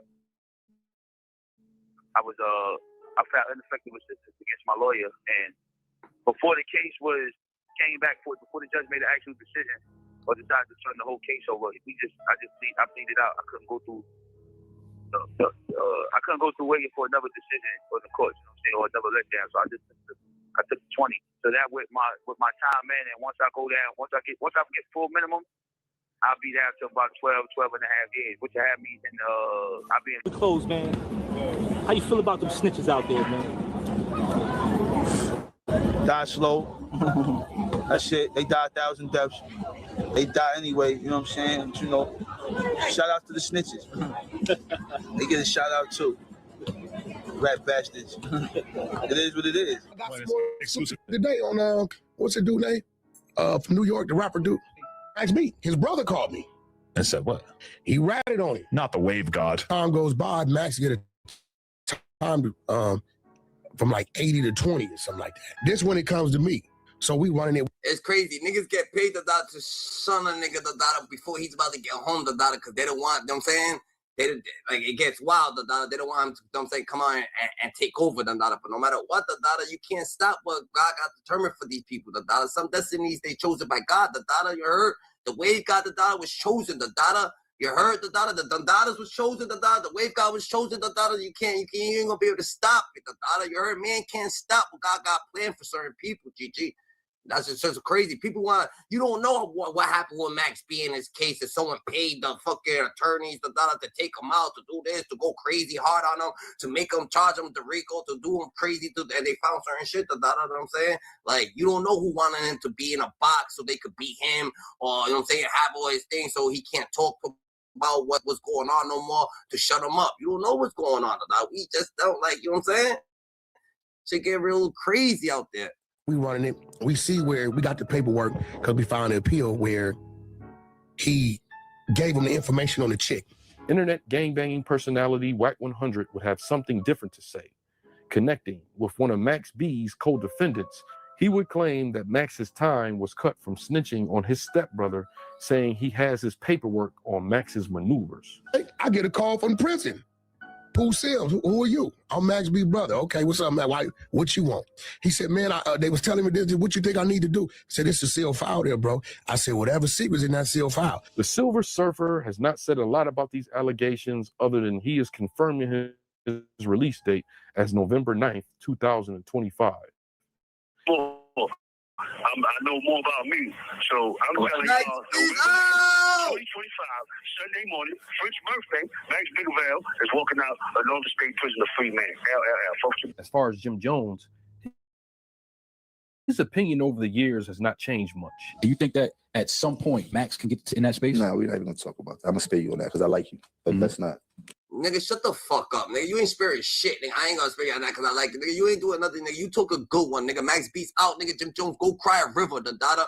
Cry me a motherfucking ocean, the dada. Trigger finger, stay in motion, the dada. We gonna, you know what I'm saying? We staying in our business, the dada. The tsunami wave is coming out, the dada. Tsunami wave is coming out, the dada. TSU, the dada. Wavy, the dada. Is about to be a tsunami out here, the dada. He about to hit all the waves of the wavy gang, the dada. He's about to go crazy, the dada. Wave God is out, the dada. It's about to be a whole different persona out here, the dada. Your aura is about to move different, the dada. You heard? You ain't gonna be able to be just taking the dada what people got, the dada. You ain't gonna be able to imitate this shit no more, the dada. They gonna have you right there, the dada, looking like, oh shit, the dada, a team you Max B, the dada, because Max B's gonna he's gonna come out, he's gonna elevate, he's gonna do his shit, the dada. You know how much songs he's been doing, the songs he's been writing, how much shit he got, the dada. That's his mind, the dada. Yo, Jimmy, the dada, you going to the back burner right now, the dada. Cry me a river, Jim Jones, because we know you're gonna be crying like a bitch right now, the dada. Yo, Max B, I put him on. I'm the one that had him. You mad? I put you on, Max B, nigga. You try to be there. I'm like, once Max B come out, the dada, he gets a fucking platform, the dada, and the people start thinking he's gonna try to do the K.A.R situation. Because he wasn't talking about K.A.R. until K.A.R. started fucking with Mason. Mason was on the thing, the dada, and K.A.R. made that, and he wants to fucking sit there and want to come at people and talk about K.A.R., talk about this person, talk about 50 Cent. What do you talk about these men for, the dada? This is what you did, the dada. You know what I'm saying? It's your legacy. Go there. You don't even have to mention the name again. Okay. All right. Respect that. Getting back to French and Max, will you work with Max B when he gets out? Max B. French Montana and Jim Jones would go on to squash their beef. It's a dope feeling. The bigger thing was that we were able to squash whatever beefs we had and then know that we were bigger than what we had going on. This thing was bigger than what we had going on. Not to mention, no real physical harm nobody got. Right. At least someone would think. Tried to chase French Montana out the game. That ain't work out. Y'all got cool. So cool that you go to this movie, you're sitting in the crowd watching the premiere, and they dissing you in the movie. You in the movie getting dissed, and you gotta eat it, just sitting in the crowd. But when it comes to his problems with Max, everything seems to be the same. You said you were trying to end the beef between Jim Jones and Max B. Yeah. Is that squashed? I put it in the air. It's up to Jim and Max. You know what I'm saying? The other day when I speak to Max, Max tell me he got more shit to worry about. But when I speak to Jim, you know what I'm saying, Jim is on his own time. So, I mean, they both grown men. He has acknowledged his missteps with Biggaveli. In the beginning, it was like that because I was taught from, you only know what you taught. You did. So naturally moving forward in this game is to be sold, not told. I was blinding people with the money, but I Jim Jones probably went to True Life, the dada, and started crying in the river too, the dada. Yo, True Life, yo, these niggas don't fuck me. Just you know, True Life just saying there like, yo, nigga, it is what it is. What's up, the dada? You gotta check the dada. Yeah, I can fuck with you, the dada.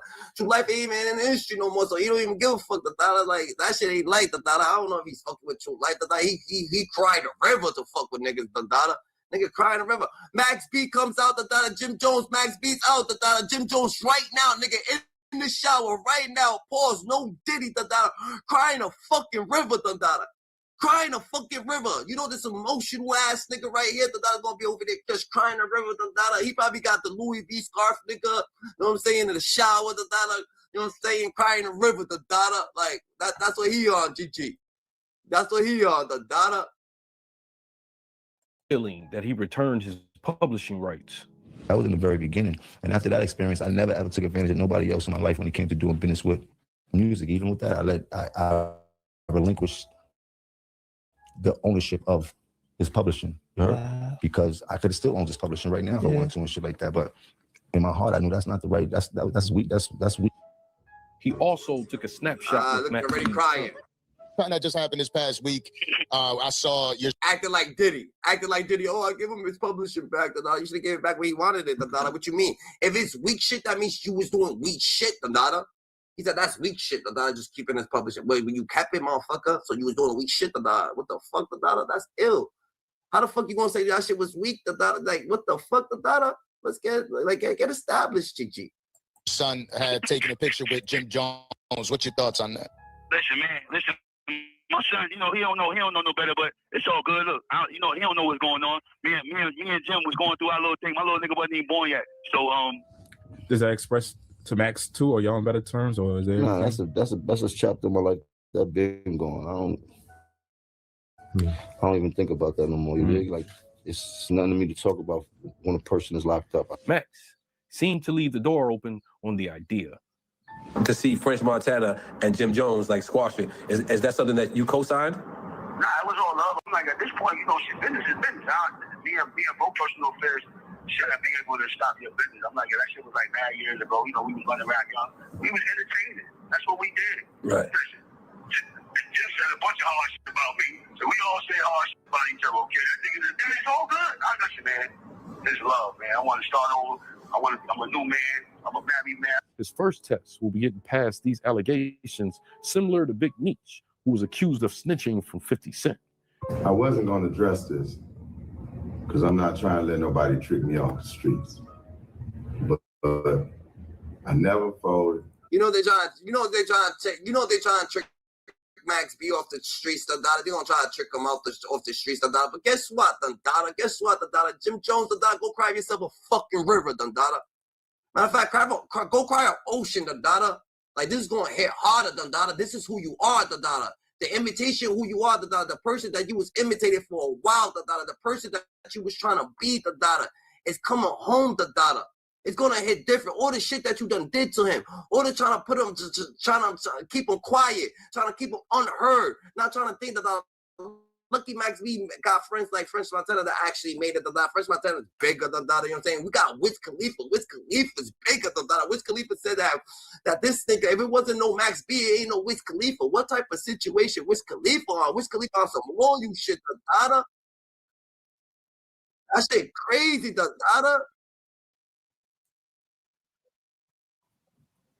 Rap history. Right. Max B and Jim Jones. He built them out. Which was one of the most greatest parts of New York at the time. He built them out. This nigga Max B gave him 10 albums. You know what I'm saying? He built them out. He gave him work to pay them out. That's like you belling me out, nigga, and I give you mad work, or Max shit, I pay you back, what you talking about, I give you a car, I give you this, I give you that, Like, he built them out, but he gave him mad fucking lyrics, mad songs, mad shit, Like, he paid for his songs, He had to release songs to him, He brought them out on all the songs that he had, Real shit.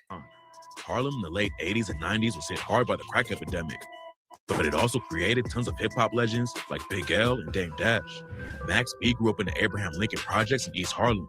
His mom... Nigga, that nigga built him out with his own money, You gonna build a nigga out, you owe the nigga money, He got you on, He got you great, You gonna, you know what I'm saying? He got you the biggest hit, You gonna build him like, come on, If Cam would've just fucking seen Max B for who he is, gave everybody a chance, Max B, would have had his own balling record, It would have never been a Jim Jones balling record, But Jim Jones like, oh, I'm the artist, I'm the first artist, pick me up first, and then we got you next, Nah, hell nah, we ain't gonna do shit like that, Whoever got the talent, whoever got the thing is going up, do your thing, Everybody got the right to be. Look, if he would have just let him prosper, this nigga already owned his publishing. Why you ain't let him become big? That's how you know how self-centered Jim Jones is. Jim Jones is mad self-centered, Like, what the fuck, selfish motherfucker? Was addicted to crack, and she even served a year and a half in jail when Max was a kid.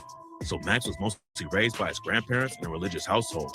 Going to church inspired his love for music, and Max started singing in the boys' choir of Harlem. Joining the choir helped him. Shit, I call Jim Jones Jomo.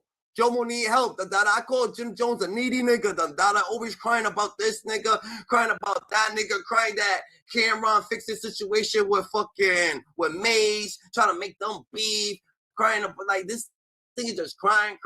He's not happy. Like, wouldn't you be happy that you made it through you Jim Jones and you actually made it, you got a ball in hand, you got this and you got that. When you be happy, but no, you're still crying. Come on these platforms, grown ass man, letting your emotions out, like it don't make no sense, It's not making sense to us, You need a therapist, You need a therapy session for that shit, Like real shit, You heard? You need a couple hugs, You need some hugs and some kisses. GG pause, no Diddy. Real shit. Learn how to sing, which is what gave Max B a different style when he hopped in the booth and started rapping. Growing up, Max was also childhood friends with another Harlem legend, K.A.R. Cam went to high school at the Manhattan Center for Mathematics with Jim Jones, and that's how Max linked up with him. They shared an interest in music and all wanted to be rappers, but at the same time, they were also heavy in the streets. And before they all blew up, Max B would end up catching the case that put him behind bars before his rap career could ever really take off. In 1997, Max B was arrested for robbery and spent almost 8 years locked up. He was only 18 when he went in and didn't get out until 2005. The same year that Max went to prison, Cam and Jim Jones, along with their homie Freaky Zeke, started a crew called Dipset. Cam was already well known as a rapper in Harlem after being part of a group called Children of the Corn with Big L, Mace, and Cam's cousin Bloodshed. Children of the Corn broke up after Bloodshed was murdered, so Cam linked up with Jim Jones to start Dipset. Dipset started making waves in the early 2000s after Cam signed a deal with Dame Dash and Jay-Z's group, Rockefeller Records. Over the next few years, Cam and the rest of the crew went on a major run. In 2002, Cam dropped his classic album, Come Home With Me. They followed that up with the first Dipset album, Diplomatic Immunity. Then Jim Jones dropped his first project called On My Way to Church. So by the time Max B got out in 05, Dipset was on top of the world. Max wanted to switch up how he moved and focus on his rap career, so he started kicking it with Cam and the rest of Dipset. Max started doing features and ended up on 2 songs from Jim Jones' second project, Harlem, Diary of a Summer. The next year, Max also did the hook for the Cameron song, You Gotta Love It, which was a diss track about Jay-Z. The wild diss and Max's deep singing voice caught people's attention. Okay, Max B's out there, doing, he doing his little 1-2, but Max, yo, on some real shit, Max B ain't the only nigga, yo. Jim Jones is actually a person that mad people got smoked with. Mad people been fucking coming at Jim Jones. You should take a notice. You should take notice of it. Like, this ain't just start with Max B. These niggas back. Like, Jim Jones been flocking like that nigga been like.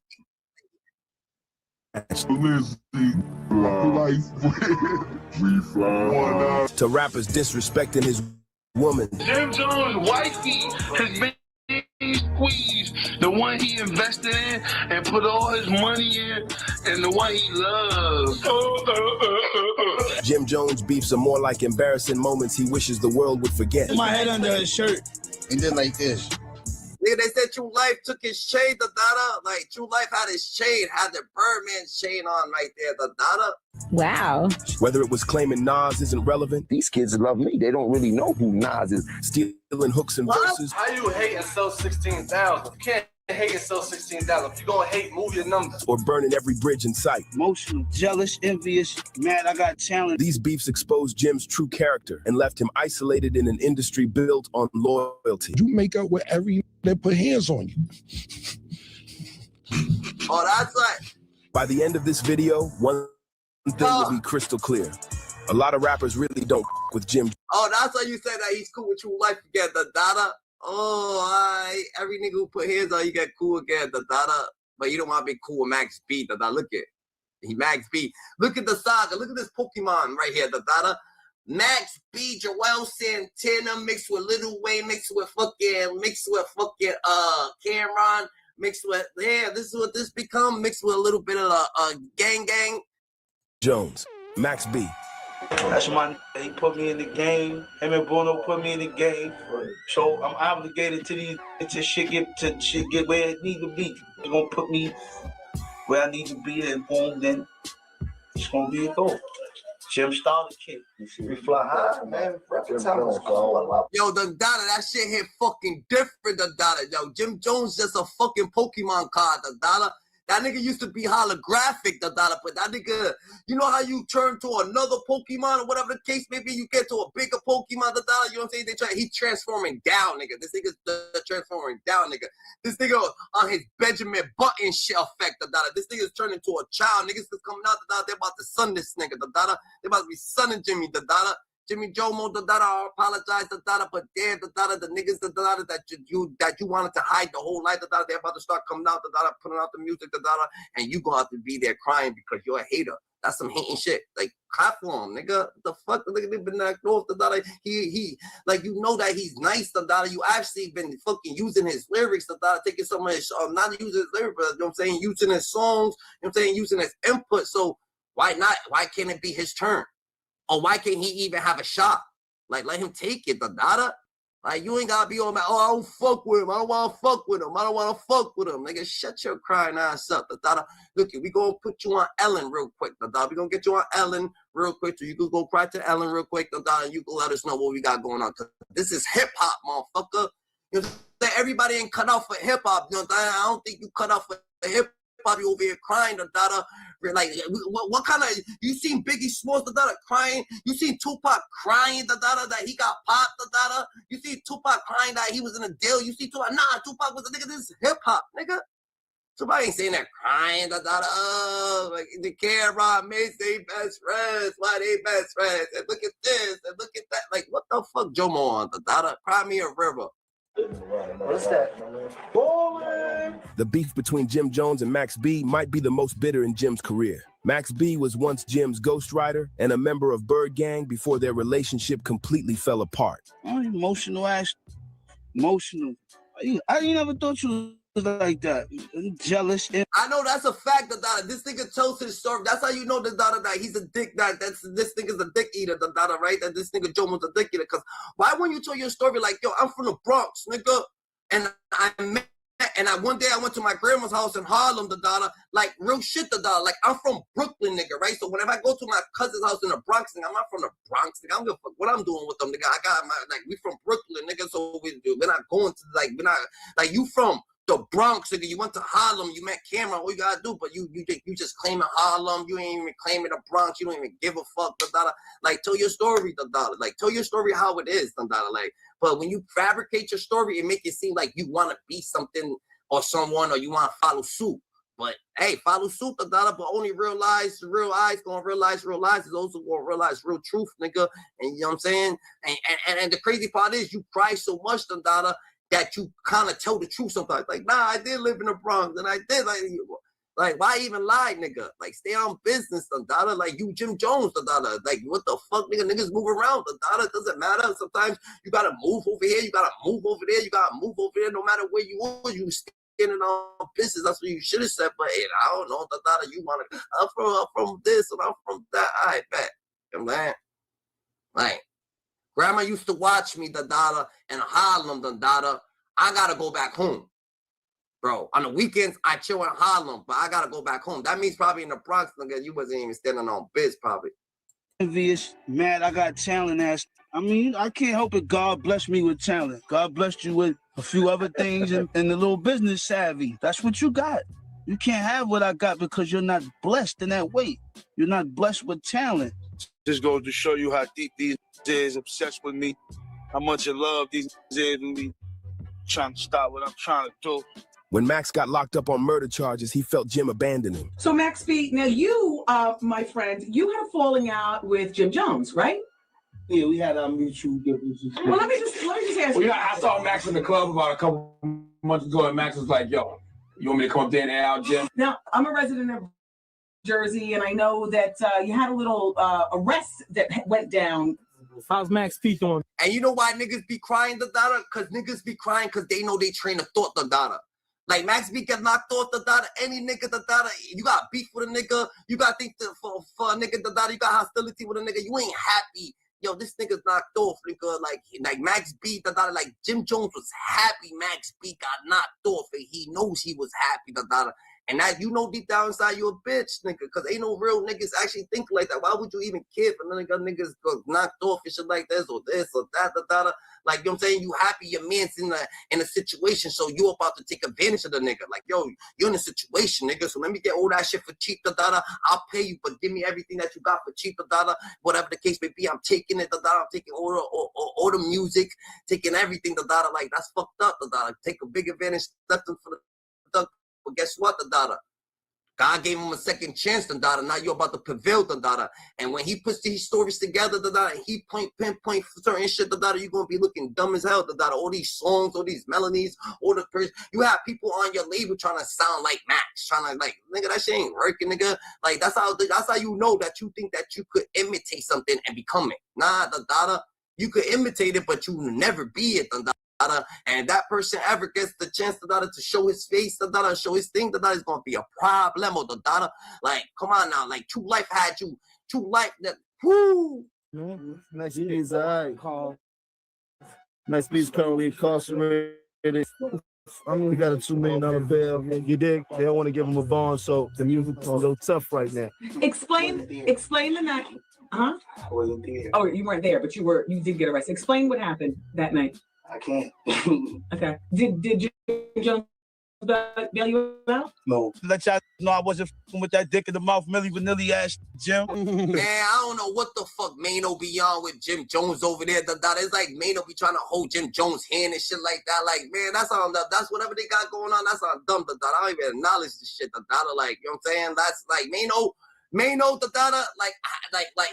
with Mano, like you can't acknowledge someone that like a Max B and a Mano, like, you know what I'm saying? Like, it's different. Mano got high hater. Max B's a whole different type of caliber ass nigga, like he actually made some tracks for people, and Mano probably understands that Jim Jones a flunky nigga, but he just don't care, Once you get to a certain age, nigga, you're not gonna care what niggas got going on, It is what it is, You showing it, you gonna show it, It is what it is. You're crying here, you're crying there.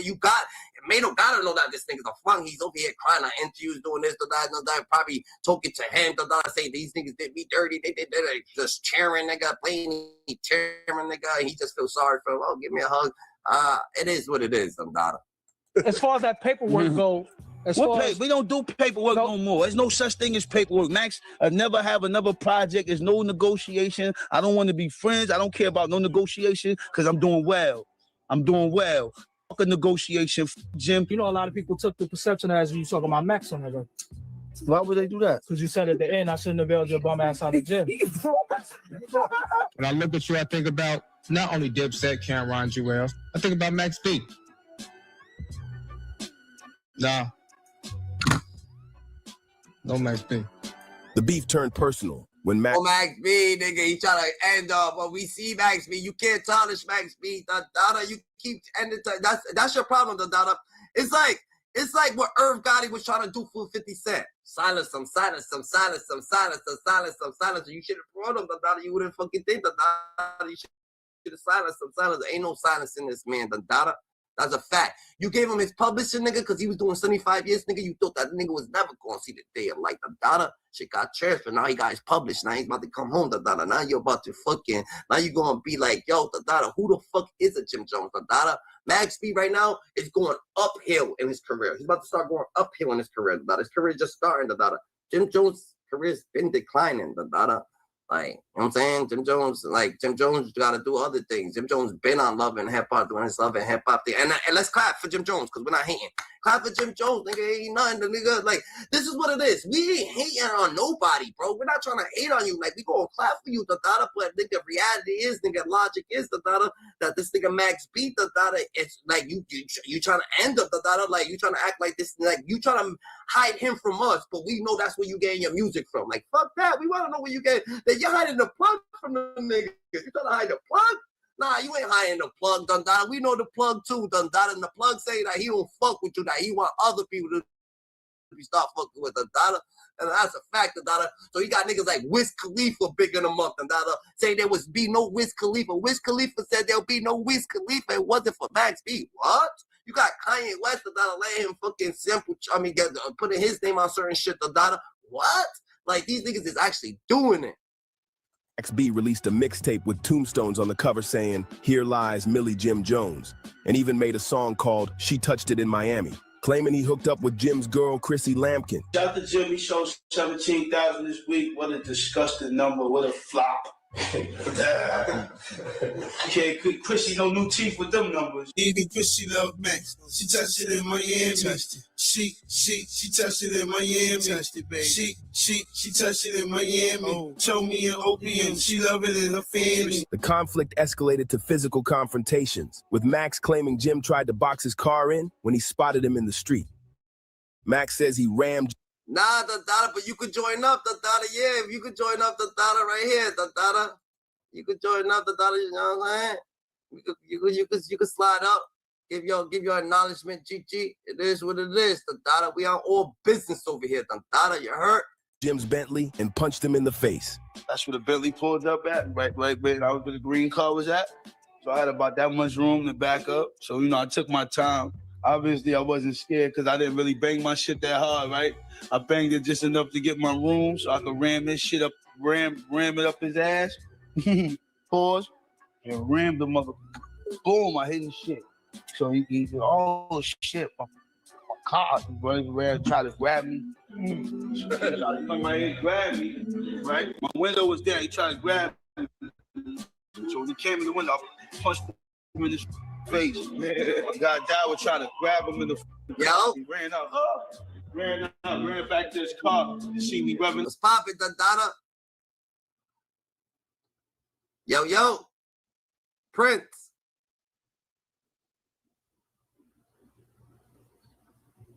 You there, Dada?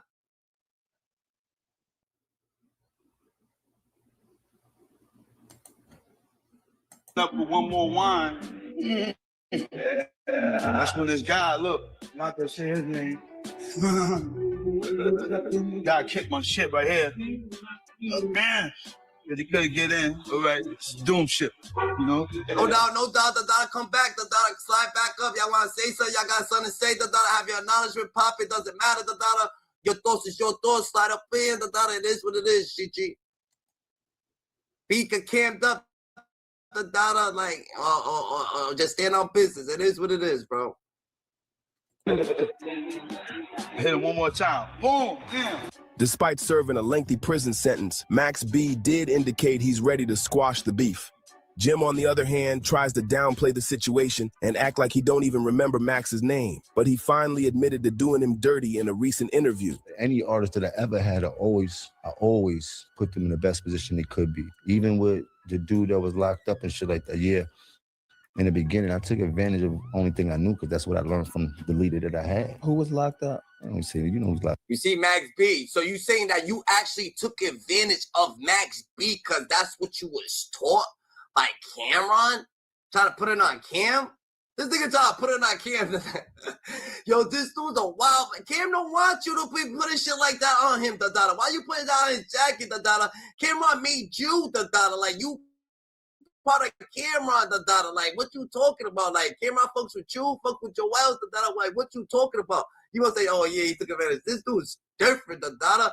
Talk about the dude, nigga, Max B, nigga, Wave Game, nigga, Biggaveli, nigga, Wave God, and he's home, the nigga got a voice, Chichi, today, Max B's home today, let's hit us, get a jump roll, Max B, where's Jim Jones at right now? Calling Anit up, calling Oprah up, calling these people up, crying his fucking ass, therapy sessions, that nigga's about to go on Steve Wilco, you know what I'm saying? He's about to fucking like, yo, Jim Jones, you are not the father of Max B, what the fuck you talking about, You wildin'. This nigga think he's son and shit, You not the father, You know what I'm saying? Max B's really from Harlem, nigga. Max B's really that dude, You trying to be from Harlem, nigga. You trying to go to grandma's house, nigga, and be a Harlem nigga, whatever the case may be, go outside, intertwine with I mean, they cool, whatever the case may be, but that's not what's going on, Like, that's a fact, You are not the father no more, Like, this nigga thinks he's Wave, like he birthed Wavy Gang, nigga. Wavy Gang birthed you, motherfucker. He gave you ballin', nigga. Like, how the fuck you go from ballin' and that's the only track that you got, like, ballin', nigga? Like, that's the only track. We fly high, no lie. You know that you ain't got no other songs like that, like, you know what I'm saying? Like, you know what I'm saying? Like, Fat Joe, he got lean back. I'm all the way up. It kind of similar, it kind of sound like, but he couldn't do another baller hit. Like Little Baby got track. Future got the track. That Future got more tracks that gonna go to them hits. This nigga got a hit record. It couldn't manipulate the melody again. And make another track that's gonna follow that suit. And he would have had 2 tracks. 3 tracks, like you couldn't follow suit of the ballin'. You couldn't ballin'. You couldn't make another ballin' track, like this nigga is fucking a goof, But this is what we gotta deal with, We gotta deal with the delusion that this dude is better than Nas or doing this and doing that. Like, stop crying, bro. Stop crying. Hold on, Jimmy. You need a shoulder to cry on, You need a shoulder to cry on, Hold on, Damn, nigga. yo, I'm not a female, Gigi. You know what I'm saying? You might just, you know what I'm saying? Yeah, but we didn't see that. We did one of the artists I had and shit like that. And after that experience, I never ever took advantage of nobody else in my life when it came to doing business with music. Even with that, I relinquished the ownership of his publishing. You heard? Business. I'm like, yeah, that shit was like mad years ago. You know, we was running around young. We was entertaining. That's what we did. Right. Listen, Jim said a bunch of hard shit about me, so we all say hard shit about each other, okay? Listen, Jim done wish me dead and all type of shit. It's all good. Listen, man. It's love, man. I want to start over. I'm a new man. I'm a married man. I got kids. I got 4 kids. Like I'm on a whole different time right now. I'm out here to get my money. 50 Cent. The beef between 50 Cent and Jim Jones goes back to 2007, when 50 strategically invited Jim to perform at his show during the height of Dipset's internal problems with Cameron. Jimmy was... And how's that 50 Cent's fault, Dada? That's your fault, Jim Jones. You got an invitation from the ops, nigga. You went. Like, of course he played your goofy ass like a goofy dude, Dada. Like, you went to the ops thinking everything was friendly, nigga. Like, what the fuck? Like, you different, Dada. They looking at you like, yo, this nigga doing Cam dirty as a bitch right now, nigga. Like, look at this nigga. If any of y'all do me like Jim Jones, 50 Cent's looking like, yo, Tony A or Lloyd Banks. Y'all do me like Jim Jones, nigga, you gonna see, Dada. Perfect example, right in your hand, Dada, on some unloyal shit, Dada, so no one's gonna fuck with you. It's like, you meet 2 people together, Dada, that's his best friend, and he comes start talking shit to you about his best friend. What the fuck? Imagine what you're gonna do to me, motherfucker. Not a rapper, then. Right. He was your man, like on the side, like in the side, just he was not a rapper at all. Right. So when Ballin' took place, and I'm looking and I'm going, oh, he having a moment. That's the Lloyd Banks. It's Lloyd Banks thing. He wanted that. He was watching them be that, like Mace be that and Cam be that, and looked at, and it was finally he had one. Mm-hmm. And I just looked, and I knew I just took the shot, murder, to see, because I wasn't sure he was gonna go for it. Mm-hmm. But I was like, we like Jimmy better than you anyway, Cam. You gotta watch and see how it is. When you see, he like, oh shit, he really like that. Give me this, get me Jimmy. Yeah, tell him we want him. We want you at the show, Jimmy. But that was one of those things I just threw it out and see what. And then when he bit to it, because it was like he was having a moment, not sure that was going to ever happen again. 50 Cent later admitted this was a calculated move to create division, and it was just 50 mocking Jim for actually getting a hit. Jim responded by calling both. He said, fuck it, we gonna get you on the show, Jim Jones. You're better than Cameron. Jimmy was like, yeah, I'm a delusional ass. Jim Jones always been delusional, nigga. What the fuck? Both of them out during an interview with Justin LeBoy. You on my dick, right? They got nothing else to think about but Capo. You don't hear 50 Cent saying, yo, suck my, eat a, this.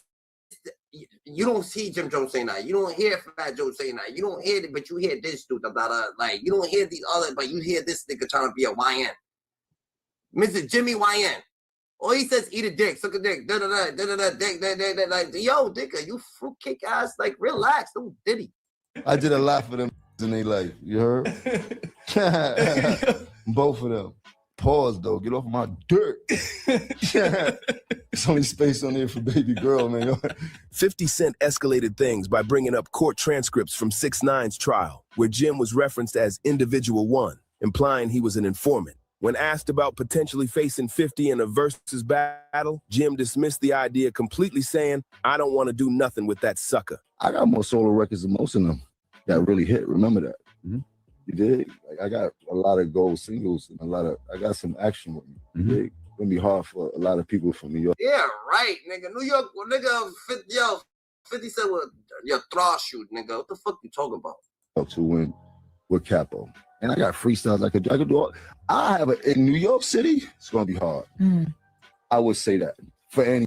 Who's better than Jim Jones in New York City versus Styles P gonna end them, Jim Jones Jada's Kids gonna end them, fucking Prodigy gonna end them, Havoc gonna end them, fucking, yo, who the fuck this nigga think he is? Why this nigga Jay, like, what the fuck this nigga think he is, the Dada? Like, what is he, the Dada? Like, what? Like, we got new artists that's gonna end up the Dada. Like, you know what I'm saying? Like, who is this nigga? Like the 6ix9ine that comes from Instinct got more fucking hits than him, the Dada. Like, go get 6ix9ine or some shit, the Dada. He's gonna get you, the Dada. Like, who else, the Dada? Let's start naming artists that's gonna get this nigga from New York, the Dada. Bobby Shmurda got him, Fresh Montana got him, the Dada for sure, the Dada. Like, what the fuck? Like, who else, the Dada? Like, those are even, like, we're not even gonna name the top, the higher ups, the Dada, the hierarchy, the gatekeepers, the Dada. Like, this nigga's a goofy, the Dada. Yo, he said, a lot of niggas from New York go, what? Why this dude do? All right, yo, Jim Jones, you're better than Cameron. Come on the show. All right, I knew I was better than him. And he goes on alone. Anybody. You know, on the record. Sounds like he wanted to do one with 50 Cent. That's what it sounds like. It sounds like Jim. Nah, I don't want to do nothing with that sucker. You heard? Leave him out of the conversation. Nigga, A Boogie got him, Don Q got him, fucking, like, come on, the Dada. What you talk about? This nigga's a fucking, like, this dude, the Dada, this dude's a goofy, the Dada. Like, so many people got this man, the Dada. God, I'm going to end up doing. He's talking like, he's disrespectful. He's a real disrespectful mojo, the Dada. He's a real disrespectful real shit, the Dada. Like, that shit's different, bro. Why he so disrespectful, the Dada? Is it like, I think, like, what's going on with this man, the Dada? You did that on purpose. No, He did. Don't start. Because he said around. He said New York, and that's the only one that has a I catalog. low-key was thinking it. I just didn't want to say it. Yeah, I just seen the Breakfast Club. Jimmy popping all that bullshit. I be seeing Jimmy talking about, we Gucci, boo, boo. He in the Gucci store. About, we Gucci, boo, boo. I'm like, King they was going to you up. Jimmy, they was like, Marita Monero.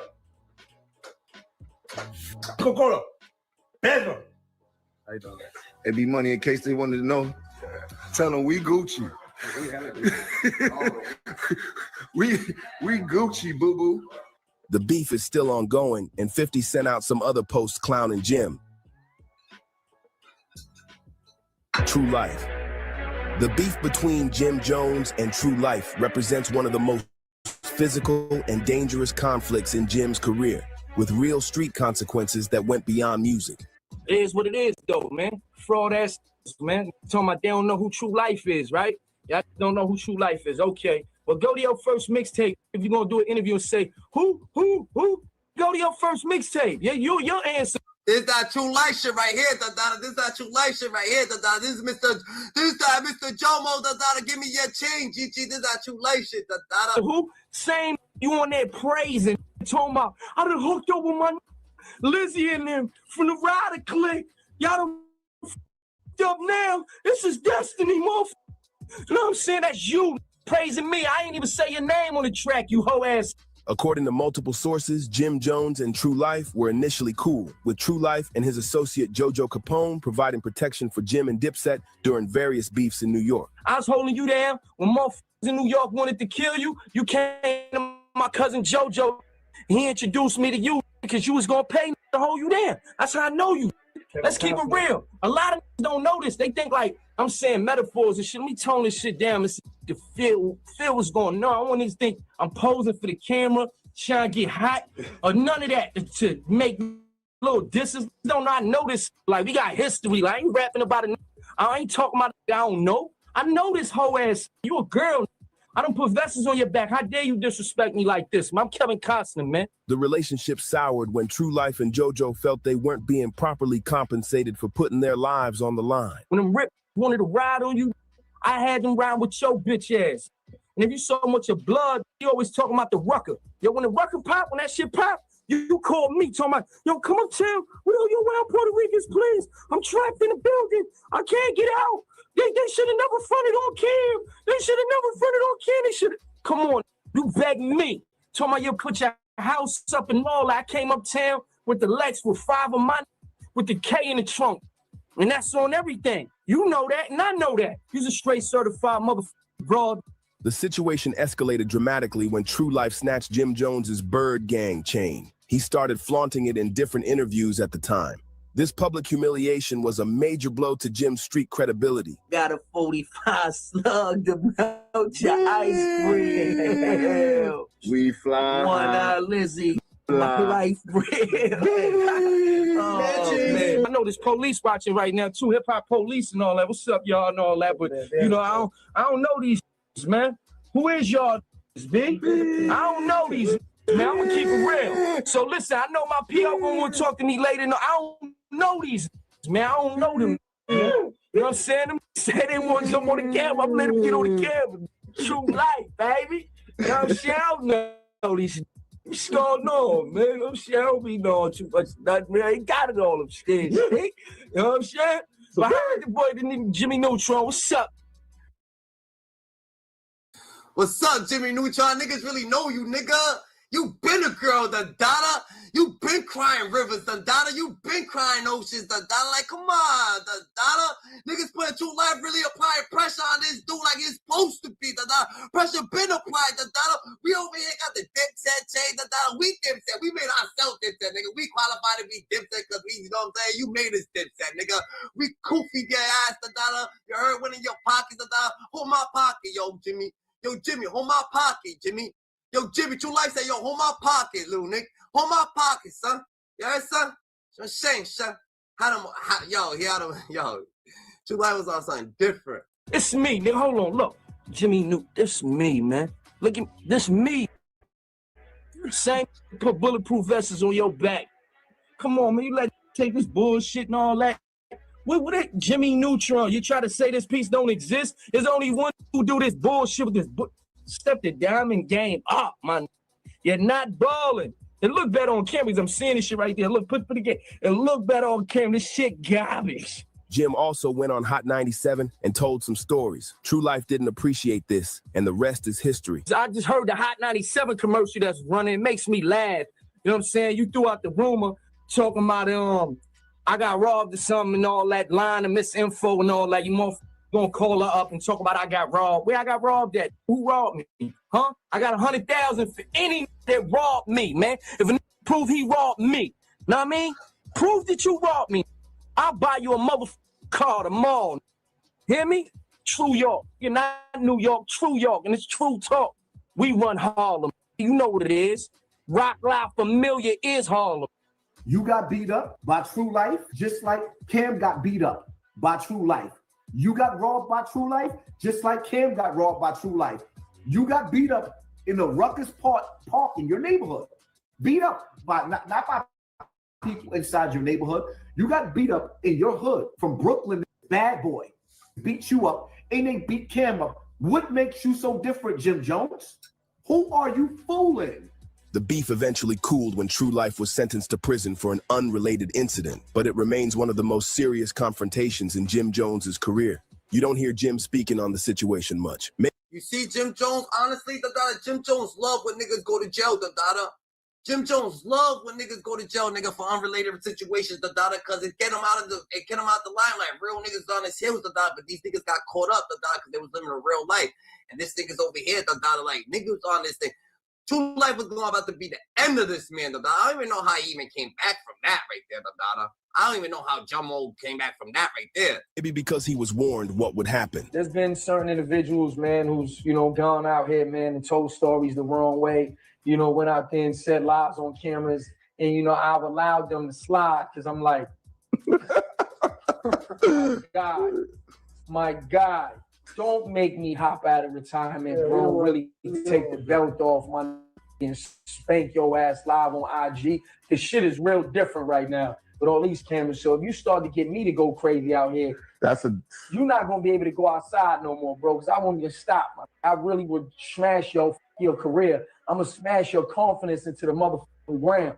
And I could, but I choose not to, man, because I'm just being humble and I'm being godly, man. So I'm gonna let you tell a story how you want to, man. But if I hear you say my name one more time, True Life, go crazy on them, True Life. We want to hear the real truth. We want to hear the real true stories of that. Go, what you got paid, the Dada? Like you must have got paid, the Dada, to not even tell them stories, the Dada. Like go crazy on these niggas, the Dada. Real shit. Like, what the fuck, nigga? Built the ass, I got you, nigga. I got you, nigga. Jumbo ain't on shit. What you been knocked off for a little bit, You just trying to, you know what I'm saying? You're on your humble shit, You been through real shit, nigga. Get on his ass, He's on the internet saying he's better than Nas, nigga. Tell the truth about this man. In any interview ever, and mention my name, which I doubt you're gonna do it because you got it off, and I gave you the pass. Just know I gave you that pass, though, man, because you don't want me to tell the story the real way it went down. French Montana. The 15-year beef started around the same time French released footage of Jim on the internet. A viral video of Jim getting jumped began circulating. Right here is the shot. Guys, tanky is coming off. The tanky is coming off right here. Okay, you see the shot, the hit. Right there. Okay, you keep watching now. He begged him, come back down. Smack! Get over here! Grabbed him by the whole thing. This nigga's like this nigga trying to. This nigga. You know how a nigga come out his shirt? Yo, Jimmy Neutron's coming out his chain like this, nigga. Jimmy Neutron's coming out his chain like that, nigga. His big ass, like, he had a big ass chain, because that nigga got a big ass head, like that. Your head couldn't catch it. You couldn't go like this and hold your chain. That nigga came up. He's like, here, take that shit. With no hair. He said, take it. See the orange? You watching the orange now. Shot. Oh, that's another shot. That's another thing. Hold up, I ain't done yet. You gotta keep watching, slowly. Now you see the orange pants, run out of there, that way. Yeah, under that way. He's up top now. Right there, that's him. He's follow orange, He's going that way. Fruits move. He's going to the exit sign. Exit closed. He gotta go to the next one. He's gone. He's out of the picture. He's out of the picture. Wait, somebody. Wait, follow him though. Zoom in. You go. Follow the yellow. Follow the orange. The orange. No, that nigga came out his chain, right? Did like this. Right? When he did like this, he blocked like 3 hits, nigga. Doom, nigga. But while he's doing that, he's still doing a Sonic the Hedgehog, still trying to dip, nigga, for the gate, nigga. Like, dipping for the gate, nigga. Dipping for the gate. He's out. It's crazy. Nigga, stop. Come here. Grab the fucking chain. He did. Take that, nigga. I don't care. That's Cam's chain, nigga. That's Cameron's chain, nigga. I'm coming out here with my phone. Go watch. Go sit. Let it spread out a little bit. Hold on. I'm going to show y'all Cameron now. When all this is going down. I'm going to show y'all Cameron. When all this is going down. All right, look, that's Cameron right there. In an early interview with DJ Vlad, French said that their issues started when Jim was speaking on his name online. When I first had problems, I was running around doing what I do, right? I had problems with some people, right? And the people that put a bond on my head, blah, blah, blah, put a hit out on me. So I got hit up. Like, boom, I got hit up around with because when you play the streets deep like that, your own people will snatch you from under that car, if you know what I'm saying. So you know how much they put on your head? I don't know none of those. We ain't gonna talk about it a lot. Yeah. But at the end of the day, when that happened to me, right, I'm watching DVDs, right, and that was around the same time that was around the same time when I was doing the DVDs and my people was dropping DVDs and Jim Jones, and we had Jim Jones getting beat up at Rucker, this and that. That shit wasn't about now. I don't give a fuck about you getting beat up at Rucker. That's old shit. Like, whatever that music shit, keep it to the side. So, whatever had happened, Jim Jones running around. Now, if you look at it, if you're a street, if somebody gets shot in the head, you're not gonna go in interviews and act like you're the one that has something to do with it, because you're indicting yourself. You know what I'm saying? That's a charge. You don't go on the internet and doing all that. And then he go on the internet, yo, French, I heard this and that, French, this, blah, blah. Trying to act like he big dog Dundada, but you know what? Jim Jones is a little pup. And you could tell Dundada by the light, Dundada, real nigga, this real war.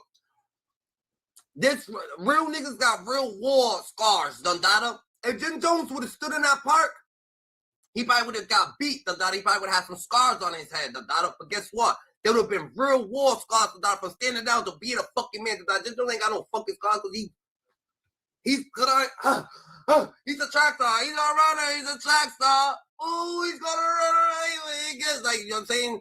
French, he's in the field, Dundada. He got, you know what I'm saying? Max V's in the field. He getting knocked, you know what I'm saying? Shit happening, Dundada. Jim Jones, he's not in the field, Dundada. He's running He's gonna run, but he would have stood in that park, nigga. He would have got his shit handed to them, but you would have lived, you would have had some real war scars, GG, for being a motherfucking man. So I'm like, look at this internet fucking all crazy.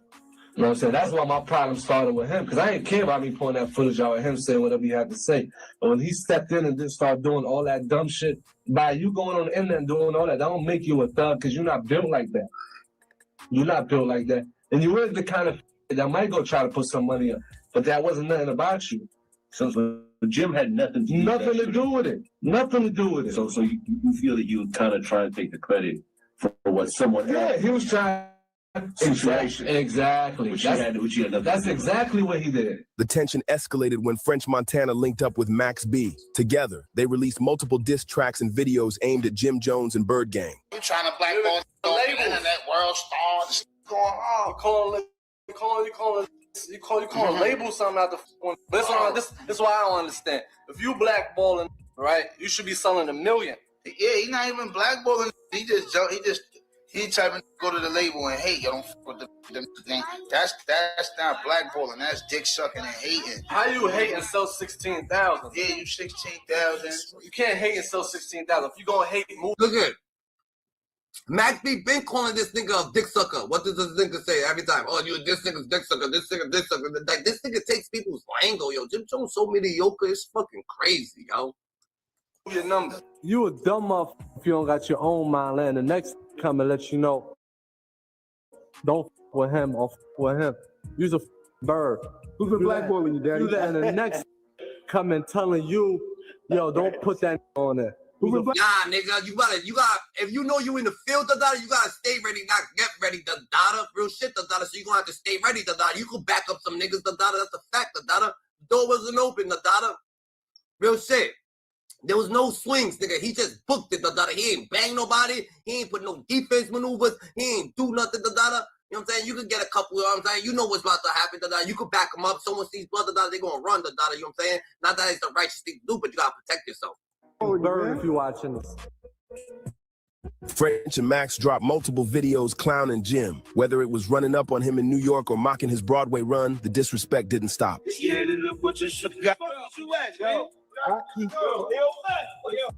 at, man? I was right there. I got the whole thing. You got what? You got Jim going back in there talking about call the police. Did you get that? Nah. You ain't get that? You ain't get that? You ain't get that? That's the studio right there. That's that cars. Why you ain't get that? Just came out the building and ran right back in the building, B. I mean, the police is here. Get the fellas. Look how many. You see how many police Jimmy got outside waiting for him to come out? We're going to get him on tape tonight. We are going to get that cocksucker on tape tonight. With you, I'm going to find every track you down like a... That's a fact, but look at you say you gotta swing. First thing you do is swing, then block, then dead, then whatever the case, you know what I'm saying? Whatever the case, nigga, that nigga ain't do shit, nigga. He's just hot. He gave him the chain, like, yo, take the chain. You know when a dog is chasing you and you got food in your hand, you're like, yo, take the food. That nigga said, yo, take the chain. Them niggas ran and got the chain. They stopped chasing that nigga after that. Let me tell you what happened. Koala. He see them, he had the police with him. He told they ask Bell, shoot them niggas. My man. And ran. Shoot the niggas. Yo, he ran. Yo, where's Bentley at? Yo, where's his Bentley at? Where's Bentley at? Nowhere to be found. That's a turtle chop. That ain't a Bentley. A nigga riding a turtle chop because I put his Bentley in the shop. His Bentley in the shop. And I punched him in the face and you missed. I'm mad at you for missing. Yo, you laughing. Nah, you laughing, bro. I'm mad at you. Throwaway play, huh? Cats. Next thing you know, y'all doing some opera. Cats. You got a cat outfit on with the whiskers. I thought that's what that was. They got the shirt on, bad shiny, no homo. He don't cover that shit. I'm like, what this do? Yo, that nigga's over there, the daughter got baby, yo, that nigga was doing the Diddy party before Diddy was even Diddy in the daughter. This shit nigga crazy. Crazy. lost his mind.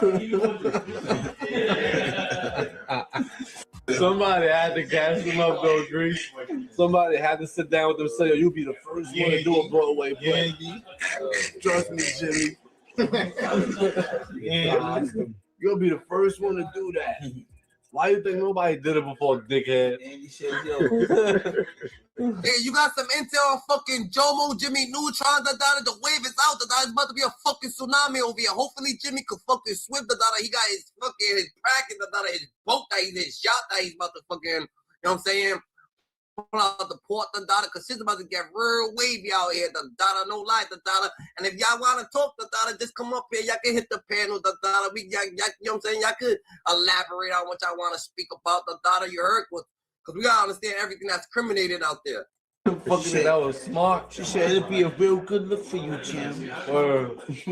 Chrissy set you up for that one. Real good look for you, baby. After years of tension, the two finally squashed their beef during the COVID pandemic.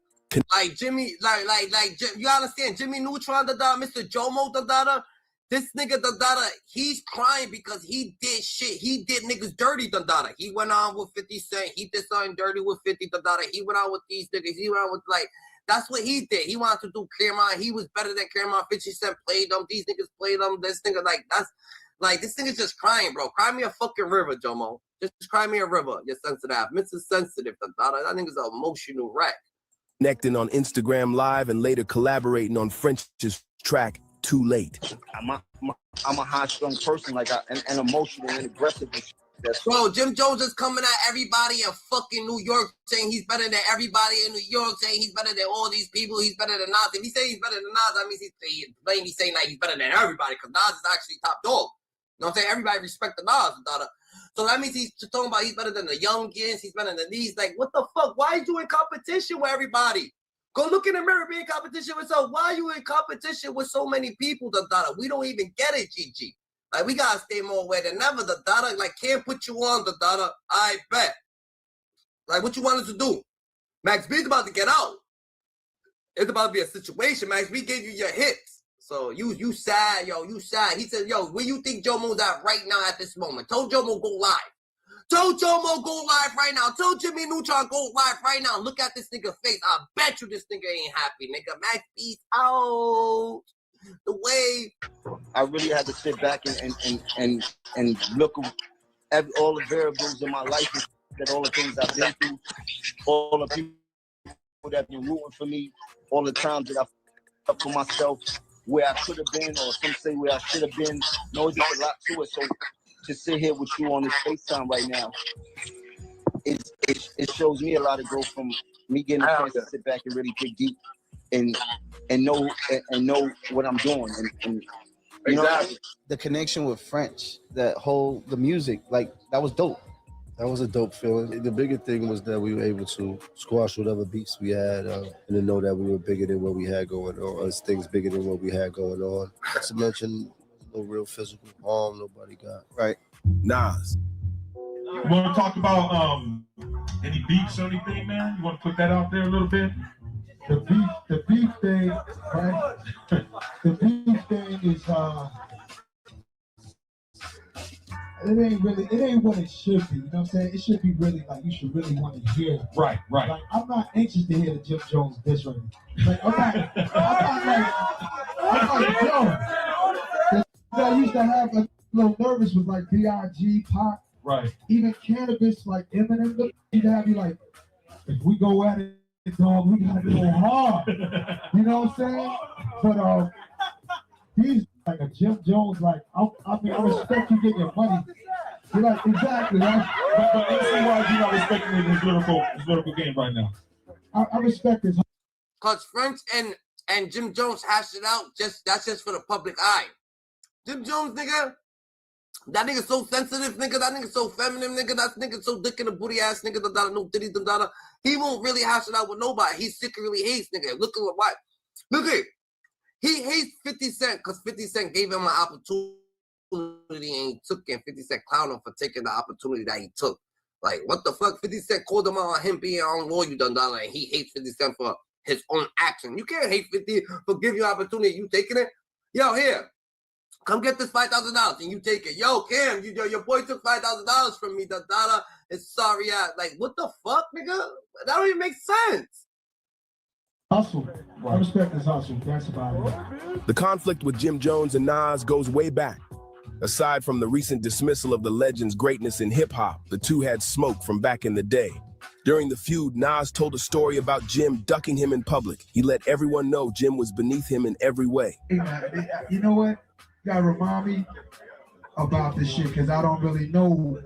I can't keep up with how many dudes are saying what. It's like, I seen him here. It was me and you. There were about 20 of them. And I didn't know it was him. We just walked by to the hotel. You know this nigga's so fucking delusional, the Dada, when he's coming at a great, yo, like, if I rule the world, I free all my sons, mothers, fathers, baby. Like, who the fuck you coming at? Like, but at the end of the day, the Dada, he mad that the Wave God is back because he wrote some of his tracks. He knows who he is. He knows how to think. And Max B could just reinvent himself, the Dada, do all these different styles, melodies, and shit like that. What can he do, the Dada? He's still trying to write another ball in the Dada. Future writes a hit. Future writes a hit. Guess what happens, the Dada? Alright then, when Future writes a hit, he writes another hit, the Dada. When Little Baby writes a hit, he writes another hit, the Dada. You know what I'm saying? Like they like you know what I'm saying? Like they write another hit that coexists with the same melody, the Dada, because that's what's flowing right now, the Dada. You could tell that was in his spot, the Dada. You could tell that's not his spot, the Dada. That's a fact, the Dada. Don Q, look at Don Q write a hit. Don Q sounds like his Don Q hits, the Dada. You know what I'm saying? All these people, the Dada write hits, the Dada, they start writing. They sound like they you know what I'm saying? They go, oh yeah, that's a hit. Let's just make another song that sounds just like that. He couldn't make another song like that because he didn't write that shit.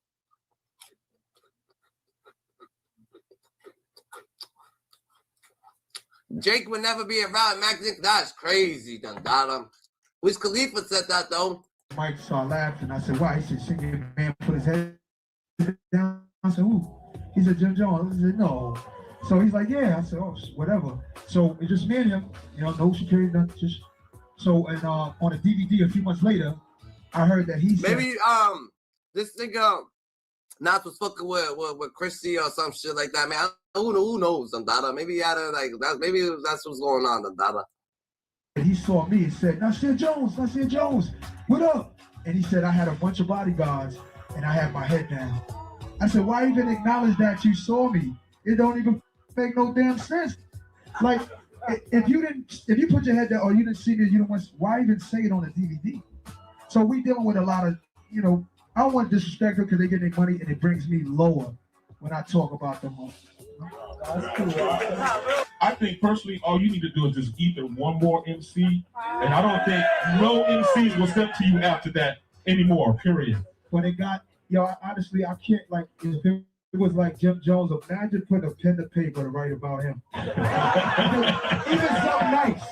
Even something nice about him. Nah, but Drake be buying mad niggas though. Drake was buying mad nigga style, the Dada. Like that Soulja Boy shit went over my head, nigga. When Soulja Boy went there and you thought he was playing the Dada, I was like, oh shit.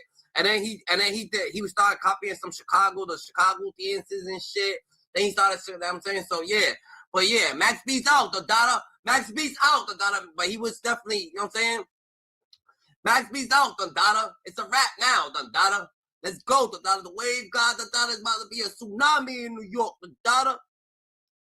Yo, Jimmy, where you at? Where's Jim Jones at? I told Jim Jones go live real quick, the Dada. We just want to see his face, the Dada. We just want to see your face, the Dada. I know I know you sour right now, nigga. How do you do that? What's the first sentence?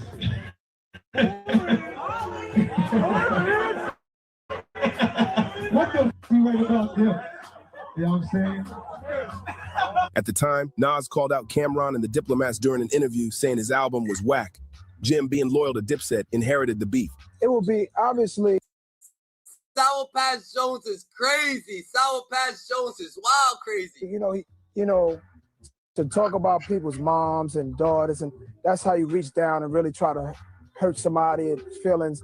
that right there would put me against the wall, because obviously what I want to do to a rapper that's really not a street rapper, just a rapper who's been down with That's a fact, Gigi. That's a fact, nigga. YNW Melly came out with, Max B. Like, Max B actually started the Melodies type situation, then the Futures and all them niggas over there would started their little thing over there in Georgia and everything. Like, oh, it's crazy. You right, He started some shit. And those are the pretty boys, Like, yo, clap for Max B, Give a clap to Max B, Give a clap for Max. He has been down with Mace singing songs, and been down with when Mace gets hurt up by these guys, he jumps on a guy's team who hurt when Un got hurt by these guys, he jumps on their team. He's lost, he's looking for a way to sell records, but he doesn't understand he's being used as a slave by Hot 97 for ratings and to speak up for Flex, who don't care about nobody except for himself. And what I'm telling artists is you gotta have balls and gotta let these guys know, if you're a DJ, be a DJ. If you're a radio personality, be a radio personality and nothing more. We make the music that allows them to have a voice on the radio, and they took control and try to say that they have all the power and gonna dictate what we have to do. I spoke out against it, so they got a dummy to go up there and be a dummy on the radio and speak on their behalf and talk about me. And it's really unfortunate because they're using him, and he's not even a part of my fight. My fight is a big fight. My fight is against any power structure that's going to try to hold back freedom of speech. And that fight ain't over yet. K.A.R, because he had a hot single. The album to me is garbage, and that's how I feel. You know, rappers are scared to talk about these things, and the radio stations get paid to play these records over and over. The album's garbage. I'm saying step up your pen game. In 2025, Jim reignited the beef. He began to take shots at the legend on multiple platforms. During an appearance on the Joe and Jada podcast, he claimed his catalog was better, and even went as far as saying his son couldn't name a single Nas song. These kids love me. They don't really know who Nas is. If he's 22, he's born in 03. Not all of them. So what the fuck? That's his son. Your son. Your son's friends know who you are, of course. Some of them know. You know what I mean? Like, of them know. Yes. But it's the effort. Some music. No. Some kids that. No, I love that. There's some kids that love hip hop. 20, so I mean, but their kid, he's your son. He's your son. He's your son. No, but he knows. My son, my son can't tell you one Nas record. You heard? Like, let's keep it a buck. M's playbook, using Nas's legendary status to spark his own publicity. He's even bragged about the situation, while the rest of the world considered it a joke. You know why Jomo's so soft, Because he wants to be so tough. Any niggas trying to be so tough, you can tell they type soft, Like, what makes you so tough, Where's your aim at, Like, where's your shit at, These people want to be these tough-ass individuals, Like, what's going on with you, Gigi? Like, you know what I'm saying? But at the end of the day, it's just the life that they're living. You know what I'm saying? So they want to perceive to be Well, you just got to be. You just can't be, you know what I'm saying, perceiving and just thinking that, like, just be it, That's what you do. Nas has stayed quiet. It raises a good question. If you're out here flexing cash and claiming you could take anyone from your era, why you ducking the proposal of a 50 Cent versus Jay-Z?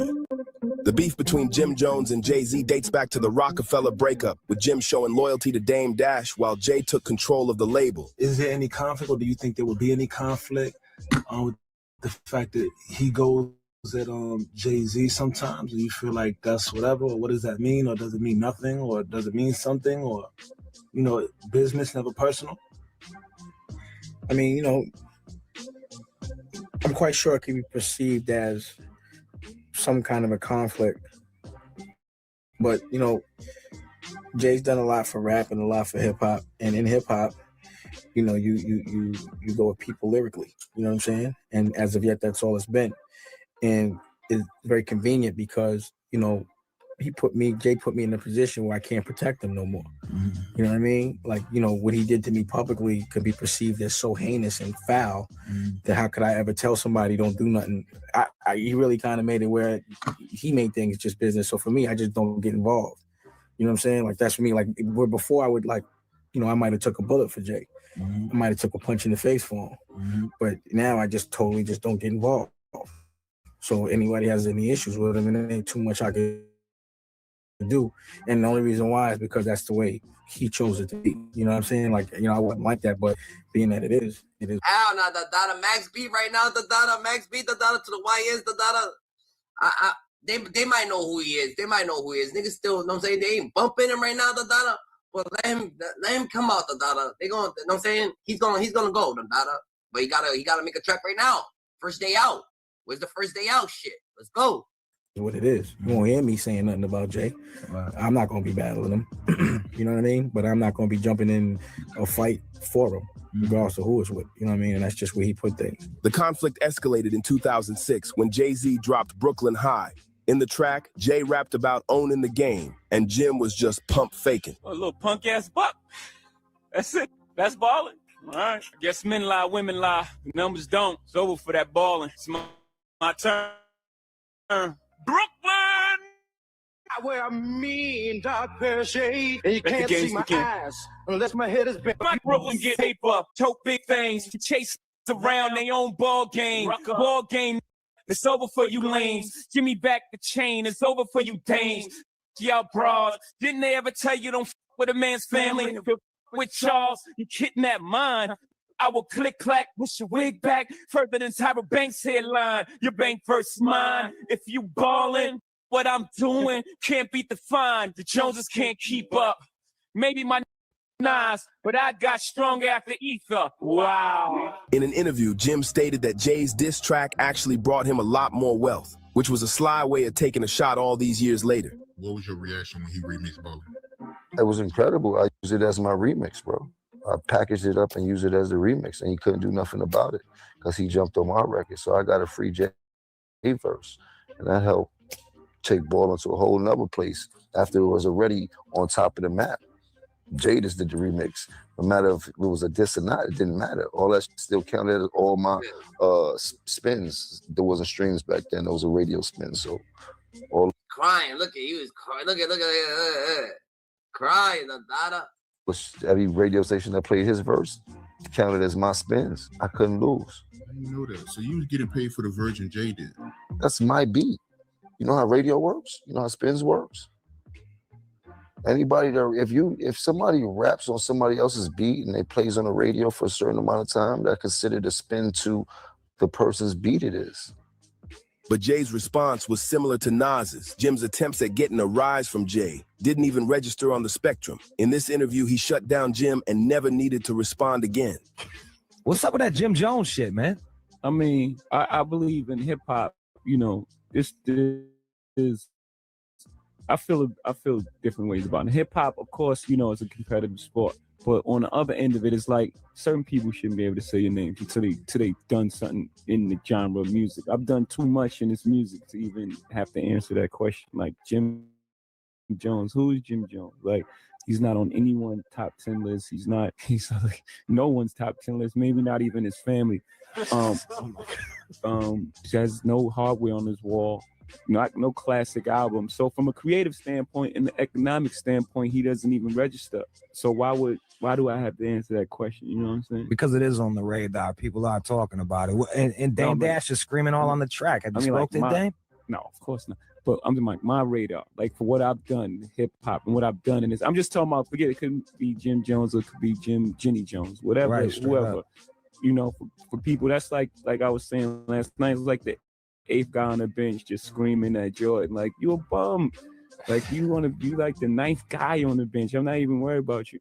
Pusha T. Pusha T or Mac? Welcome home on the wave, God, the Dada. We back at it, the Dada. We gonna rip it, the Dada. We spending 30 days, 30 nights, no sleep, the Dada. Jomo, where you at, the Dada? Jomo, show yourself alive, the Dada. The wave God's outside, the Dada. He's about to TSU, tsunami this shit, the Dada. Alice.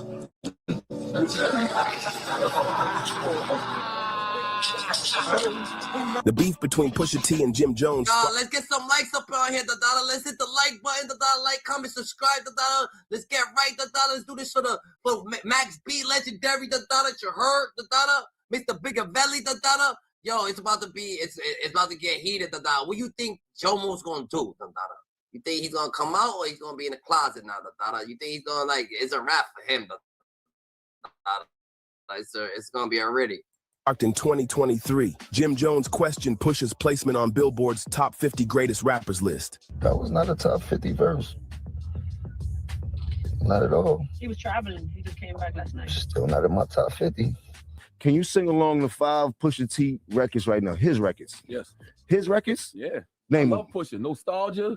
Oh, you was a Pusha T fan. He's like, I didn't know he had fans like that. Can you name 5 Pusha T records? No, his records. See, but no, can you? No, can you rap to 5 Pusha? I can't rap 5. All right, can you rap to 5? Wait. Can you rap? Listen, I'm just gonna say that because I don't want to get it because they're like, yo, Jim way wild and them. Shout out to Pusha T. I love your soul, my dog. You're not in my top 50. You might be in Charlemagne's top 50 and things like that, but you haven't done that much for me in my life. Like I didn't never want to be like Pusha. I never had a Pusha moment in my life. I'm really outside. So if you say something bad, he got to be ready to play the game. You like? You've been in the studio with me with the process. Who's gonna spin the block for him? It's about pure music and styling, and he don't got it. You had it out for him before this Drake shit. Let's go, Tim. I'm ready to go. Never. I'm ready to hear.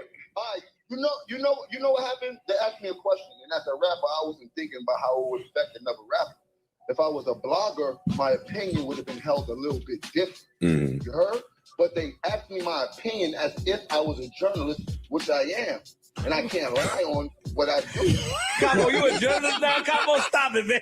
I've always been a journalist. Every artist you see here is a journalist. You heard? The situation escalated when he responded with heavy shots on Chains and Whips, which debuted at Pharrell's Louis Vuitton fashion show in Paris. On the track, Pusha T questioned Jim's jewelry, authenticity, and street credibility. You run from the spirit of repossession. Too much enamel covers your necklace. I buy bitches, you buy them sections. You buy watches, I buy collections. Misery's fueling your aggression. Jealousy's turned into obsession. Reality TV is mud wrestling. Some sign checks I know better than. Beware of my name that there's delicate. You know I know where you're delicate. Crush you to pieces, I hum a breath of it. I will close your heaven for the hell of it. It seems to be valor amongst veterans. I'm watching your fame escape relevance. We all in a room, but here's the elephant. You chasing a feature out of your element. And those lab diamonds under inspection, those question marks block your blessings. There's no tombstones in the desert. I know by now you get the message. Uncle said, you must be sick. All you talk about is just getting rich. Choke my neck and ice my bitch. Beat the system with chains and whips. Jim responded with his own diss track on the summer collection from the Block Performance. He attacked both Pusha T and No Malice on the same beat as Chains and Whips. With the release of the Clip's Tiny Desk performance, the beef has recently exploded again. Pusha T said this about the situation. I never really got what all those interviews were about or why my name kept coming up. Saying I'm not top 50 is one thing, but the wild part, he never said he was. Nobody even asked me about a top 50 list. By the third interview, I was like, oh, he wants me to know how he feels. So I gave him a verse, and every single bar, that's straight from the heart. That's how I really feel about him, Mendices. The beef between Jim Jones and Mendices stemmed from their connection to Max B and their respective partners, Chrissy Lampkin and Yandy Smith. When Yandy told Mendices that she didn't like to hang out with Jim's people, any chance of friendship went out the window. He told me like, yo, he want to meet you, come through, come to Miami with him, and whatever the case may be. So I'm figuring, what he want to meet me for? Maybe he want to make some money or something. So when I found out he just wanted to hang out, I was like, nah, that ain't really my speed. I don't hang out like that. Then I met Yan when I went to Miami. She told me she don't mess with Jim Jones' friends, and that basically ended our relationship right there. Right. So how did you and him get into altercation? Like, how did y'all two start beefing? When Mendices called Cameron on an IG live video, he said it started in Miami, but ended with Jim hiding under a car in New York. Right. So when I got over there, he was talking calm at first, and then he just started getting loud. And then when he got loud, that was it. It was over for him. Next, he was crying and crawling underneath the car, begging to please leave him alone. And then he called Miss Info and told her it was a boxed out robbery. And I was like, robbery? Nobody takes nothing from him. He just ran and jumped on the back of a motorcycle and left his car there and his pants was falling. He was falling and tripping, and you know, I didn't know he could run that fast. Yo, okay. Mendici's claims when the situation escalated into a physical confrontation, Jim ended up crying and begging. After being exposed as a bitch, he told Angie Martinez another version of the story. Because we definitely got some popping going on in there. You got it on you? Oh, I had to, you know me. Camera, no camera. Like, disrespect come, it's time to poo pop. You know what I mean? Okay. That's just how it's gonna go. Like, you know, I try to be civilized. You know, I always act civilized in front of white people, but you know, they got the disrespecting, and it just had to happen. You know. All right, so just let them know. The beef ended up not getting squashed. Yeah, he got loud. Like he took his coat off, and he was talking loud, and he took his coat off, and I think that's once he took his coat off, that was a mistake he made. I think. I mean, you know what? I don't mean, like he waited 6 years to tell you. That's like 6 years ago. Right. Like I constantly never talked about it because that wasn't something I want to promote. Like I don't get no points out of me doing nothing to Jim. He's a civilian. He's not a street guy. Like I don't get no points for that. Like people say, but what did I expect? He's a college kid that beats the rap. Like they want him. Right. I don't understand. It's confusing.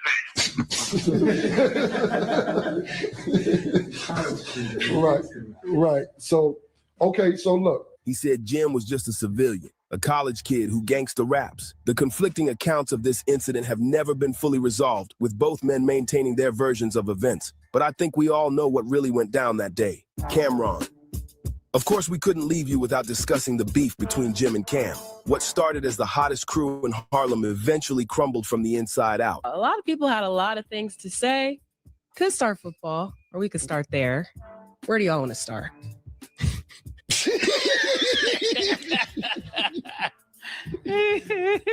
Yeah, listen, man.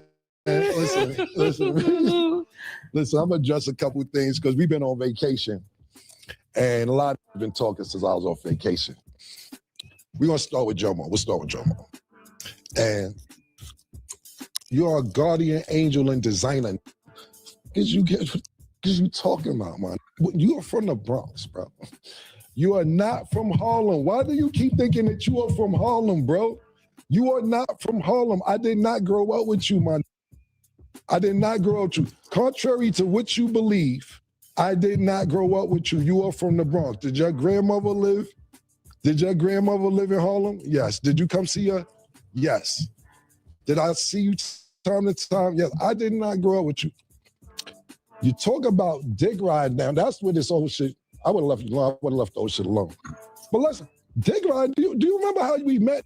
Pause. Not met. How you got cool with us? In a viral response video, Cameron directly addressed Jim Jones and absolutely destroyed him in an embarrassing rant. This is what happened, how Jomo got cool with us. Those freestyles that we just showed y'all, go Google them, have fun with them when you get time. We were popping. It wasn't no internet. Mace, myself, Biggaveli, even though Mace and Biggaveli on the same page, Bloodshed, my man Herb McGruff, we were super duper popping in the street prior to the internet. Everybody knew we was about to get a record deal. Everybody knew this. It wasn't no secret. Basically, you heard our freestyles. And you came up to me one day when I was chilling in front of the house. You said, and this word to my dead mother, yo, man, I heard the freestyles. Y'all killing shit. Yo, you know my grandmother died. If y'all want to come by and just hang out, y'all could. Y'all more than welcome. We like, all right, Jomo, thanks. It didn't really make sense at the time because we like, yo, man, what is Jomo inviting us to his house for? Even though he cool. But it didn't make sense to be going to Jomo's house. More freestyles come out. Yo, I heard the new shit you did. I heard the new shit you did. Yo, you want to come through? Come through. Why? Why are we going to Jomo's house? Cool. One day, I'm leaving Mace's house on the west side, going back to the east side. I stop at Jomo's house. His grandmother died, God bless her dad. And he had a free crib. So yeah, I would bring some bitches over there to sometime. A little crack maybe.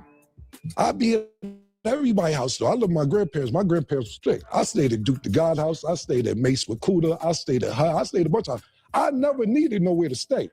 You act like it's on your couch. You was a fan. You begged us. You are a fan. A fan. We didn't grow up with you. I am from 140th and Lenox. I am from NFL. Up the block was 40 Wolves. Lou Simpsons up on 142nd Cross Square. D. Fergo number 8th Avenue. I don't see you around none of this.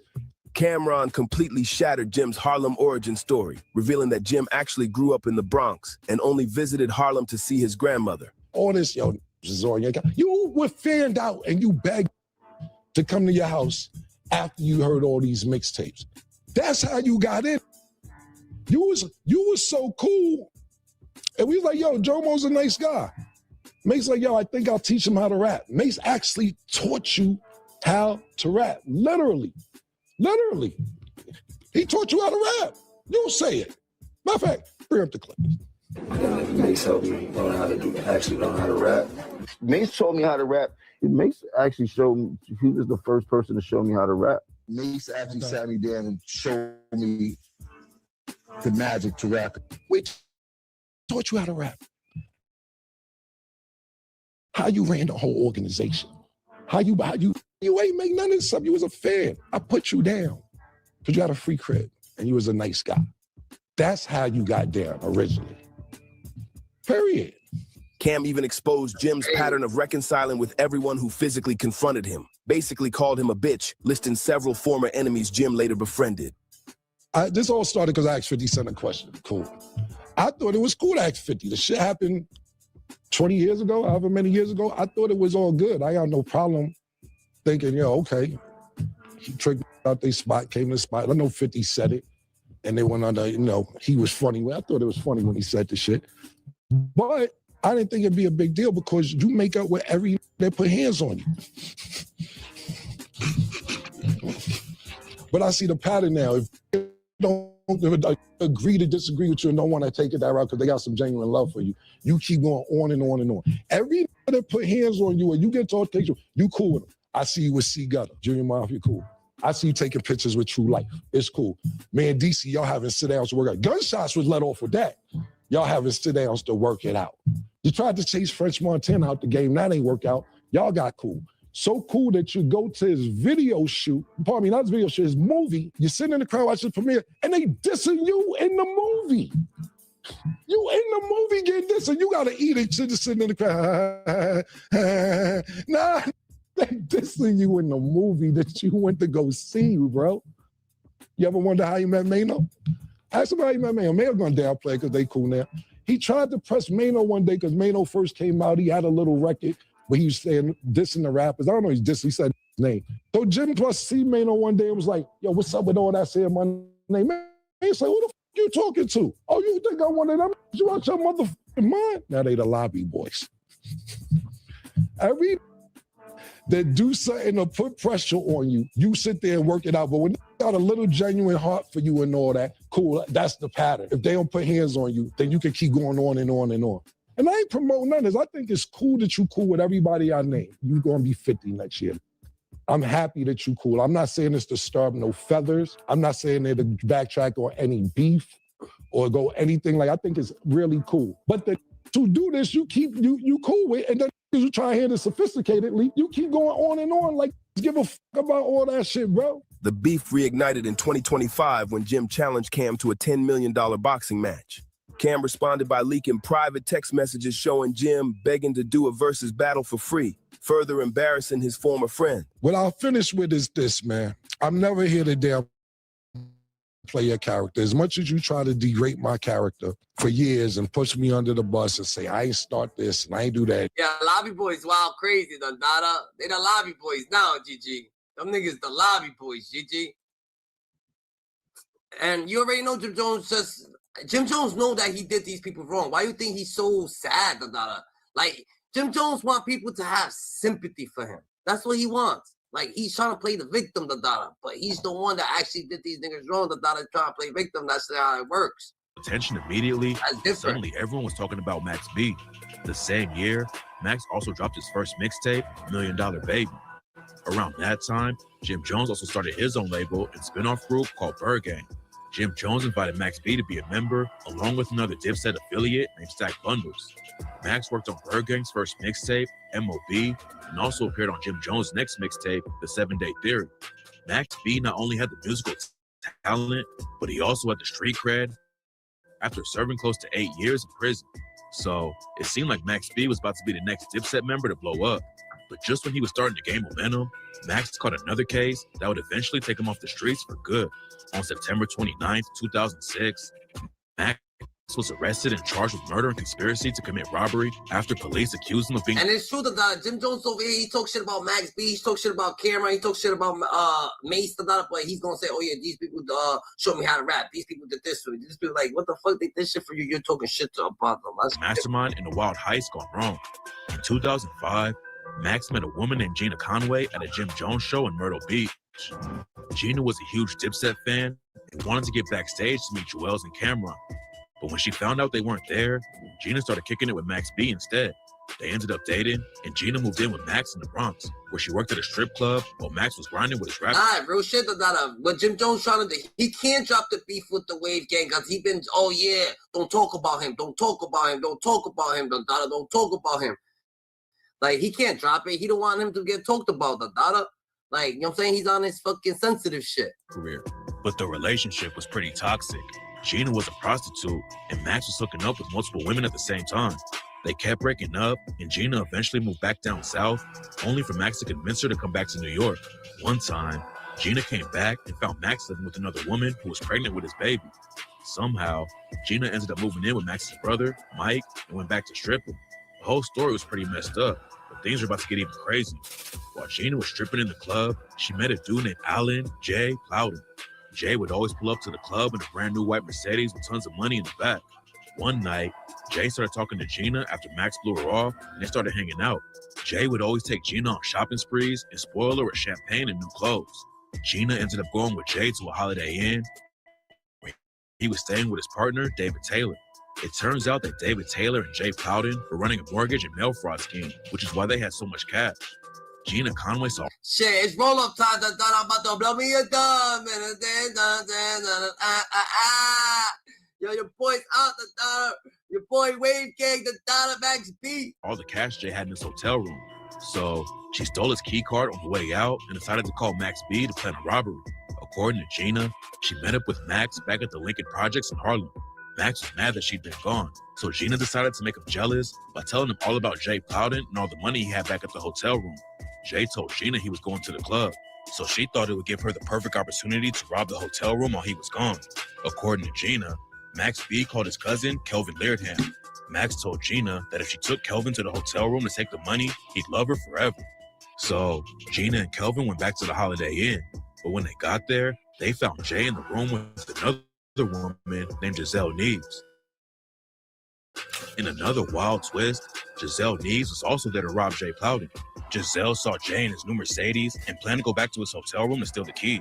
But before she had the chance, Gina and Kelvin burst into the room. Kelvin and Gina tied up Jay and Giselle and started trashing the room looking for the cash. They couldn't find enough money, so Gina demanded Jay call his partner, David Taylor. David was sleeping on another floor and came down when Jay called him. As soon as David came into the room, Kelvin pointed a gun in his face and they started fighting. During the struggle, David ended up getting shot in the head and died. Gina and Kelvin got away with $30,000 in cash. But it didn't take long for the police to track them down and find out that Gina still had Jay Plowden's laptop. And as soon as they arrested her, Gina started talking.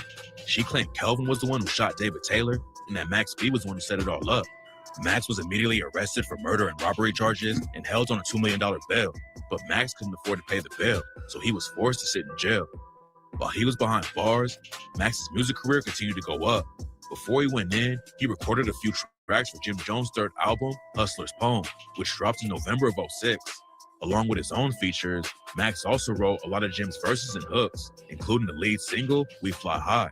We Fly High ended up being Jim's biggest hit to date and made it to number 5 on the Billboard charts. But while Jim was living the life and enjoying the success, Max B was behind bars, fighting for his life.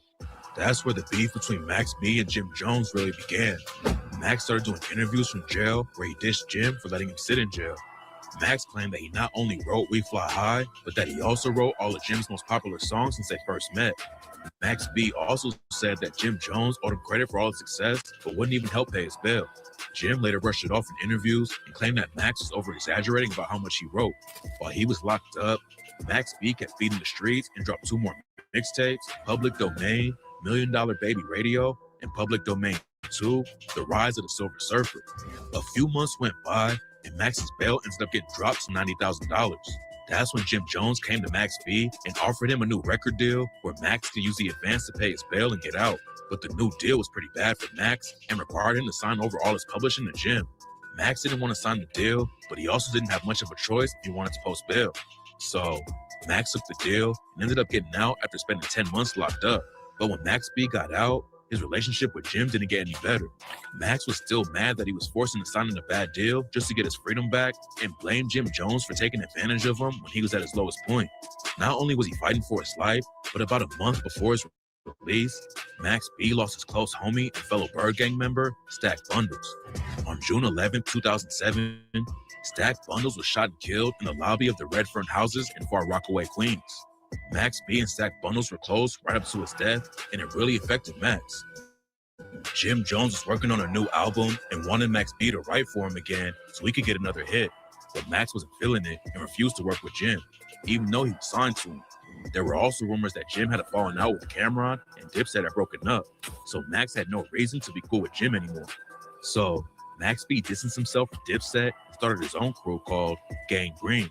Around the same time, Max also started hanging out with another New York rapper who had beef with Jim Jones named French Montana. French Montana had a major buzz in New York at the time with his Cocaine City DVD series. French and Max B knew some people in common, but they could never work together before Max got locked up because of Max's affiliations with Jim Jones and the Bird Gang. According to French Montana, his problem started after Jim Jones lied about having him set up. In 2003, French Montana was leaving a recording studio when he got into a shootout that ended with him getting shot in the head. Montana later admitted that someone in his inner circle had set him up and Jim Jones had nothing to do with it. The person that got me shot drove me to the hospital.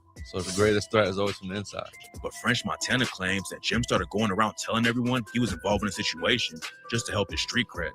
Montana clapped back with footage of Jim and the rest of Dipset. That's different. The person that got him shot drove to the hospital. What the fuck? It jumped in one of his Cocaine City DVDs. Then while Dipset was on tour with Bad Boy Records, Jim Jones got into an altercation with one of Biggie Small's homies, C. Gutta. Jim and C. Gutta kept running into each other and getting into small fights.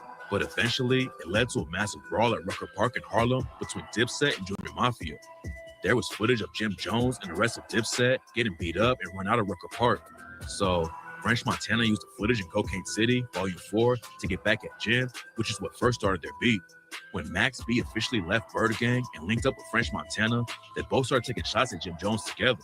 Around the same time, Max B dropped a mixtape called Public Domain 3, where he dissed Jim Jones and the rest of Dipset.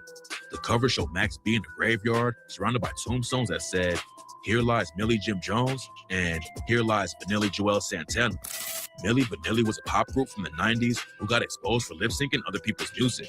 So Max was taking shots at Jim Jones and Joel's for stealing songs from him and other members of Bird Gang and trying to pretend like it was their own. There was also a song on the mixtape called Lip Sync where Max B took shots at Jim and Joel's rapping, "I told them bitches, come and see me. They be acting like it ain't nothing. I know them niggas need me. I was giving them the loot, but them niggas done blew it."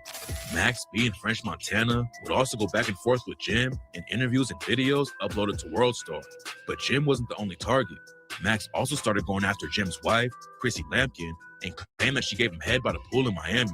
To add to the disrespect, Max even made a song called She Touched It in Miami, where he remixed the Jim Jones song, Summer with Miami, and brags about hooking up with his wife, rapping, She sucked it in Miami, while Biggaveli hit it from the back in her fanny. Gang Green family, riding on these bitch niggas. Empty up the clip, click clack, hit niggas. Gotti spit bricks, nigga. Peel uncut raw. Pussy talking reckless, but they don't really want a war. Nigga ain't worth my time, so I'm getting at your whore. Dipset affiliate Hell Rel also got dragged into the beef. Max B and French Montana made a video that got uploaded to World Star where they went in on Hell Rel for being ugly. Shout to my mother, baby. It feel good. Nigga, the doctor smacked your mother when you was born. Nigga, you're so ugly. Who talking about? Hell Rail, a.k.a. Oh, man, I gotta see this. Oh, man. A.k.a. Hell No. The wave god is out. The Donna, this shit's getting crazy. The bitches see you, they go, "Oh, hell no, I'm not fucking with that ugly nigga." Max even said if he had to choose between having Hell Rel's face and doing 50 years in jail, he'd take the 50 years. Hell Rel clapped back and said that he heard a rumor that Max B and French just got married and offered up $5,000 for the wedding pictures to see Max in the dress. So at this point, the beef was deeper than just Jim Jones versus Max B, and half of New York was forced to pick sides. Pretty soon, it went from distance to actual violence. In a different video, Max claims that Jim spotted him in his whip and tried to box him. Jim Jones saw Max B in the parking lot and drove up next to him so he couldn't get out. Jim and his goons tried to attack him, but Max ended up ramming Jim's Bentley so he could get out, then punched Jim in the face. In the video, Max even showed off the dents in his car and pointed out, Man, my boy Max B's out the dollar, and he ain't do French Montana ain't do like Jim Jones did your boy his cousin over there. What was his name? The blood dude, the Donna. Damn, niggas done forgot his name already, Chi. Damn, niggas forget niggas name that quick, the Donna. The wave done fucking made niggas forget niggas fucking thing, the Donna. Let's go. Where's Dawn? Like be out. Like be out. Guys, they're gonna tell us to move. Let's see it, niggas. What's up? No sharing in there. Let no sharing in there. Let's go. Put a little sharing at. I'm gonna give him the phone. Hold up. Yo, jeans ain't tight enough, nigga. I look like 30. Jeans ain't tight enough, nigga. Our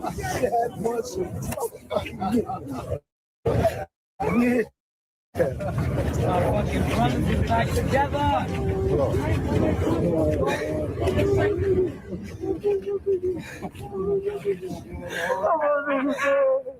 Yo, that's how we did it. That's how we did it. Right. That's how we did it. Good. Let's go get that shit. That's how we did it.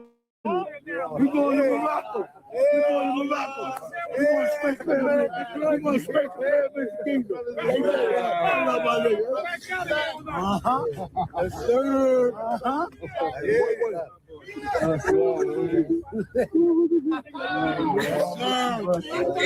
That's real nigga right there. Real nigga right there.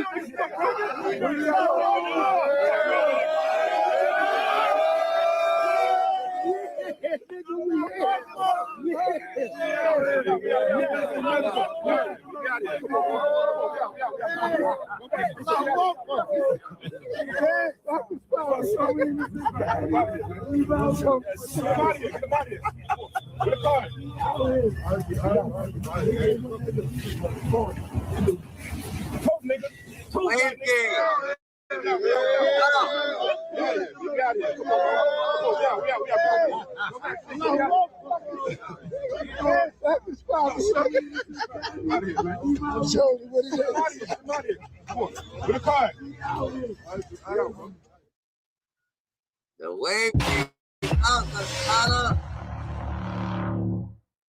And wreck. Vlad TV. Right. Now, put me on. What's going on? Why he put your name in a bad light? Like, what's going on? He ain't playing the Dada first day out. Y'all seen it for yourself. Ain't got picked up in the Rolls Royces, all that good shit, the Dada. You know what I'm saying? All that good shit, the Dada. They try to say made no clash with this nigga, made no clash with Jim Jones because Mano knows whose side he gonna. Mano knows the Dada. He trying to get a record with this nigga. Would you be okay with your friend doing business with your enemy? You asking me? Yeah. I can't go to the Max B party because you're my friend. Yeah. Why? Because you're my friend. Yeah. Talk about it. What's up, everybody? This is the world famous Ed Lover, and you are watching Forgotten Kings. He wildin'. Nah, fuck all that. Fuck all that. Fuck all that. Go to the Max B party, man. You wildin'. Transitioning into this podcasting space, and for whatever reason, Max B name has come up multiple times on this podcast. Now, at first, Mano made attempts to end the beef between Jim Jones, right, and Max B. And there was some resistance on behalf of Jim Jones, which was interesting considering that Jim Jones and French Montana was seen patching up their issues, right? We even seen video of Jim Jones with Max B's son. So to hear him verbally say, like, you know, I ain't really feeling the, you know what I mean, reunion with Max B, it kind of had people looking at him crazy. Well, this episode, ironically, the conversation is about celebrity relationships in hip hop, okay? And considering Jim Jones, right, with Chrissy on Loving Hip Hop, the reality show, this whole topic comes up. And then Hey, y'all, I just showed you he's out, Dada. I just showed you my boy was out, Dada. He's out. The way he got out, Dada, I just showed you it. Would you want to see it again, Dada? You need to see it again? Like, the way he got out, Dada. He got picked up in the Rolls Royces. He got picked up, He's about to go, Dada. He's about to fly out, Dada. He's ready to, Dada. He's about to be crazy, Dada. That's a fact. And French actually goes out with like a princess, a prince's daughter, Dada, somewhere, Dada, some shit, Dada, or a king's daughter. Like, this shit crazy, Dada. Your boy is about to go crazy. Wave, yo. He's about to do his thing. out of nowhere, here come Mano, bringing up Max B name. I want y'all to check out the exchange between Mano and Jim Jones, because again, you can tell Jim Jones is looking at Mano like, yeah, what are we doing here? Come on. Now, granted, the camera's rolling, but it makes you wonder. You know what I'm saying? What we doing here, Mano? We trying to go viral because you keep bringing up homie name. And obviously, it makes Jim Jones feel a certain way. So let's get into this clip so y'all can check it out exactly. I know y'all like, God damn it, shut up, play the video. Listen, I got to set the table for y'all. All right, make sure you like, share, subscribe if you haven't already. But yeah, let's get right into this so y'all can hear exactly how this exchange happened between Jim Jones and Mano. Because last time it was some back and forth, but this time it's just like, come on, Mano, you're doing too much. But let's get right into it. My Muslim brother, check this out. At the end of the day, I'm a person that your enemies is my enemies, because that's the love that I got for you.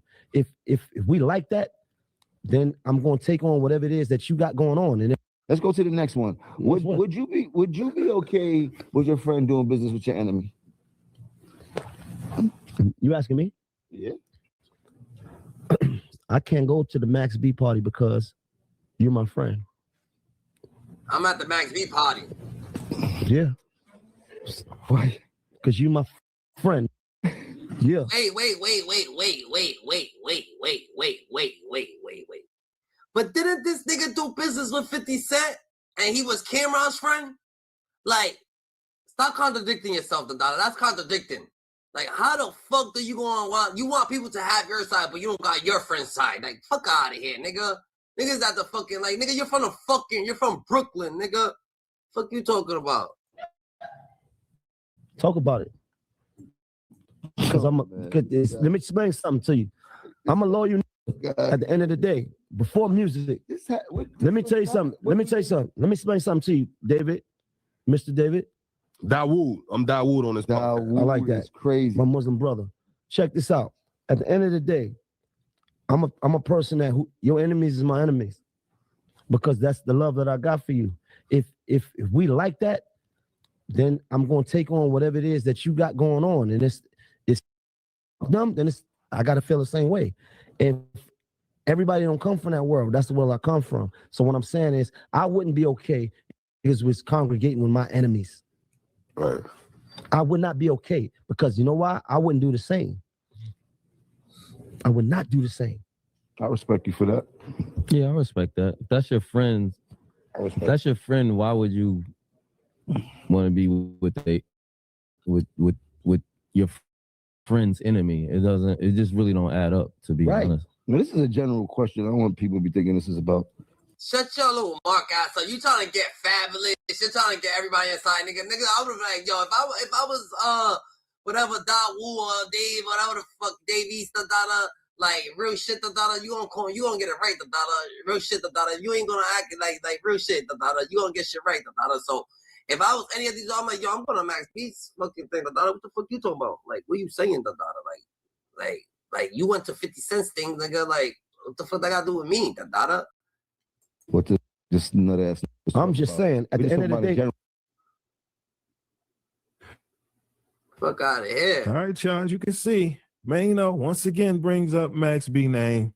Now again, Jim Jones, he raised the question, but considering just what, an episode or two ago, you already brought up Max B's name. We days away from Max B's official release. I mean, come on. The reaction from Jim Jones is definitely valid. But like I said, it makes you just sit back and wonder, where's the consistency in all of this? Because on one aspect, there's a grown conversation to be had. You get what I mean when it comes to, putting the history behind you, right? Max B is coming home after all of these years behind bars, like I can see that side of the conversation. However, as men, once a person violates you as a man, right, speaks on your kids, speaks on your wife, I can understand to a degree why Jim Jones is very resistant when it comes to just wanting to piece it up with Max B, because there were certain things that were done on camera. You know what I mean? The rumors between Max B and Jim's his woman. You get what I mean? So that's why I'm looking at Mano crazy, because it's like, yo, why would you even segue from, us talking about working with each other's enemies or affiliating ourselves with, our close friends' enemies? All of that is a touchy subject, especially with Jim Jones right now, because again, one could definitely bring up the fact that Jim hanging out with 50 Cent during the time when Dipset and Junior had their beef, people were looking at Jim crazy, right? And even in this episode, Jim Jones, he kind of talks about regretting crashing out for certain individuals, where it makes you feel like he's talking about Cam, not just Cam, but essentially that's, who Jim Jones was for Cam. And he jumped out there for anybody that went at Cam. And fast. At the end of the day, he did something with Fresh Montana. Fresh Montana slow you stood down. Look, he would have been taking the train home fucking with Jim Jones. So, you know what I'm saying? Come on now. Fresh Montana picked him up and Rolls Royces, all this shit. Like, yo, shout out to Max B. Fresh Montana staying loyal, staying down. Jim Jones, nigga, F you. Forward all these years later, when you see Cam hanging out with, 50 Cent, Jim Jones like, well, damn. Why the hell did I even, jump out there in the first? Now, that's a fact that they just gotta get Max B just gotta, you know what I'm saying? Fresh Montana, Max B, or Fresh Montana gotta do a little route, just have Max B on the side of him, and it's a rap, You're like, the way it goes, it's a rap, have them playing the song, whatever the case may be, it's a rap, Place. It's just interesting how, selective politics work, but now things have changed. You get what I mean? And here we are in 2025. Like I said, Max B, we are actually days away from his release, man. He's getting ready to have his official welcome home party. And it's obvious Mano wanted to pull up, you know what I mean, to show support because, again, Max B had the wave, you know what I mean? And some would say, some of that wave rubbed off on Jim and it helped him with his career. But I think it's a fair exchange because you can't ignore the impact that Jim had at the time. And granted, he had a lot of talent up under him, but you still needed Jim's resume to make it work. You get what I mean? I know things have changed now in 2025, but, I think they both helped each other. It's just once the disrespect, you know what I mean, started being displayed in interviews and on public platforms, that changed everything. You know what I mean? We've seen that before in the past. But like I said, Max B, official welcome home party, just a couple weeks. So, this whole conversation, you got to really, ask yourself, was it worth it? In the end, to take it to that extent of disrespecting Jim's lady, because it seems like that's the one right there that makes Jim be like, nah, I can't rock with homeboy, man. But like I said, sometimes it just feels like selective politics. You know what I mean? Because now that everybody's piecing it up, you got to go back and do the history. Now, the thing is, when it comes to Jim Jones, it's very interesting because I'm thinking, why not? You know what I'm saying? Why not sit down with Max, behind the scenes and have that grown conversation, that man-to-man conversation with him and let him know exactly what it is that bothered you back then. Because again, when you see stuff like this, right? Jim Jones hanging out with Max B's son, I'm thinking like, yo, Jim Jones is ready to get past it. You get what I'm saying? That's what I mean about the selective politics. Because if I'm Max B and I'm seeing the video, I'm like, well, shit, okay. Now, again, maybe Jim at the time didn't know that was Max B's son, and regardless if he was informed, blindsided, the point is the optics of this, okay? The optics of this, it gives the impression that Jim ain't on that no more. You know what I mean? We got kids now. Our kids are having kids now. You get what I'm saying? Then let's take it back. Let's go back to 2020. Time is flying. Look at this. Nah, real shit, Dada. That's disrespectful, Dada. You trying to get dumb, trying to take pictures with his kid, trying to go crazy. Like it's about to be a problem, bro. Like, yo, Max B, Dada, but not forget this thing for that shit. Yo, it's about to be a problem, Dada. Oh, yeah, yo, Mo. Can't forget. Shout out Urban Central. Well, look, can't forget about this. Come on. Jim Jones ends the beef with French Montana. So let's get it, Phantom. My nigga Phantom's a Max B fan. The Phantom killer. We need Phantom on deck. We need Continental on deck. We need these, give it, the wave is out. The tsunami came. The plate. I'm gonna smoke me a dub. Listen, selecting politics, possible. Very possible. I'll admit. Because again, if you're willing to, end the beef with French, right, who was homies with Max B, come on now. Where does that put Max B? Hell, even French Montana. Come on, they chilling, having a good time. Dang, chilling. He's being cordial. Look at him. French Montana looks like he's up to no good, Dada. He's being cordial, Dada. Come on now, French Montana. French Montana gave 50 Cent a video of fucking DJ Khaled's fucking mom, Dada. You know how that shit goes, Dada? Like, come on, bro. That's like, yo, gotta keep your enemies close, Dada. Yo, Phantom, let's get Max B on deck, Dada. Phantom's my nephew, Dada. So, I get it. I understand. Now, we got to be real because I got to show the other side of it, which is Max B, right? Because we can't forget, he was getting visits, right? And, yeah, this might be another reason why Jim is, hesitant to end the beef with Max B, and that's because of True Life. Okay, if you don't know your history, do your homework. Okay, that's why we got the internet. But True Life and Jim, they had their beef. But yeah, like I said, the optics of everything, it just seems like selective politics. Either Jim is gonna sit down and have the conversation with Max when he comes home to put all this behind it, because that was a hell of a movement, man.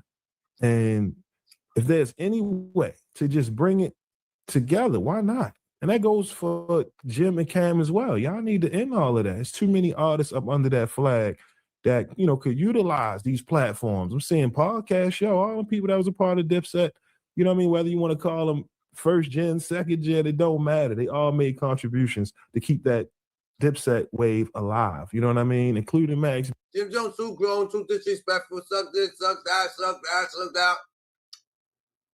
He gets it from Max B. Max B's the one, you know what I'm saying? So, at the end of the day, if he's imitating someone, why can't we shout out the person that he's imitating? Why can't we give him a shout out like he deserves it, Dada? Give him the fucking shout out, Dada. Max B deserves it. He's free. Shout out to Max B. You can't ignore that. You know what I mean? But it's just interesting how we see all of the selective politics play out. It's the same thing when it comes to Cameron and Mace. Come on. I'm sure Jim Jones was feeling a certain type of way after seeing, Cam and Mace back together again. They had their issues. Shit aired out on the radio. That's why I said a lot of the newer fans of rap, y'all got to do your homework, man. This shit is a part of hip-hop history. And when it comes to this back and forth between Jim and Max B, listen, I understand. Just because Max, Max B was on a new era though, Dada. Max B is like an internet sensation, Dada. So Max B is gonna get it, Dada. Max B was like an internet sensation. He was always like, Jim Jones was like he comes from an era where it was like not the internet sensation, Dada, you know what I'm saying? But Max B started coming on with, there was World Star first coming on, niggas clicking out World Star and shit, Dada. Like, yo, what the fuck going on? Saw the beef coming at this nigga. Like, shit was deadly, Dada. So, Max B, you know what I'm saying? He good, Dada. He good, Dada. Shout out to Max B. Dada, we gonna clap for all winners. They clap for that when they relax. Shout out to Max B. Boom, today.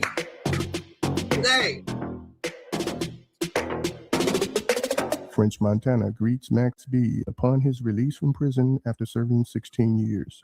Yo,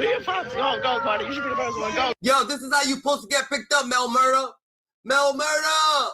Yo, Mel Murder. Max B gonna fuck these new artists up. That's a fact. That you heard. Mel Murder. This is how you supposed to get picked up. Niggas ain't taking no train. Nigga. Walking, this is how you like niggas like, yo, I'm happy that Max B do not fuck with Jim Jones, because he would have been taking the train, we would have been seeing Max B like going to meet Jim Jones somewhere, Like first one I said, pulled up to this nigga, pulled up like he was supposed to. Go. You can't get too close. Let his kids go. Where's daughter?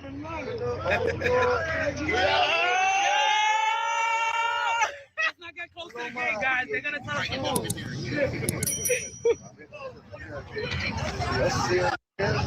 Hold up. Little Sharon get in there. Let little Sharon get in there. Put little Sharon at. I'm gonna give him the phone. Hold up. Yo, jeans ain't tight enough. I live in like 30 lives. Jeans ain't tight enough.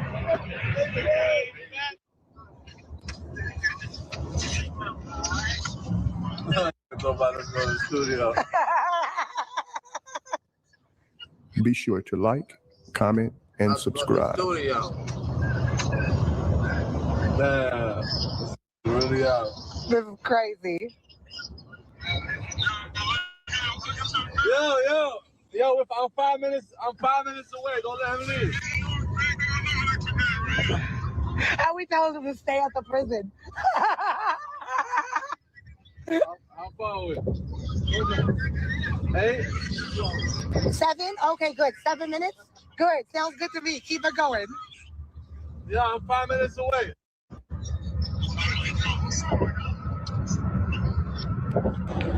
Son. On the way, man. Don't worry about it. On the way.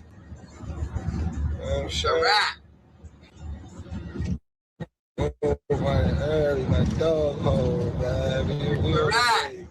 Jimmy, Jomo, where's Jimmy St. Patrick's, Where's Jimmy Patrick's, Yo, Jimmy Patrick, he's underneath a rock somewhere hiding? Damn. EFG shit. Let me get one. Yo, bro. I've been a fan since I was 15 years old. I'm 32, bro.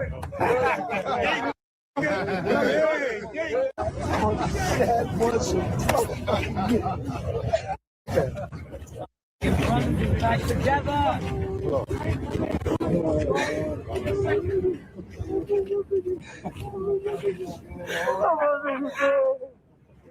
Finally did it. Finally did it. Good. Let's go get that set. Finally did it. We going to Morocco. We going to Morocco. We going straight from there. We going straight from there.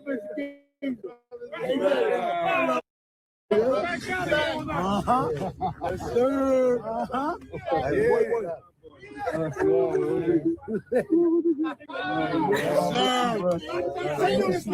Y'all didn't believe that? You didn't believe? You didn't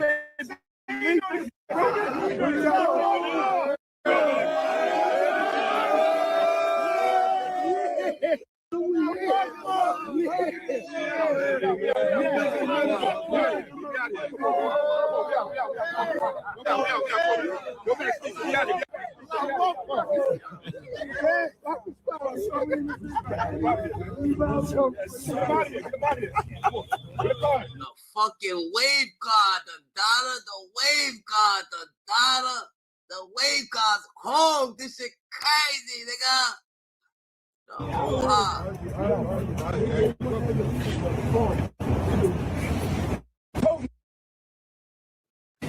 That's how you get greedy, nigga. That's how you get greedy, home done, Dada. That's how you get greed. Niggas, they won't leave the prison. The dollar, like, that's how you get greed. Niggas came to the prison to camp out, nigga. They put their TPs, the dollar, they was hitting their TPs in the dollar. They built their tents, the dollar. They was waiting for Max B, the dollar. You know what I'm saying? Jim Jones let this nigga take the train, nigga. Like, what type of shit is that, the dollar?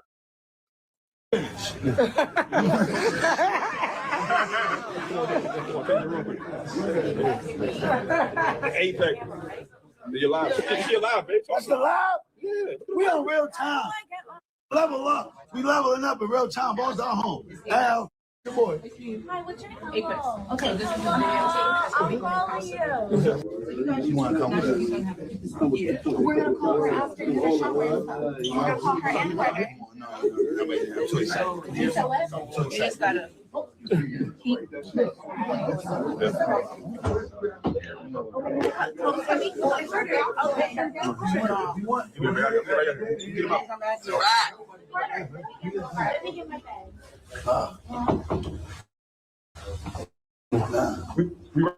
right back, y'all. We coming right back. Gotta do something real quick.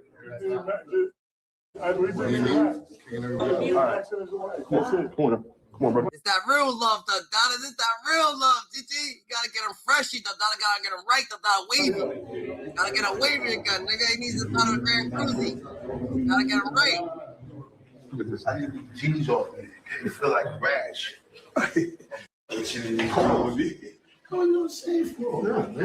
Where are you? Because we're...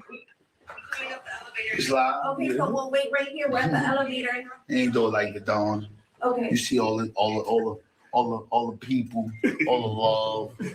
Man, it's epic. I ain't miss a beat. Yes. We worked the whole day. I got the calendar full. I got the schedule full. I'm live. I know how to work the cell phones. Yeah, I got her. Come on, baby. Come on, Big C. Come on, Big C. I got Big C. What's up, Lexi? I got Big C. Look at Big C. She's my baby girl. She's loopy. You know? Okay, already got the thugs around the dollar. Already got the real thugs around the dollar. And what this nigga's gonna do? What this nigga's already doing? What is Jomo already doing? Saying fucking lies to dollar coming out. You know what I'm saying? Blatantly fucking, yo, this nigga's a fucking hater. Yo, Jomo, don't tell me Jomo's gonna be a fucking hater, the dollar. This shit's gonna be crazy because he's coming out with all the energy, nigga. He's coming out with all the energy, the dollar. You losing your energy. This nigga's coming out with all his energy. Every time you see me in the news, it was over diplomats. They can't compete, not on this level. When I'm kicking ass, when I come to the club 30 deep, it did what? It made the diplomats look good. I made diplomats. I can compete at the top level right now. From claiming he's nicer than Nas on a mic. Any one of y'all from my era. To lying about creating love and hip hop. I made the name Love and Hip Hop. That's my name. They didn't make that name. Jim Jones has been capping for 2 decades straight. I was the CEO of diplomats. And today, we're exposing every single lie with receipts. After digging through court documents, old interviews, and social media meltdowns, we found 11 times Jim Jones got straight up exposed for lying. And by the end of this video, you'll understand why the entire hip-hop community is finally calling him out. But before we dive into his most recent delusions, let's start with one of the bigger lies in his catalog, love and hip-hop. Jim Jones and Chrissy Lampkin have repeatedly claimed that love and hip-hop was Jim's baby, his invention, his doings. He says the whole show was based on their relationship and that Jim created the entire thing. Everybody know, and for those who don't know, you helped kick off the Love and Hip Hop franchise or what have you, and we know you haven't participated in this season. What's the story behind that? That ain't my type of TV, that ain't something I wanted to do. And I didn't help kick it off. That was my show. I started that. I created the whole template with me and Chrissy.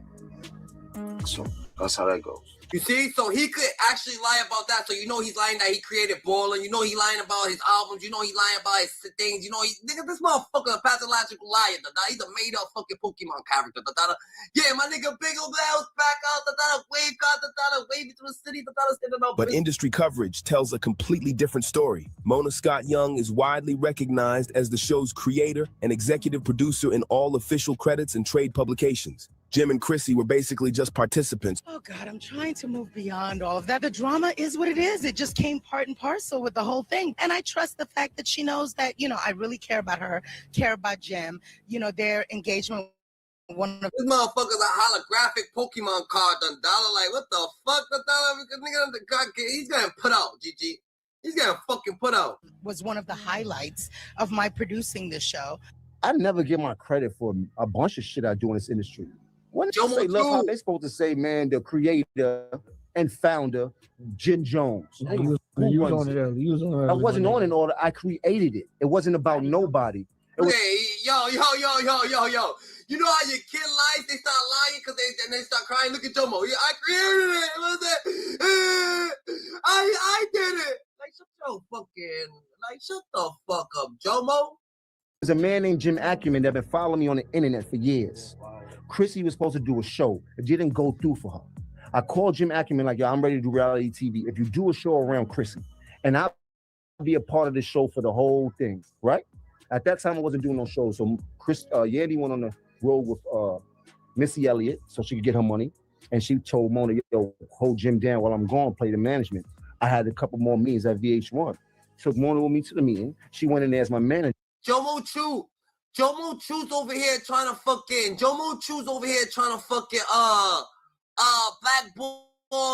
blackball or whatever, blackball Max B from all this shit oh, you fuck with me, don't fuck with him, you fuck with me, don't fuck with him. That shit ain't working, nigga. The way God is out, all Fresh Montana got way more fucking support than what you got going, so niggas gonna fuck with the French, And left as the producer. Oh gosh. Of my whole show template. From the name of the show. I made the name Love and Hip Hop. That's my name. They didn't make that name. I didn't know that. You heard? I didn't know. That's like Emily came up with that name.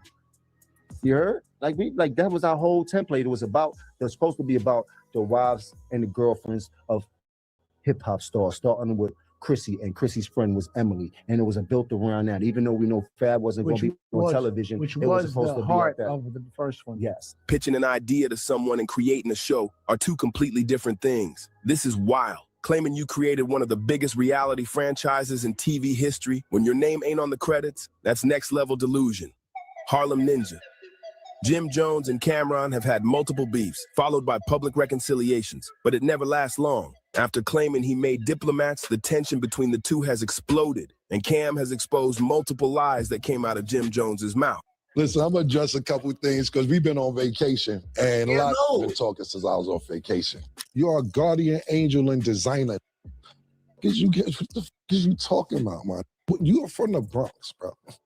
You are not from Harlem. Why do you keep thinking that you are from Harlem, bro? You are not from Harlem. I did not grow up with you, man.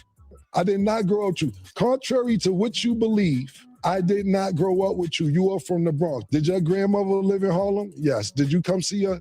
Yes. Did I see you time to time? Yes. I did not grow up with you. You talk about dick ride now. That's where this old shit, I would have left you alone. I would have left the old shit alone. Dick ride, do you remember how we met? Pause. So not met, how you got cool with us? This is what happened, how Jomo got cool with us. We were popping. It wasn't no internet. Mace, myself, Big L, even though Mace and Big L on the same page, Bloodshed, my man Herb McGruff, we were super duper popping in the street prior to the internet. Everybody knew we was about to get a record deal. Everybody knew this. It wasn't no secret. Basically, you heard our freestyles, and you came up to me one day when I was chilling in front of the house. You said, and this word to my dead mother, yo, man, I heard the freestyles. Y'all killing shit. Yo, you know my grandmother died. If y'all want to come by and just hang out, y'all could. Y'all more than welcome. We like, all right, Jomo, thanks. It didn't really make sense at the time because we like, yo, man, what is Jomo inviting us to his house for? Even though he cool. But it didn't make sense to be going to Jomo's house. More freestyles come out. Yo, I heard the new shit you did. I heard the new shit you did. Yo, you want to come through? Come through. One day, I'm leaving Mace's house on the west side, going back to the east side. I stopped at Jomo's house. His grandmother died, God bless his dad. And he had a free crib. So yeah, I would bring some bitches over there sometime. A little crack maybe. I'd be at everybody's house. I never needed nowhere to stay. You act like on your couch. You was a fan. You begged us. You are a fan. A fan. We didn't grow up with you. I don't see you around none of this. You're not from none of that. So you can sit around and act like you've been around all this Harlem shit and everything. You ever see somebody from Harlem try to act like they from Harlem so bad that you got to keep saying, I'm from Harlem? Who's from Harlem know who's from Harlem. You don't have to keep saying you from Harlem. So that's first and foremost. All this, yo, is on your. You were fanned out and you begged to come to your house after you heard all these mixtapes. That's how you got in.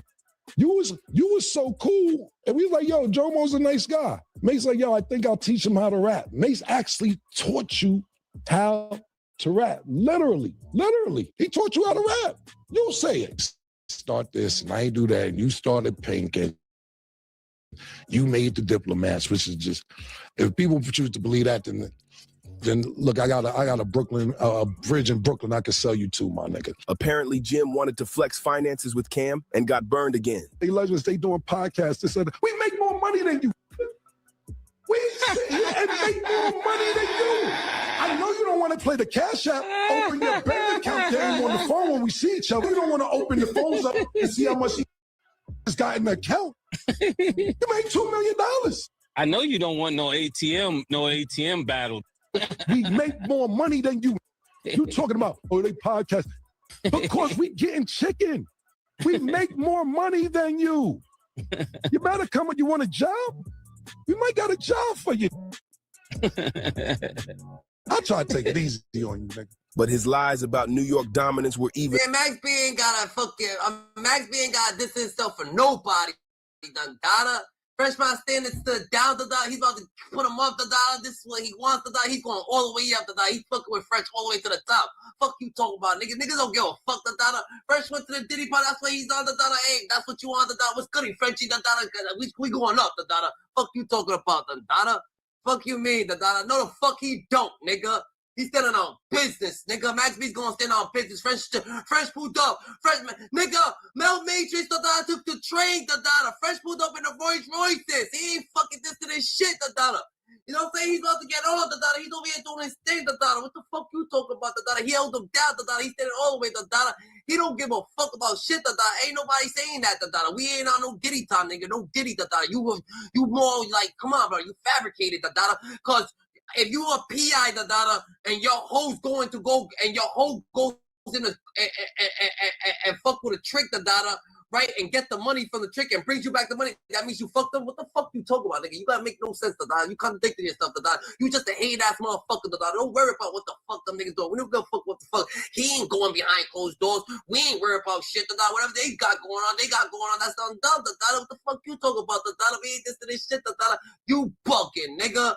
Nah, he bugging. Fresh a real one, the dollar. Fuck you talk about. Fresh Montana stood down, the dollar. What the fuck, the dollar? Pooh up, the dollar. You know what I'm saying? Got him, the dollar, stood down the whole time, the dollar. Probably got his time fucking reduced, the dollar, because of fucking Fresh Montana, the dollar, staying down, the dollar. Probably, you know what I'm saying, behind the scene thing, the dollar. What the fuck you kidding, the dollar? Shout out to Fresh Montana, the dollar. Yo, Frenchie, the dollar, keep doing what you do. Get that wave going, the dollar. Show him how he's really supposed to do it, the dollar. Fresh Montana, the dollar. Show him how you really supposed to be living, nigga. Nigga, now, smell at Jim Jones, French. Smell at him. You need a Fresh Montana. Text Jim Jones a smiley emoji, like, yo, I hope you're doing well, the dollar. You know what I'm saying? I hope you good. You heard? And smile at that nigga. Real shit.